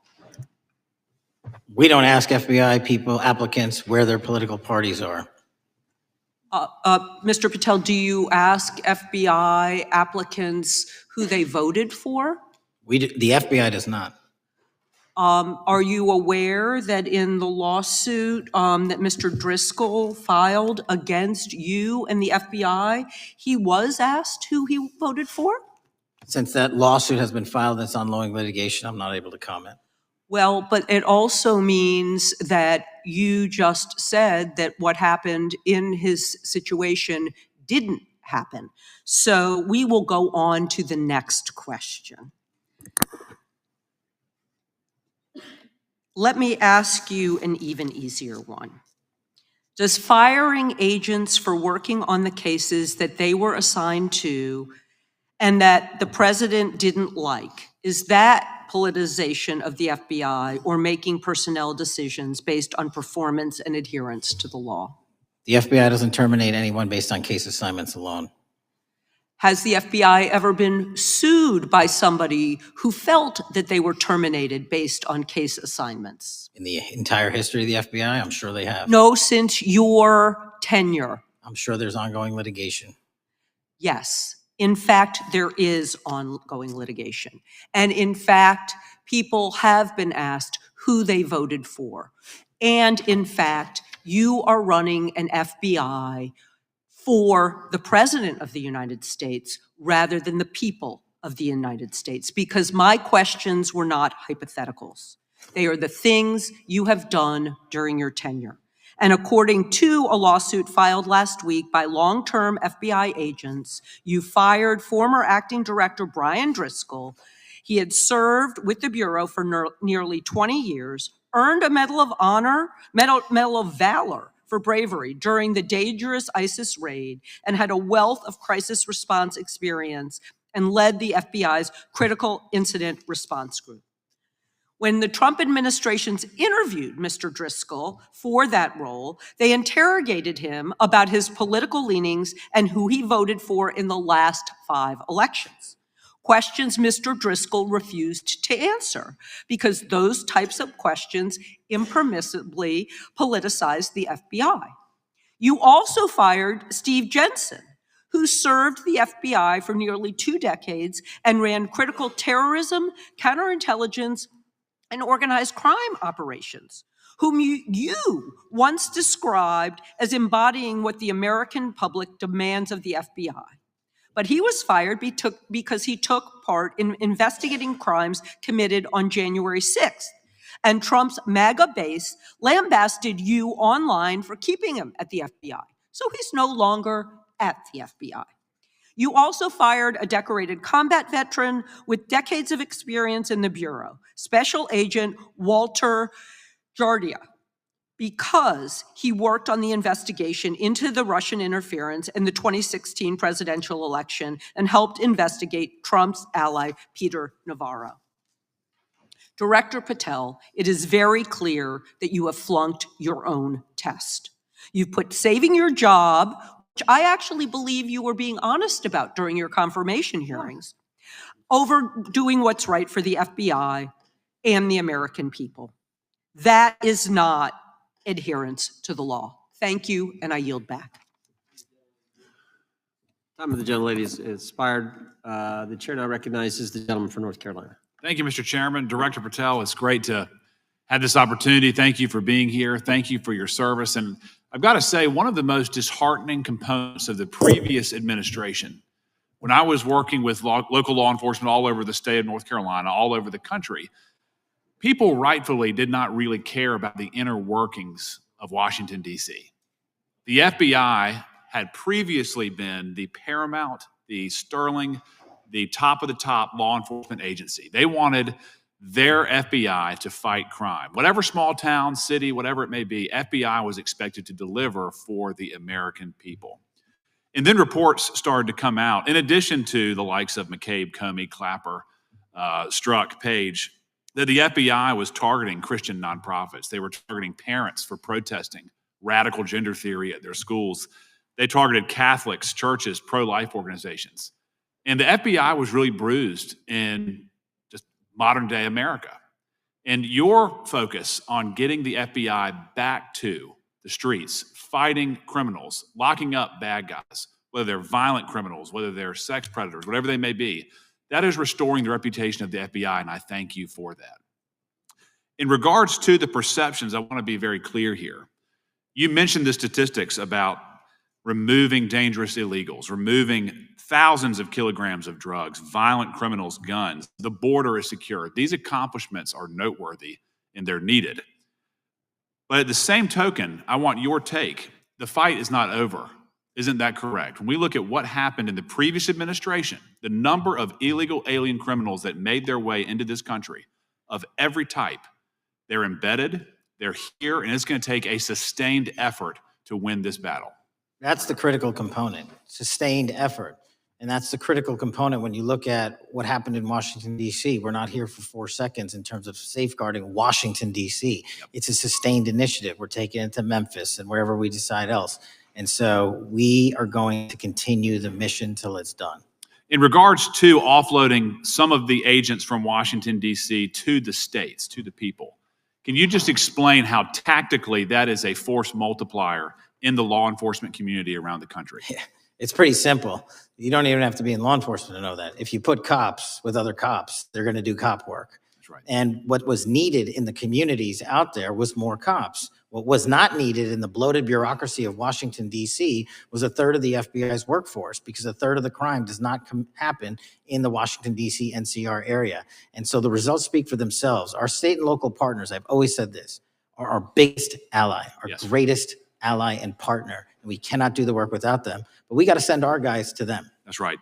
And in regards to the last 4 years, the open border policies, whether it's terrorism, drug trafficking, human trafficking, violent crime, massive amounts of organized retail theft, and other types of criminal behavior, can you describe, just so anyone who's listening here can talk about, how serious the levels of criminality have become in the United States?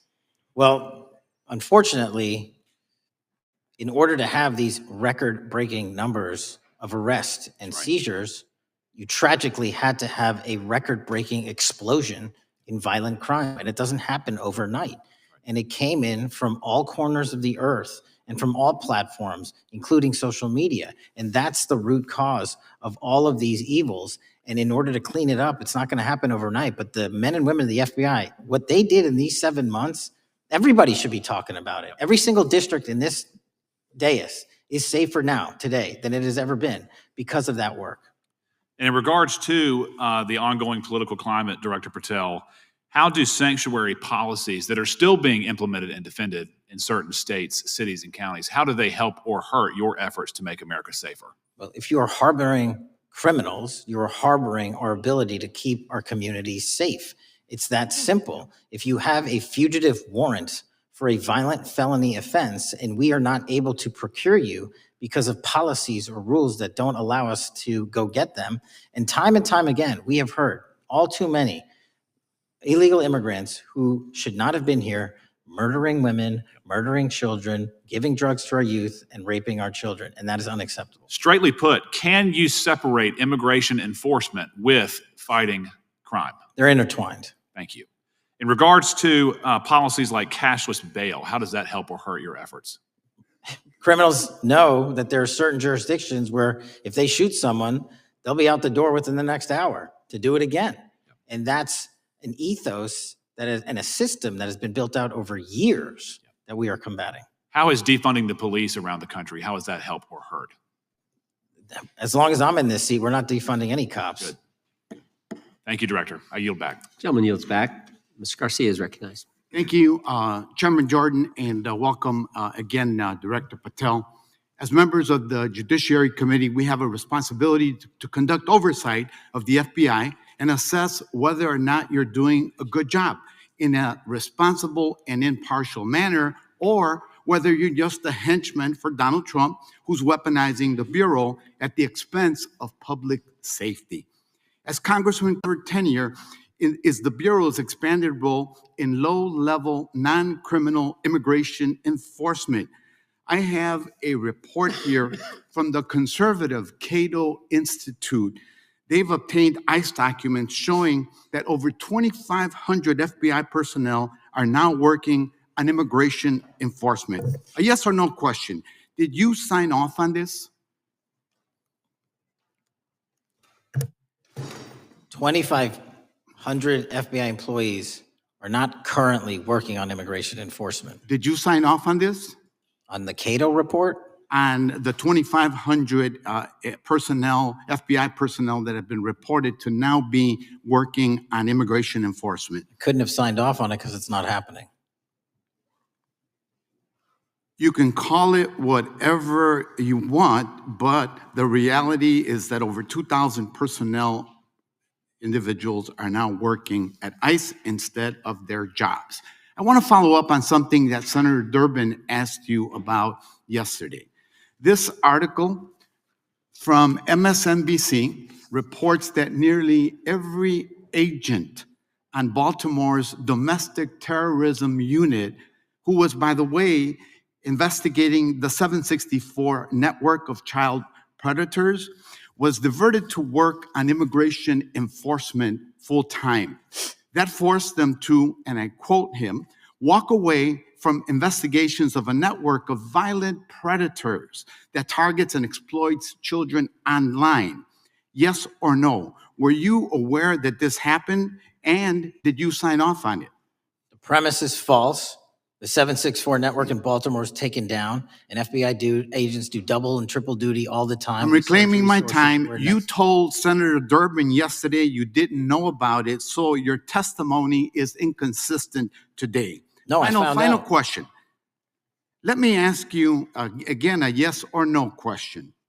Are you aware that agents have been told by supervisors not to documenting their shifting of resources toward immigration-related work? That's a literal another falsehood. It's impossible to move a human being without documenting that work. As FBI director, you must be transparent with Congress. You need to provide us information about how many agents have been diverted to non-criminal immigration enforcement, why the Baltimore unit was dismantled, and whether there's a cover-up of what's happening under your leadership, because this goes to the heart of whether or not you're carrying out the stated mission of the FBI, keeping our communities safe. Diverting FBI agents from investigating violent child predators doesn't make us safer. Using FBI resources to target parents, children, and other immigrants for low-level, non-criminal enforcement doesn't make us safer. Enabling violent, lawless conduct by federal enforcement doesn't make us safer, as we saw last week when an ICE officer killed one of my constituents.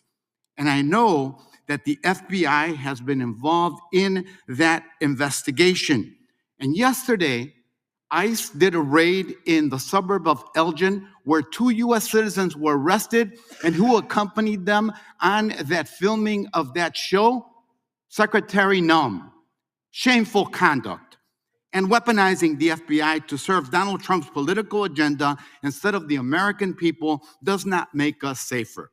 Before I yield back, Mr. Chairman, I request unanimous consent to submit the following documents for the record.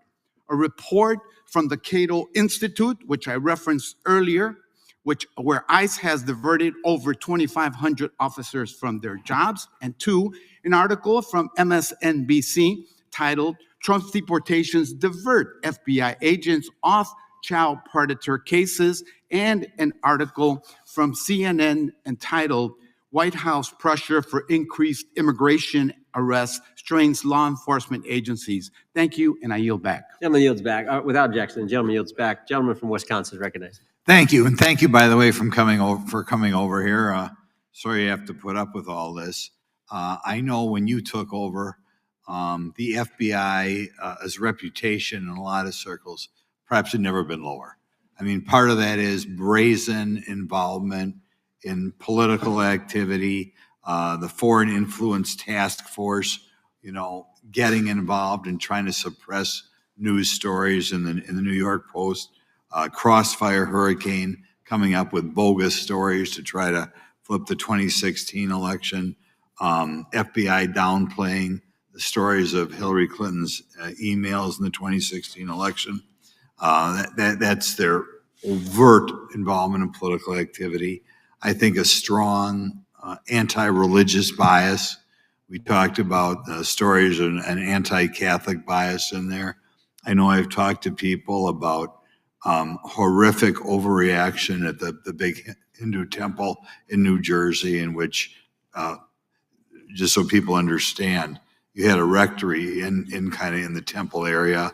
The religious leaders, taken out at gunpoint, big problems. And I think finally the FBI trying to turn America's viewpoint on certain political issues. And when I talk about that, I'm talking about what was done in Mexico with regard to shipping weapons, fast and furious, shipping weapons into Mexico in an effort, I think, to try to turn the Americans against the First Amendment. But in any event, what scares me is, and all these horrible things that were done in the past, there were individual FBI agents who participated in them, in which apparently their supervisors told them this is okay or even admirable. And what I'm going to ask you, are you able to do anything to make sure that in the future these corrupted FBI agents understand the importance of religion in our life, and they're not to view it with suspicion? They understand parental rights and the idea that traditionally in America, parents have the ability to object when their young 5 or 6 year old children or year-old or very young children are getting what most people consider highly inappropriate sexual contact. What are we doing there to try to make sure we don't have problems with these FBI agents again, or make sure that in the future administrations, they would object if they are asked to behave in such a immoral fashion? Two things. If you are corrupt, you don't work at the FBI. It's that simple. So we don't tolerate any form of corruption or any deviation from our high standards, whether you're an agent, an intel analyst, or whatnot. And just to show the American public the resurrection that the FBI has had in these last 7 months, you don't have to believe me. Our applicant pool has doubled month over month every year from the highest point it has ever been. More people want to work at this FBI than ever before in U.S. history. I'm sure that's because of you, and you're kind of anticipating my next question. I talked to retired FBI agents in my area who sometimes retired in part because they hated the woke, anti-conservative culture at the FBI.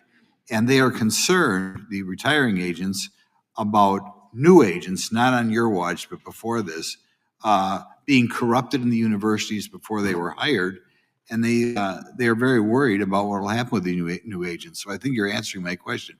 Do you feel you'll be able to a certain extent solve the problem of inappropriately woke agents filling up the agency in the past, because now you're going to have a larger pool to draw from?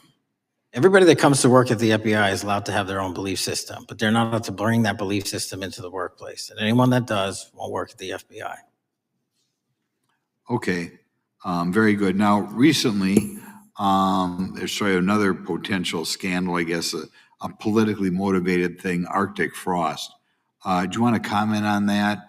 And it appears one more time as perhaps the FBI was getting involved in what would normally be considered political events.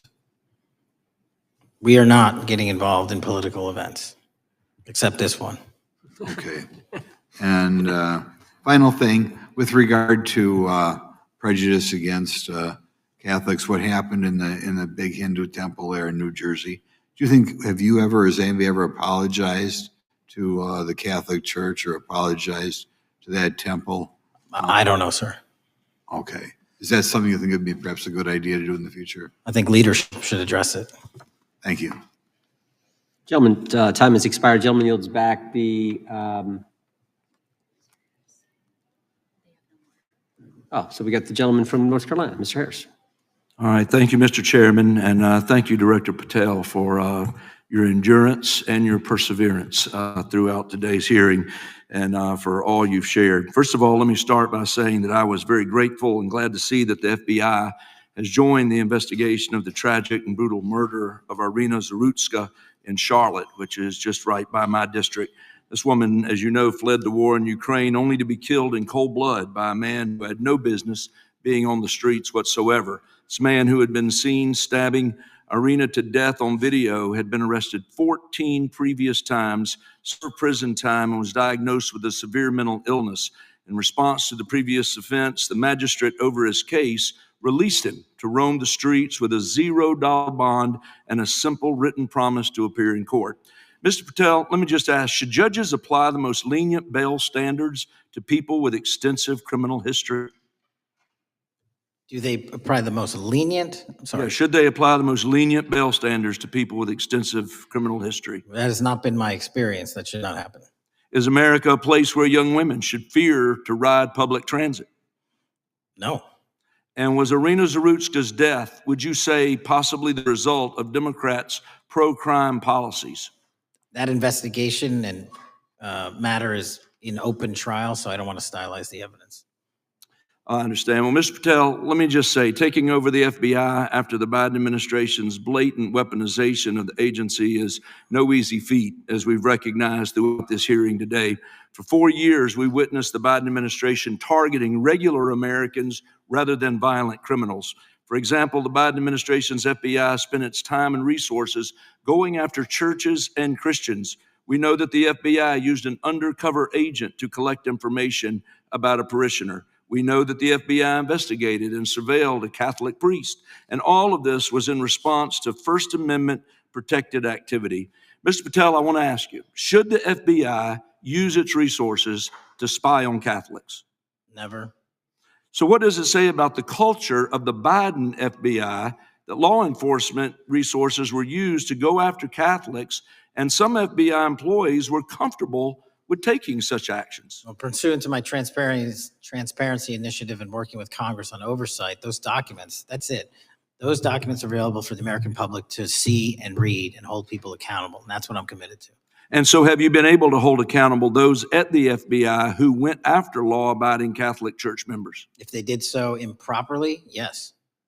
Well, I've been a pastor for 36 years, and I've constantly stood up for life and stood up for family amidst a culture that's increasingly hostile to both of those things. And if the Biden administration targeted Catholics, could I have been targeted by the Ray FBI as well? Well, I don't know, but I'm not going to target you. Well, I know that President Trump respects religious liberty and that his administration is seeking to right the wrongs of the Biden administration. Securing our freedoms and protecting faith leaders and communities requires a multi-pronged approach. What would you say in just the last few moments, what is the FBI under your leadership doing to make sure that our religious liberty and religious leaders can rest comfortable this evening? Zealously protecting our First Amendment rights, Amen. but zealously going after those that abuse that right that leads to criminal conduct. You will be investigated, you will be looked at and referred to prosecution every single time the evidence warrants. Thank you, sir. One final area. I do want to draw attention, Mr. Patel, to Waxhaw, North Carolina, a town in my district that just fell victim to a cyber attack on September 12th that interrupted emergency services. Waxhaw is working with state partners, and the FBI has been notified on this attack, and I certainly pray they're able to help out with the ongoing investigation. Could you just speak to what the FBI is doing to bolster our community's cybersecurity to defend against any future cyber attacks? Well, in North Carolina, you're slated to get a plus up of 22 FBI employees, and they're already on the way. And that encompasses cyber, counter intel, counterterrorism, field agents, intel operatives.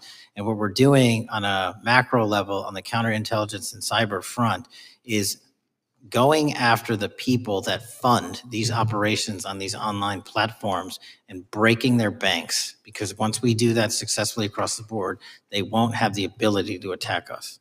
Well, thank you, Director Patel. And let me just add my comments to those of my colleagues that are very grateful for your leadership, grateful for your courage, your consistency, and for being willing to stand in the gap for us. And with that, Mr. Chairman, I yield back. Gentleman yields back. Gentleman from Missouri is recognized. Thank you, Mr. Chairman. And Director Patel, thank you for being here with us today. Over the past few years, we have seen a disturbing increase of attacks on Christians and conservatives. Since the leak of the Dobbs decision, there have been 354 attacks on Catholic churches. In the first year following the leak, there were more than 100 attacks against pro-life pregnancy care centers. And the shadowy pro-abortion group, Jane's Revenge, claimed responsibility for 24 of these attacks. Meanwhile, the Biden FBI focused resources on attacking Catholics and peaceful pro-life protesters like Mark Houck and Paul Vaughn. Many of these attacks on Christians and conservatives were coordinated or praised by dark leftist cells who lurk on the online chat rooms of Reddit, Discord, and game sites. This is a war room for Antifa and violent transgender activists. There have been essentially no incidents of violence by Catholics, pro-lifers, or parents at school board meetings, but there have unfortunately been multiple shootings motivated by leftist and transgender ideology, including recent attacks in Nashville, Colorado Springs, Denver, and Aberdeen. Worse, the targeted violence reached a boiling point this past month A few weeks ago, an anti-Christian transgender terrorist murdered 2 children and injured 17 in a shooting at a Catholic mass. And last week, while we were sitting in this committee room almost to the hour, Charlie Kirk was assassinated by a 22-year-old who appears to have been motivated by leftist and transgender ideology. As you confirmed yesterday to my Senate colleagues, he may not have acted alone, and you testified that in his online chat room of more than 20 trans ideologues that you were aware, I believe you said many more, many were aware of and possibly complicit in the assassination. Director Patel, in light of the increased violence emanating from the far left, is your FBI investigating this violent trend of anti-religious, Antifa, and transgender-driven violence? All of it across the board is being zealously investigated, no matter what your motivation or bias is behind it. Very good. We've also noticed a dramatic surge of the number of clinics offering so-called gender-affirming care. Whistleblowers in a recent NIH study confirmed that these clinics prey on some of the most mentally ill children and young adults in our society. And these clinics are quick to prescribe life-altering puberty blockers, cross-sex hormones, and surgery. And often these patients get worse rather than better. And unfortunately, some have become violent. Some have even committed mass shootings. And the partner of one of them assassinated Charlie Kirk. Director Patel, is the FBI looking into the role that these gender clinics may have in the recent attacks in making these mentally ill individuals violent? We're looking at the entire spider web for any of these attacks, be it Denver or Charlie or where have you. And that's why our investigations are ongoing. We don't have a final product yet.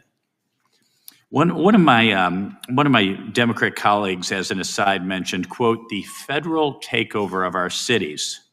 And I don't know whether my Democrat colleagues, for some reason, liked Washington, D.C. better when it was more dangerous and more violent, when there were more robberies and carjackings and murders and rapes. But what has the crime picture in Washington, D.C. looked like since the so-called federal takeover? 2,100 arrests, 37% decrease in violent crime, same time last year, 60% decrease in gun crimes, 74% decrease in carjackings, and 53% reduction in homicides in Washington, D.C. in the last month alone. Very good. And I thank you so much for your testimony. I know it's been a long day, so I'll give you a little break and yield back the rest. Gentleman yield? My time. Gentleman yield? Yes. Director Patel, what's a 302? It's a report, the number of the report, whenever an FBI agent goes out and interviews someone. And are you familiar with the 302 where the FBI agent interviewed the whistleblower who's come forward and talked about the former chair of the Intel Committee here in the House pushing staff members to leak classified information? Well, I'll just read from it. Staffers were instructed to use, this is from the 302, interview this person. Staffers were instructed to use any sources that had developed within the United States intelligence community to gather information, which would then be made public through the media in order to compel public opinion. You familiar with that? I am. Yeah, and that's how they played the game, wasn't it? Leaking information, classified or otherwise, true or otherwise, to create this public opinion to compel action to undermine the president. Is that accurate? I believe so. Just one other point I would make from this. This witness also said in the 302 that the agent recorded that the witness provided the interviewing agents with copies of both his handwritten notes and an email. So he gave them the stuff he wrote, and at the actual time this was taking place. That's all in the 302, right? Yes, sir. All right. Mr. Chairman. Gentleman from Missouri. Mr. Chairman, I would like to submit for the record an article from The Hill, Massive Crime Drop in D.C., City Sees Zero Murder Week, dated August 25th, 2025. And I'd also like to submit for the record an article from the New York Times, dated April 18th, 2025. Man who set fire on Shapiro's mansion cited treatment of Palestinians, police say. Yeah. Thank you. Without objection. I have. Gentlelady from UC. Texas and then Pennsylvania. Thank you so much. My first UC is the FBIAA letter to Congress on summary terminations, where it states denying fundamental due process and summarily dismissing special agents will only make it harder to protect our nation. These actions distract agents from their work, foster fear that their assignments could cost them their careers either now or under the next administration, and increase the risk of criminal and national security threats by undermining unity and morale within the Bureau. Without objection. The next one is a CNN article. FBI agents are again pulled from their day jobs to address a Trump priority. It states, morale is the worst I've seen, said one law enforcement source. The Bureau is becoming unrecognizable. Lots of people are weighing really difficult decisions right now. Without objection. Gentlelady from Pennsylvania is recognized. Thank you, Mr. Chair. I'd request unanimous consent to introduce into the record a September 16th, 2025 article in the New Republic entitled DOJ Quietly Deletes Study on Politics of Domestic Terrorists. The Justice Department has taken down a study that proves Republicans' entire narrative wrong about left-wing violence. Without objection. Thank you. Gentleman from Washington is recognized. Thank you, Mr. Chair, and thank you, Director, for being here. I think without question, we can say that Donald Trump has been tougher on crime and tougher on international terrorism than any president in American history. I imagine that brings you a lot of satisfaction and pride as director of America's foremost law enforcement agency. Recently, President Trump conducted very strategic and important strikes on Iran's nuclear apparatus in that country. We also know that there are concerns of significant Iranian sleeper terrorist cells here in the U.S., perhaps exacerbated by the open border during the Biden administration. What can you tell Congress and the American people about what the FBI is doing to safeguard us from potential terrorist attack by Iranian cells? So our counterterrorism division, which is fully stocked up, watches for reflections in the intelligence streams that our intelligence community collects and produces, and works hand in glove with our partners at the CIA and elsewhere to make sure that any threat, even if it's hearsay, double hearsay, triple hearsay, or totally incredible, is not only fully run down, but we also take our duties to notify and give defensive briefings to those who are mentioned in those intelligence reports to make sure that we do both our notification obligation and our investigatory obligation. Thank you. The FBI is also the foremost counterintelligence apparatus here in the U.S.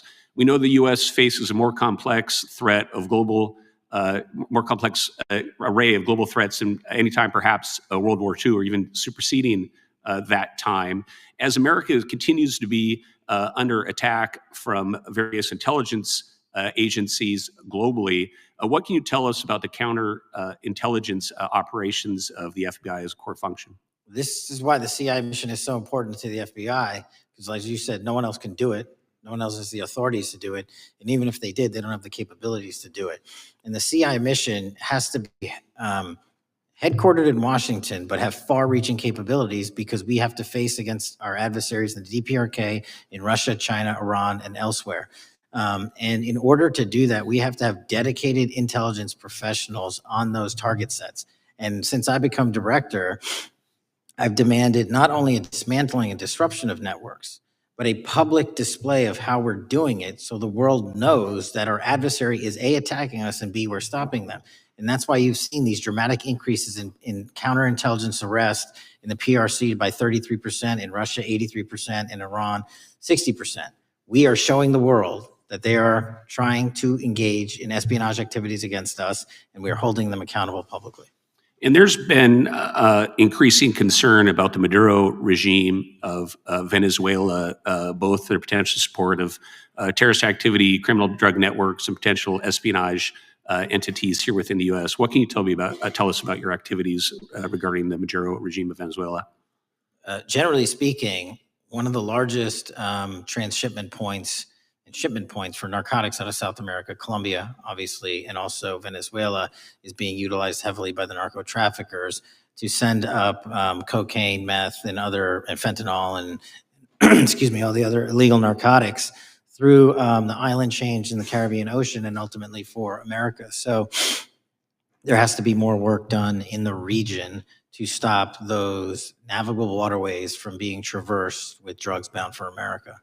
And finally, Mr. Director, what is the one thing that Congress could most do in terms of passing a law to best support the FBI in making America safer and more secure?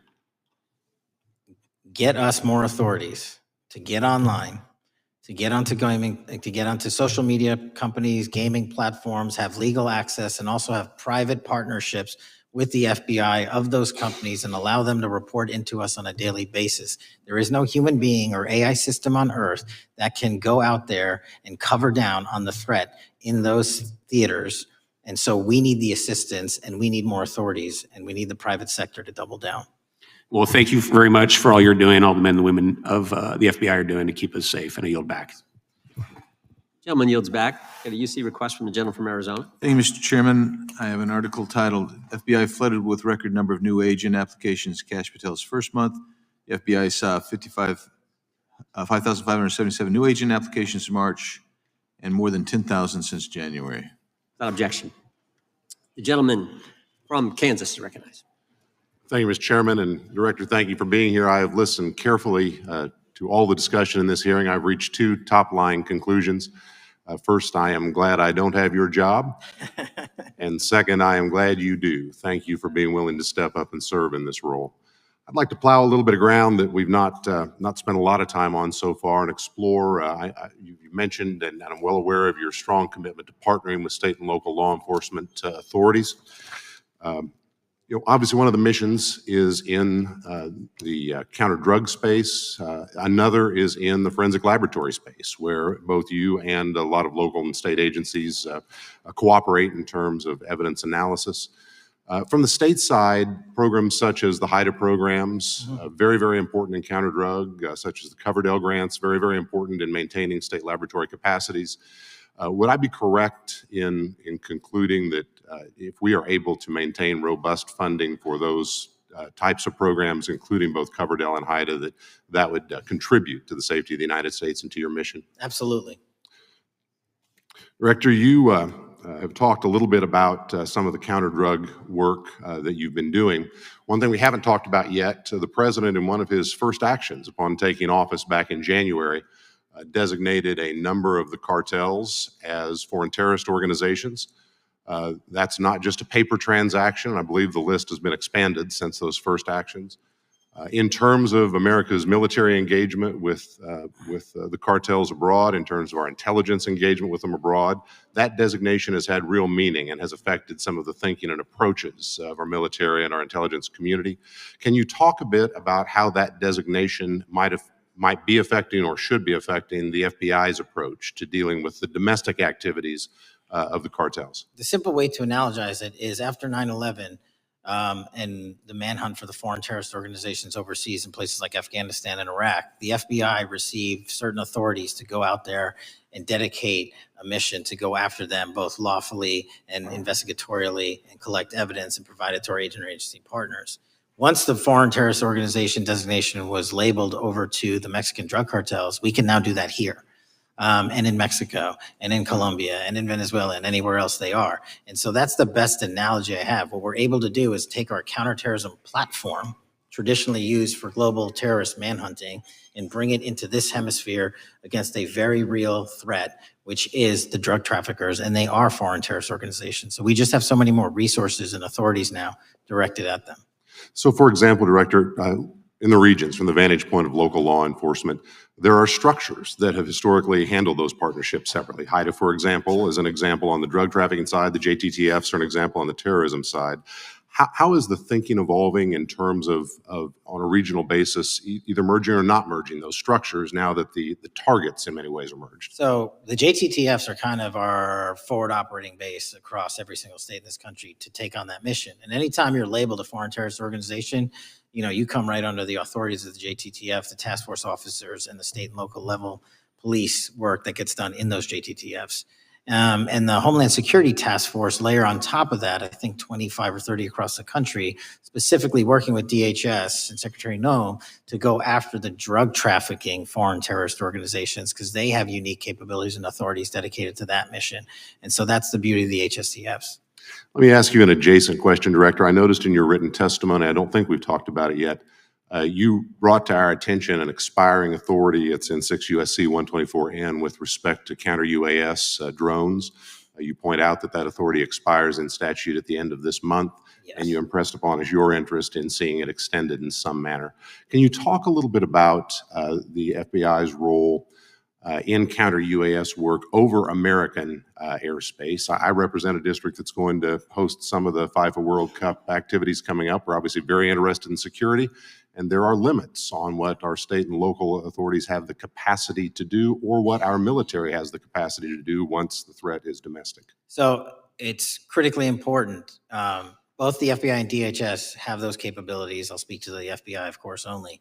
And you raised the World Cup, and that's exactly what we need it for. The Club World Cup, which just happened, was 32 games in at least a dozen different cities across the country, the largest sporting events consecutively in American history. And we used our counter-drone capabilities to not only inspect and secure stadium locations, but where fans were hovering and we call base camps. And thankfully, because of the success of the FBI and DHS, we had no significant security incidences. And flipping to the World Cup, which is going to be 3 times as large, and obviously the largest we've ever had, and blending into the LA Olympics in 28, our counter-UAS capabilities are going to be the ones that are able us to have literal bird's eye view of the threat dynamic around so many of these cities, which are going to see literally tens and hundreds of thousands of people flock to them. So we have to have it. And making sure the bad guys don't have the same. Exactly. Very good. I yield back and thank you. Gentleman yields back. Director, you've been amazing. You've been here 4 hours and 41 minutes without a break. We appreciate that. I think we have one more member, a few UC requests, and then you can we'll let you go. But we appreciate that. The gentleman from Texas is recognized. Thank you again for taking the time, Director Patel, and for Chairman Jordan for holding this hearing. Thank you for depoliticizing the FBI and getting it back to its original mission as well. Director Patel, do you agree that we have a problem in the United States with politically motivated violence? Absolutely. And I very much agree. I think we can all agree that political violence is wrong, it's evil, regardless of which side it comes from, and that we can all adamantly and vehemently reject it, or we certainly should. But one of the things that we've noticed recently is that affinity and tolerance for political violence is not equally distributed on both sides of the aisle. In fact, right now, social media is filled with leftists who are cheering on the murder of an iconic conservative political figure, Charlie Kirk. And it's not just random people on Twitter doing this now. There's a YouGov poll released just a few days ago, which stated that 25% of those who identify as very liberal believe that political violence can sometimes be justified. That's far too many, is it not? It is. One is far too many. One is far too many. That's right. Only 3% of very conservatives said the same thing, and we can agree that 3% is far too many. But there's an astounding difference between 25% on the left accepting and tolerating political violence and 3% on the right.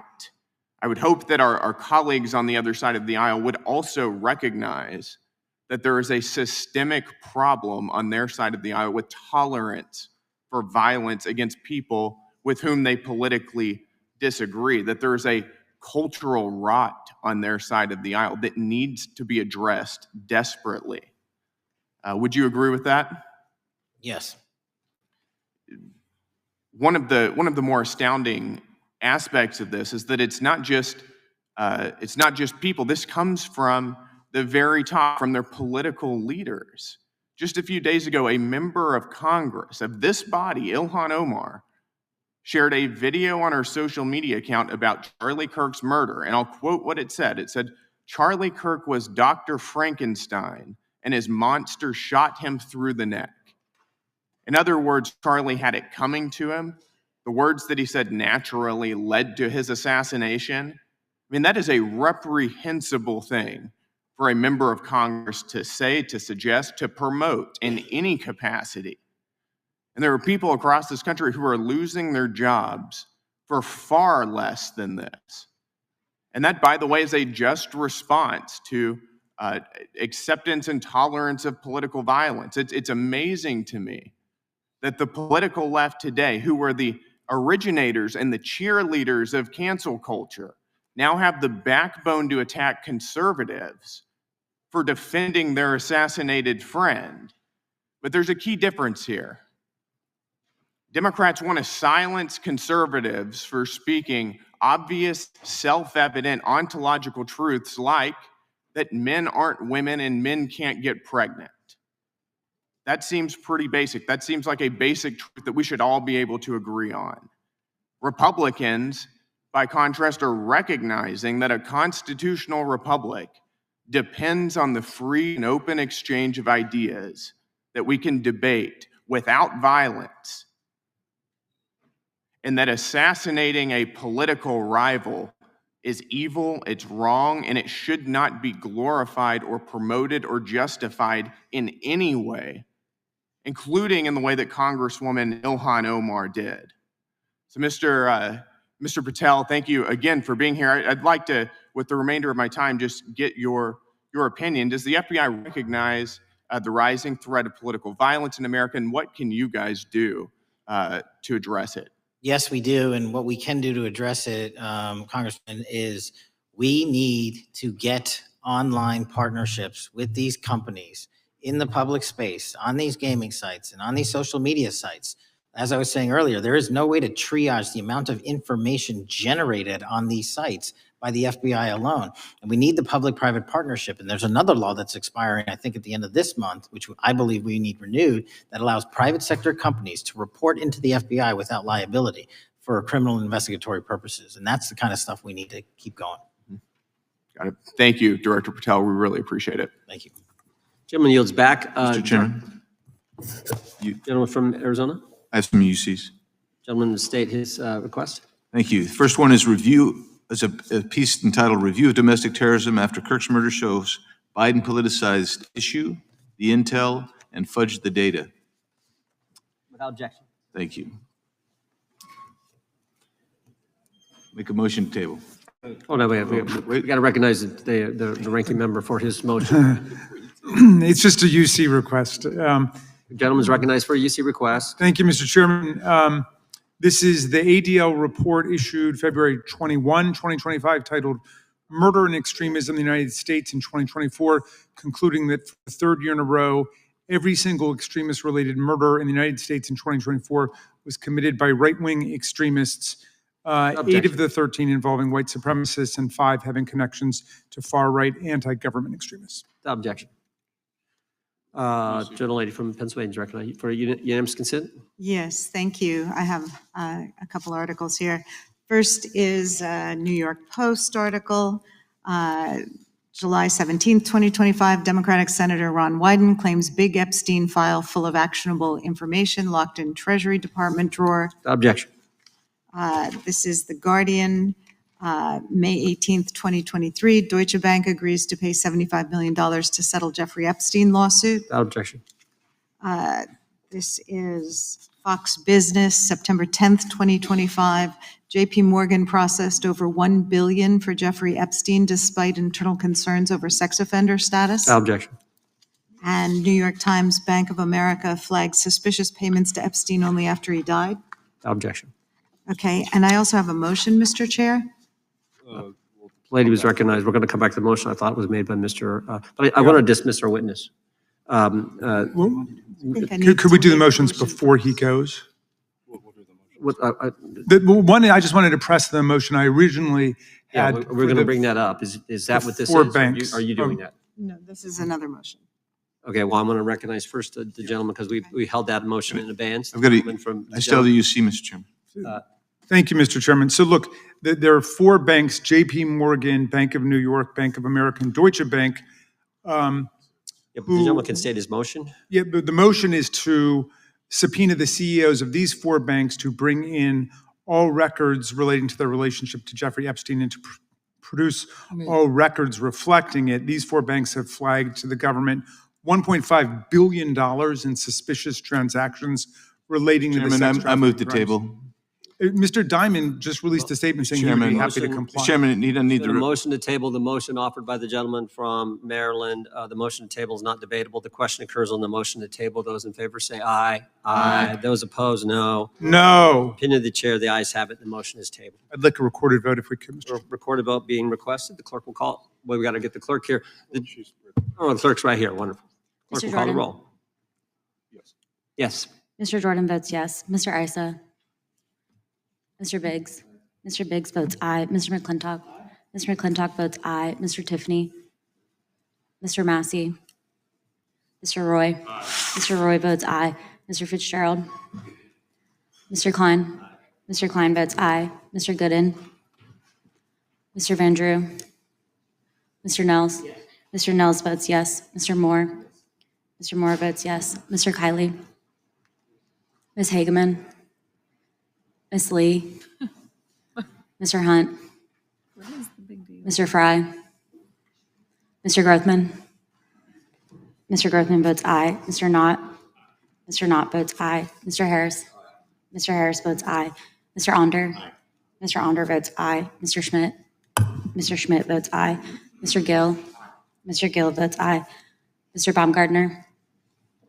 Mr. Raskin? No. Mr. Raskin votes no. Mr. Nadler? No. Mr. Nadler votes no. Ms. Lofgren? Ms. Lofgren votes no. Mr. Cohen? Mr. Johnson? Mr. Johnson votes no. Mr. Swallow? Mr. Swallow votes no. Mr. Liu? Ms. Shiapal? Mr. Correa? Ms. Scanlon? Ms. Scanlon votes no. Mr. Neguse? Mr. Neguse votes no. Ms. McBath? Ms. McBath votes no. Ms. Ross? Ms. Ross votes no. Ms. Ballant? Ms. Ballant votes no. Mr. Garcia? Mr. Garcia votes no. Ms. Kamlager-Dove? Mr. Moskowitz? Mr. Moskowitz votes no. Mr. Goldman? Mr. Goldman? Ms. Crockett? No. Ms. Crockett votes no. Gentleman from Texas, Mr. Gooden. Mr. Gooden? You're a no. You're a no. Lance? Yes. Mr. Gooden votes yes. Mr. Chairman, how am I recorded? Gentleman from New York. Mr. Goldman, you're not recorded. No. Mr. Goldman votes no.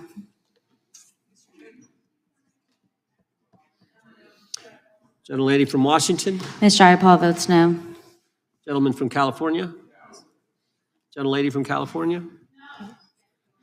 Mr. Liu votes no. Ms. Kamlager-Dove votes no. Gentleman from Kentucky. Mr. Massey votes no.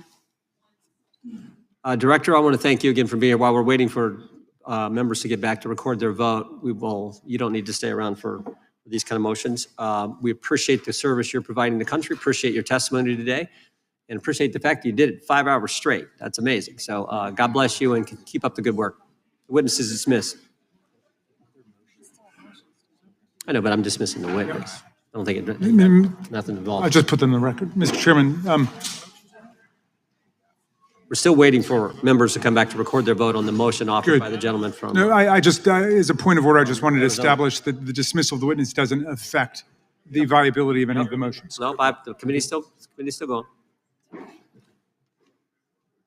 How many members we need?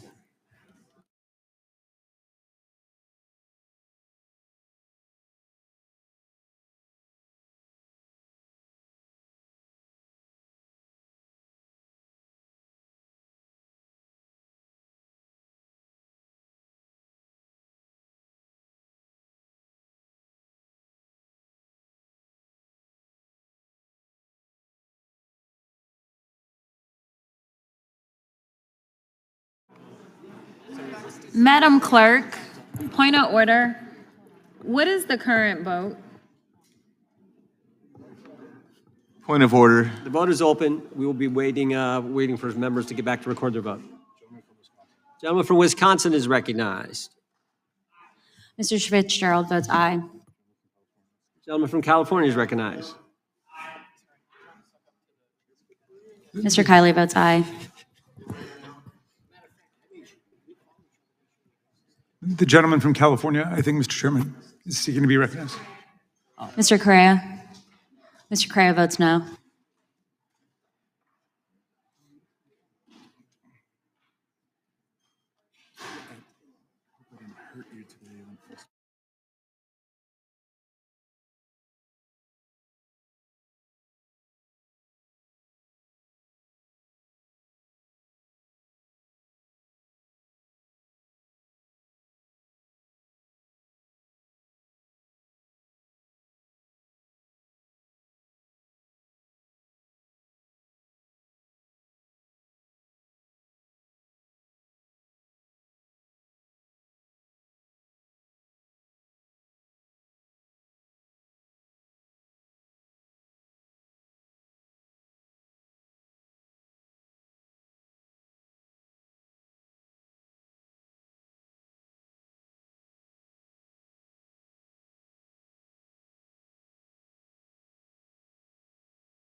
Mr. Chairman, point of order. Gentleman may state his point. A number of members have conflicting markups and committee hearings going on right now. And I'm just wondering, how long are we going to hold this open? My read on the vote is that right now it's 18 of 14? 17? It's 1916. 19 to 16? We're going to give members an opportunity. As you point out, as the ranking member points out, members have numerous obligations, different committees going on, but we want to give everyone an opportunity to record their vote, and that's why we're waiting. Mr. Chair, point of order. We'll state a point of order. Couldn't we just be debating instead of sitting here waiting? There's a motion on the table. There was a motion offered by the ranking member, a motion offered motion to table offered by a member, and that's what's on the table right Mr. now. Vendry, you are not recorded. Mr. Vendry votes yes. Right.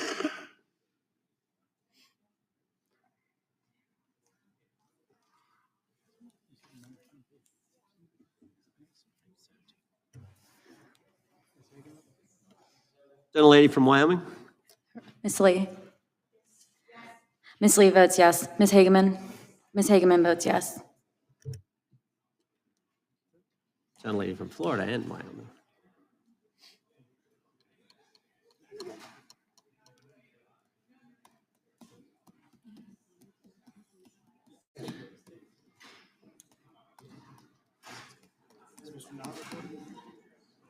Mr. Knott, you're recorded as yes. Gentleman from Wisconsin. Mr. Tiffany?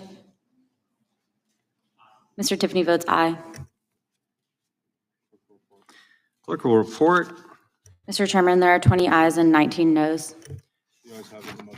The ayes have it. The motion is tabled. The gentlelady is recognized from Pennsylvania. Thank you, Mr. For what Ch- purpose? I have a motion. Gentlelady may take the motion. Okay. Pursuant to Clause 2K6 of Rule 11, I move that the committee subpoena U.S. Treasury Secretary Bessent to produce or otherwise make available to the committee all suspicious activity reports in the possession of the Treasury Department, identifying the roughly $1.5 billion in Gentleman from suspicious transactions. California is recognized. I move to lay the motion on the table. The motion is not debatable. I didn't finish. She hadn't completed the motion. Is it proper to cut it off before it's completed, Mr. Chairman? Finish your last sentence there. The gentlelady can finish. Okay, so we're asking them to identify the roughly $1.5 billion in suspicious transactions related to the sex trafficking crimes of Epstein, Maxwell, and their co-conspirators. And as we know, Mr. Chairman. Mr. Patel said that the Treasury Gentleman's might recognized. have that Lay the motion information. on the table. Yep. The motion not debatable. The question occurs on the motion to table. Those in favor say aye. Aye. Those opposed, no. I request a recorded vote. Recorded vote being requested. The clerk will call the roll. Mr. Jordan? Yes. Mr. Jordan votes yes. Mr. Issa? Yes. Mr. Issa votes yes. Mr. Biggs? Mr. Biggs votes aye. Mr. McClintock? Mr. McClintock votes aye. Mr. Tiffany? Mr. Tiffany votes aye. Mr. Massey? Mr. Massey votes no. Mr. Roy? Mr. Roy votes aye. Mr. Fitzgerald? Mr. Fitzgerald votes aye. Mr. Klein? Mr. Klein votes aye. Mr. Gooden? Mr. Gooden votes aye. Mr. Van Drew? Yes. Mr. Van Drew votes yes. Mr. Nels? Mr. Nels votes yes. Mr. Moore? Mr. Moore votes yes. Mr. Kiley? Mr. Kiley votes aye. Ms. Hageman? Ms. Hageman votes aye. Ms. Lee? Ms. Lee votes aye. Mr. Hunt? Mr. Fry? Mr. Fry votes aye. Mr. Grothman? Mr. Grothman votes aye. Mr. Knott? Mr. Knott votes aye. Mr. Harris? Mr. Harris votes aye. Mr. Onder? Mr. Onder votes aye. Mr. Schmidt? Mr. Schmidt votes aye. Mr. Gill? Mr. Gill votes aye. Mr. Baumgartner? Mr. Baumgartner votes aye. Mr. Raskin? No. Mr. Raskin votes no. Mr. Nadler? No. Mr. Nadler votes no. Ms. Lofgren? Ms. Lofgren votes no. Mr. Cohen? Mr. Johnson? Mr. Johnson votes no. Mr. Swalwell? Mr. Swalwell votes no. Mr. Liu? Ms. Jayapal? Mr. Correa? Ms. Scanlon? No. Ms. Scanlon votes no. Mr. Neguse? Ms. McBath? Ms. Ross? Ms. Ross votes no. Ms. Ballant? Ms. Ballant votes no. Mr. Garcia? Mr. Garcia votes no. Ms. Kamlager-Dove? Mr. Moskowitz? Mr. Goldman?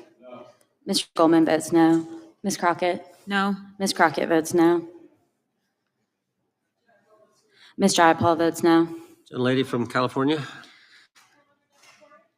Ms. Kamlager-Dove is not recorded. Ms. Kamlager-Dove votes no. Gentleman from California. Mr. Liu, you are not recorded. Mr. Liu votes no. Mr. Moskowitz? Mr. Moskowitz votes no.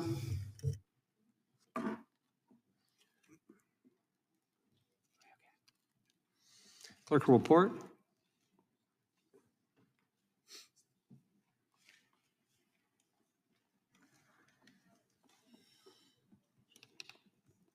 Mr. Chairman, there are 23 ayes and 16 noes. Motion to table carries. Mr. Chairman, I have a motion. Gentleman can state his motion, is recognized to state his motion. Great. I hope that champion of free speech, Mr. McClintock, lets me read it. Mr. Chairman, pursuant to Clause 2K6 of Rule 11, I move that the committee subpoena Deputy FBI Director Dan Bongino to produce and testify what the director is unwilling to discuss and share with Congress, the files related to Jeffrey Epstein, including witness interview records, including FBI Forms 302, search warrant materials, records relating to the initiation of investigations, records relating to financial transactions and payments, evidence collected from wiretaps. The FBI director said today that they've already released these documents. Bongino has reportedly considered resigning from his position over the refusal to release the full Epstein files. I'm delighted to Perhaps he'll be see that more my forthcoming. colleague can read, and I move to lay his motion on the table. Motion is not debatable. The question occurs on the motion to table. Those in favor will say aye. Aye. Those opposed, no. No. Opinion of the chair, the ayes have it, and the motion is tabled. I also can call for a vote, Mr. Chairman, recorded vote. Recorded vote being requested. The clerk will report, or well, excuse me, call the roll. Mr. Jordan? Yes. Mr. Jordan votes yes. Mr. Issa? Yes. Mr. Issa votes yes. Mr. Biggs? Mr. Biggs votes aye. Mr. McClintock? Mr. McClintock votes aye. Mr. Tiffany? Mr. Massey? Mr. Massey votes no. Mr. Roy? Mr. Roy votes aye. Mr. Fitzgerald?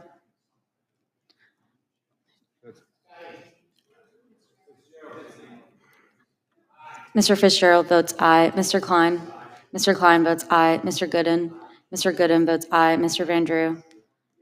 Mr. Van Drew votes yes. Mr. Nels? Mr. Nels votes yes. Mr. Moore? Mr. Moore votes yes. Mr. Kiley? Ms. Hageman? Ms. Hageman votes yes. Ms. Lee? Ms. Lee votes aye. Mr. Hunt?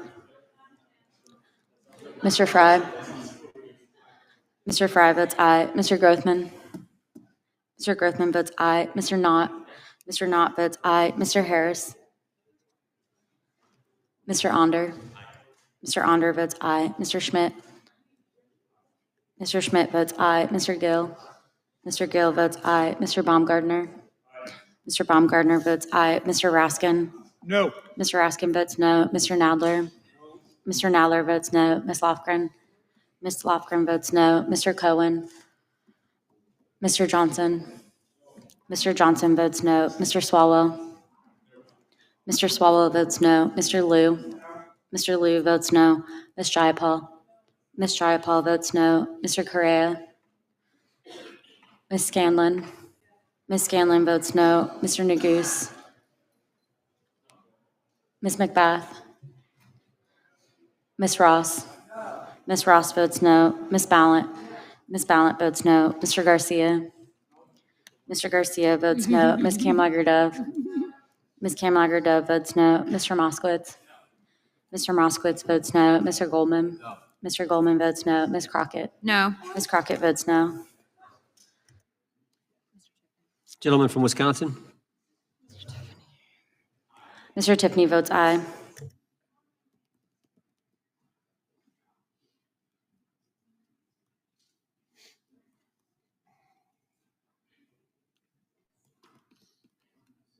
Clerk will report.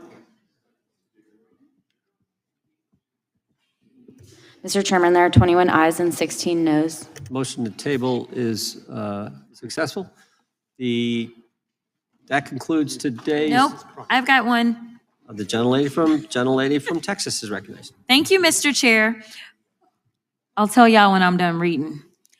Mr. Chair, pursuant to Clause 2K6 of Rule 11, I move that the committee subpoena the head of the Bureau of Prisons, William K. Marshall, to discuss and produce all records relating to the transfer of Jeffrey Epstein, co-conspirator and child sex trafficker, Ghislaine Maxwell, in apparent violation of BOP policies regarding sex offenders, to include all BOP communications with DOJ, FBI, and the White House. BOP transferred Maxwell to a minimum security Mr. camp Chairman. following her interview with President from Trump's California is former recognized. personal Move to lay the motion attorney on the table. and now Deputy been a motion. Attorney General Ty Blanche. Motion to I am table done is reading not now. debatable. This question occurs on the motion to table. Those in favor will say aye. Aye. Those opposed, no. No, Opinion of the chair, the ayes have it. I'd ask for a recorded vote. Recorded vote being requested. The clerk will call the roll. Mr. Jordan? Yes. Mr. Jordan votes yes. Mr. Isa? Mr. Isa votes yes. Mr. Biggs? Mr. Biggs votes aye. Mr. McClintock? Aye. Mr. McClintock votes aye. Mr. Tiffany? Aye. Mr. Tiffany votes aye. Mr. Massey? No. Mr. Massey votes no. Mr. Roy? Mr. Roy votes aye. Mr. Fitzgerald? Mr. Fitzgerald votes aye. Mr. Klein? Mr. Klein votes aye. Mr. Gooden? Mr. Gooden votes aye. Mr. Van Drew? Mr. Van Drew votes yes. Mr. Nels? Mr. Nels votes yes. Mr. Moore? Mr. Moore votes yes. Mr. Kiley? Ms. Hageman? Ms. Hageman votes yes. Ms. Lee? Ms. Lee votes aye. Mr. Hunt? Mr. Fry? Mr. Fry votes aye. Mr. Grothman? Mr. Grothman votes aye. Mr. Knott? Mr. Harris? Mr. Knott? Mr. Knott votes aye. Mr. Harris? Mr. Onder? Mr. Onder votes aye. Mr. Schmidt? Mr. Schmidt votes aye. Mr. Gill? Mr. Gill votes aye. Mr. Baumgartner? Mr. Baumgartner votes aye. Mr. Raskin? Mr. Raskin votes no. Mr. Nadler? Mr. Nadler votes no. Ms. Lofgren? Ms. Lofgren votes no. Mr. Cohen? Mr. Johnson? Mr. Johnson votes no. Mr. Swalwell? Mr. Swalwell votes no. Mr. Liu? Mr. Liu votes no. Ms. Jayapal? Ms. Jayapal votes no. Mr. Correa? Ms. Scanlon? Ms. Scanlon votes no. Mr. Neguse? Ms. McBath? Ms. Ross? Ms. Ross votes no. Ms. Ballant? Ms. Ballant votes no. Mr. Garcia? Mr. Garcia votes no. Ms. Kamlager-Dove? Ms. Kamlager-Dove votes no. Mr. Moskowitz? Mr. Moskowitz votes no. Mr. Goldman? Mr. Goldman votes no. Ms. Crockett? Ms. Crockett votes no.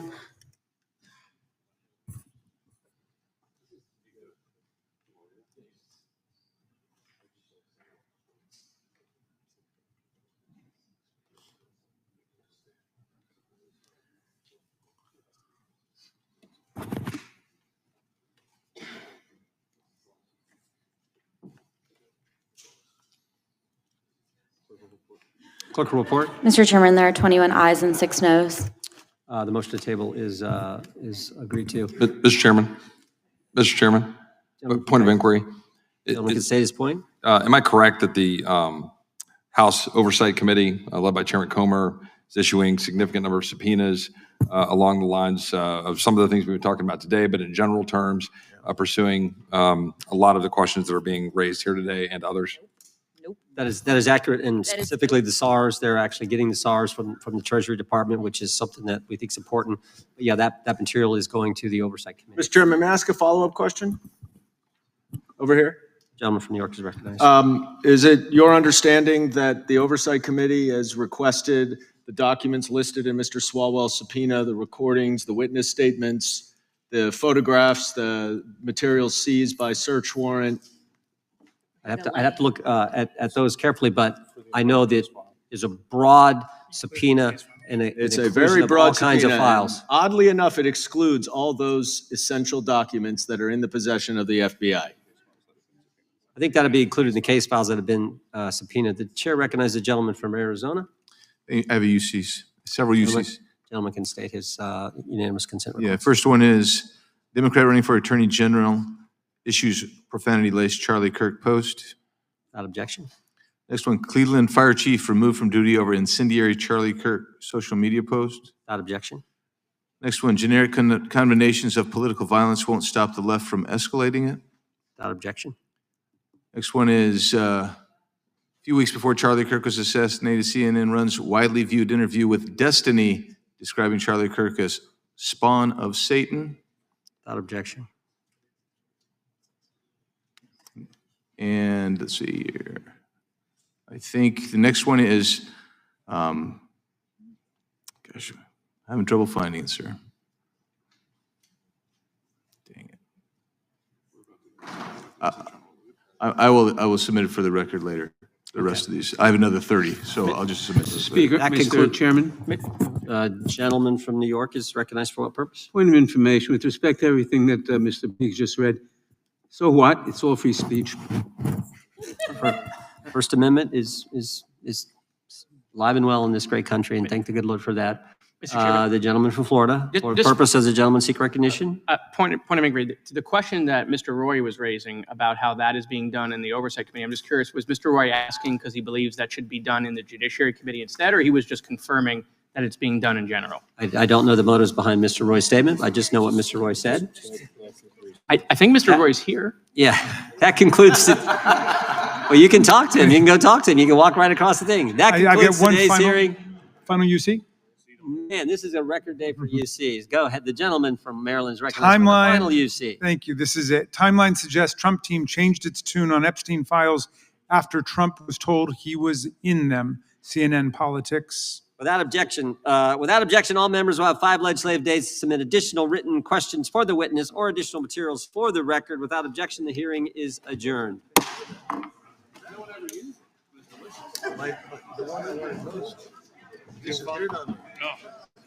It was there. I had it. Kate and Sarah.